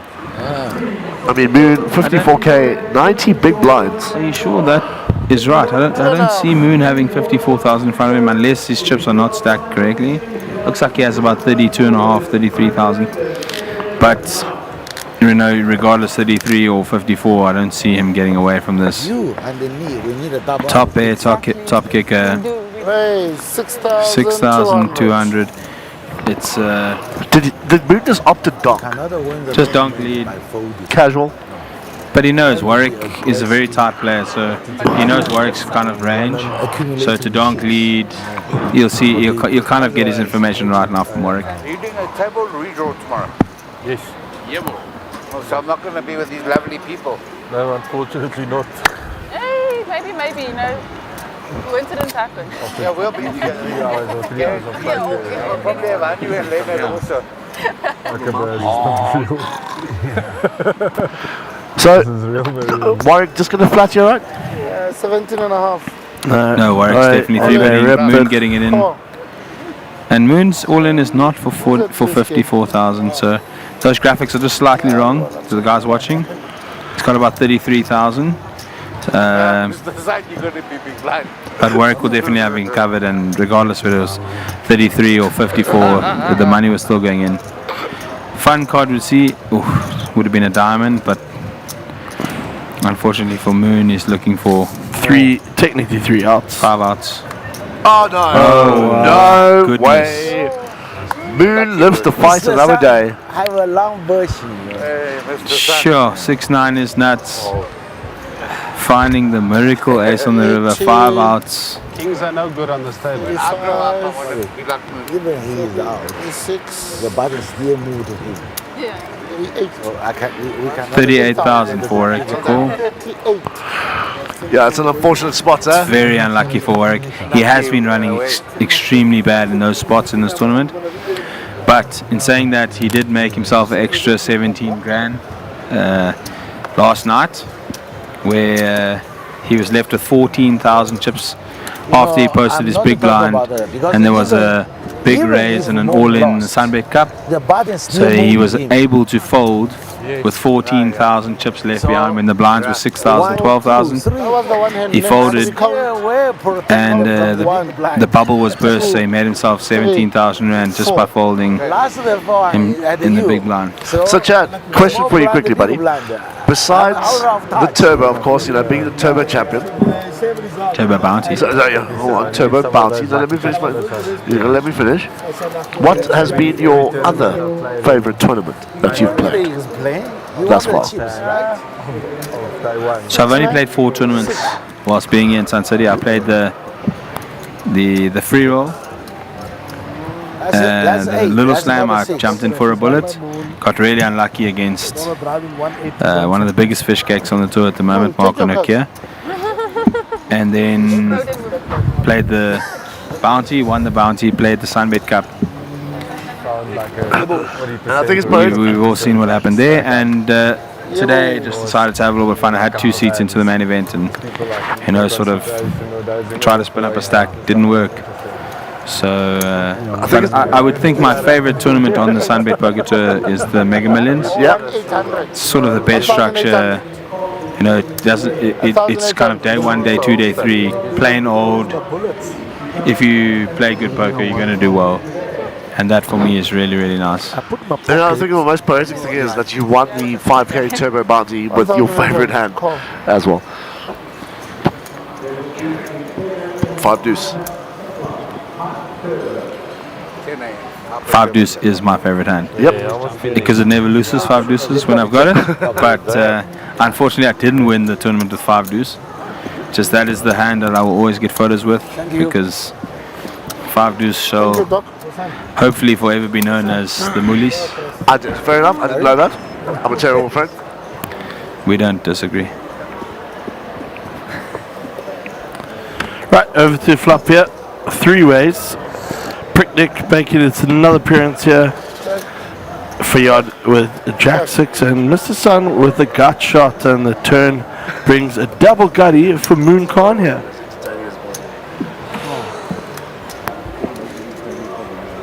Mr. Sun here with King Queen and Fayard sitting with Jack 6. Mr. Sun here looking at leading this one out. I do not see any world where Moon Khan folds, and he certainly calls. Fayard letting that one go. To the river we go. No help to Moon Khan there. Mr. Sun just checking to Moon. 5,000. And Moon putting in a bet big enough to see where he stands. I think it's a fantastic bet from Moon in this position. He's got a double gut shot, and he's looking for any 5, any 9. In his mind, he doesn't think the 7 or 6 is good, but he's got 8 outs to clean win the pot. So to try and take it away now with 7 high, I think it's a very good bet. After this action, there's a nice question for you here, Chad, on the YouTube channel, which I'll ask you in a couple of minutes. Let's just wait here for Moon. And Mr. Sun makes a king high call. Unbelievable. King high calling 7-6. No, sorry, we don't see the river here. And he's winning. The river was another deuce. Fuck off. Mr. Sun. But I still win the pots. Yeah, there we go. All right, question to you, Chad. Leonard Mitchley coming through. Guys, how much of a role does bluffing play in poker, would you say? When is it a perfect time? Question. So, first and foremost, Chad, how important is bluffing? We've spoken about this in my car numerous times, that bluffing is certainly a big part of the game. So Leonard, I'm not sure how affair you are with the game, and sort of where your skills are in terms of the game. But what you'll find is that the more and more recent the times get, the more and more players are bluffing from earlier positions in the hand. So someone will, instead of raising in the cutoff or raising in the hijack, will raise in the under the gun positions or under the gun +1. So the hand kind of looks a little bit stronger, But in essence, they've got ace-5 or 9-8 suited. So they're kind of bluffing from early position to show a bit more strength of their They're not hand. sleeping, they're waiting. Bluffing, plays a massive role in poker, because when you aren't getting cards, which is a lot of the time, you can't always be running on a purple patch of cards. When you aren't getting the good cards all the time, you've got to try and, sort of keep yourself in your stack, like topping up, rolling over. So those little bluff spots where you can just pick up the blinds, pick up maybe one caller, the flop will come ace high, and you've got 9-8 suited, and you kind of represent the ace. And your sort of middle position caller or your button caller folds, those kind of spots do play a massive role. There's no real good time to bluff. You've just got to kind of assess your table and who's sitting where. If you've got guys that are really sticky and don't fold, I would suggest not bluffing. Because if guys are getting sticky and just calling all the time, you're just going to get found out a lot. But if you've got a relatively tight nitty table, to open up sort of 1 in every 4 and take down 2 blinds per rotation, you will be looking at topping up your stack quite a bit. Thank you, Chad.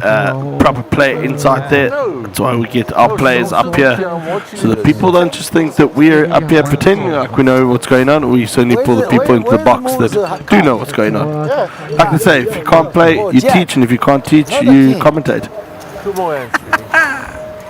That's one of the best trips I think I ever. Mr. Moon wants a bag. Not my own cards. No, that's right. I mean, Mr. Sun. It's a 6-6 dog. That's a 12. That's too much. Yeah, too much. Yeah. It looked like a race.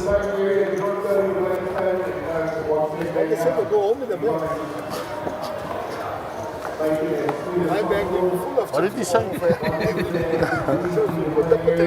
Check what you got right, huh? You got both in the dealer. Yeah, I see.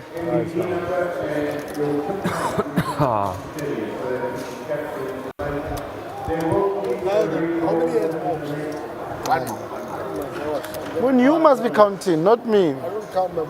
You don't count. Just put in the man. Math is not good to count. Force. Right, over the moon con here, calling with a Queen 5 suited. Fayyad also just coming along, and Daryl Schaff here, Queen 10 suited, also just completing from the small blind. And Eben, I'm assuming, just checked with his 6s to the flop here. Eben getting the best of it still. Check. With these 6 of spades coming Check. very alive here. That's the one. But you won't know that. Truly is. Fayyad now picking up top pair on this board. Check. And Daryl Schaff picking an up and down straight on this board. 1,000 rand. Does Ibn realize his equity here? Oh, Zah. Sorry, the graphics just trying to play catch up Moon, there. what's happened? Moon. Sorry, I was going to say, I don't see how Daryl calls with that flop, but I see the turn is a king, and that's when the money was, interesting. Spice. I honestly think this goes check on the river, and Daryl wins with a straight. 6-8. You say spade or straight?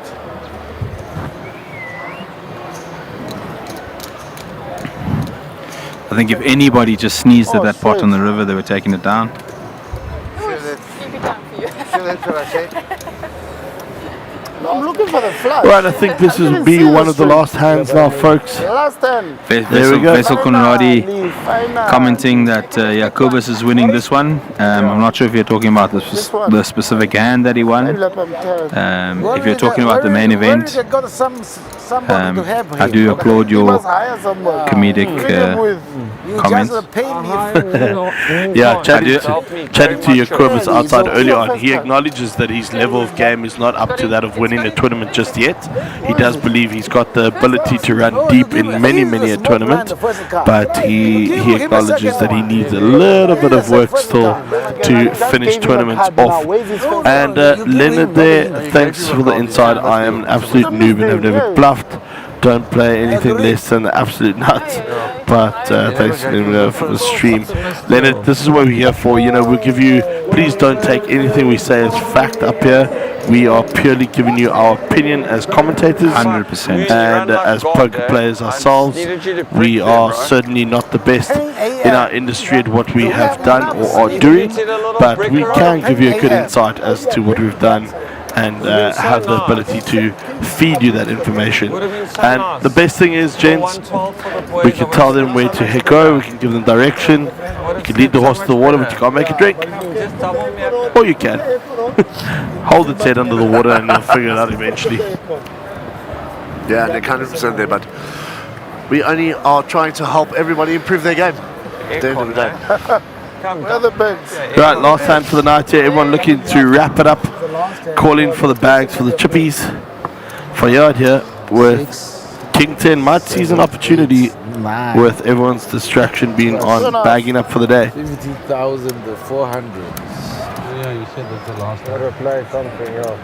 I played it the whole day, made the 400 chords. Ace 3 for your quivers here. And Daryl Shaft picking up 5. Yeah, it could be a nice, interesting last hand here. Evan sitting with a massive 319 big blinds and Warwick here just flatting. I would love to have seen him chip it there. I mean, he's got definitely not 7.3k. I can tell you he's got about 27 and a half, 28 behind. So we do apologize for that graphics there being incorrect. King Jack Deuce. I'm not sure if you guys have mentioned as well, sorry, on the stream, what Warwick does for a living. Yeah, he's a real estate agent, a very successful one. Isn't he on TV too? No, I just think in more specific, Warwick is probably the number one high-end real estate broker in the country. I think he sells more properties that are sort of 25 million plus than any other estate agent in the country last year specifically. So if anybody is looking for someone in that sort of industry, Warwick is extremely good. He's a magician at what he does, and geez, he's a lovely guy to work with. And if you want anything in sort of that sort of price bracket, then definitely he'd be the person to come up with. Right, folks, and that is it from us. Chad, thank you so much for joining us. Thank you so much for the insight you've given the viewers out there. I would like to share my deepest condolences for what happened on that final table to you there. I think you were robbed, to be brutally honest, by the poker gods, be that as it may. You played exceptionally well. Take that home with you. Put that feather in your cap. Thanks, you bud. played the best hand we've seen on the SunBet Poker Tour at Sun City this year. And I'm pretty sure that every viewer out there that saw the hand and the viewers that will see it going forward will come and tell you, Jaddy, that was one of the best hands we've seen played on the stream. So we thank you for that. Chris, we thank you for your service to the people out there, to the good people watching till 1 o'clock in the morning, all 94 of you. You are soldiers, you are troops, and we'll see you tomorrow at 10:30 a.m. for the new set of day 2. Good night, folks. Sleep tight. Adios, amigos. Bye-bye. Bye-bye.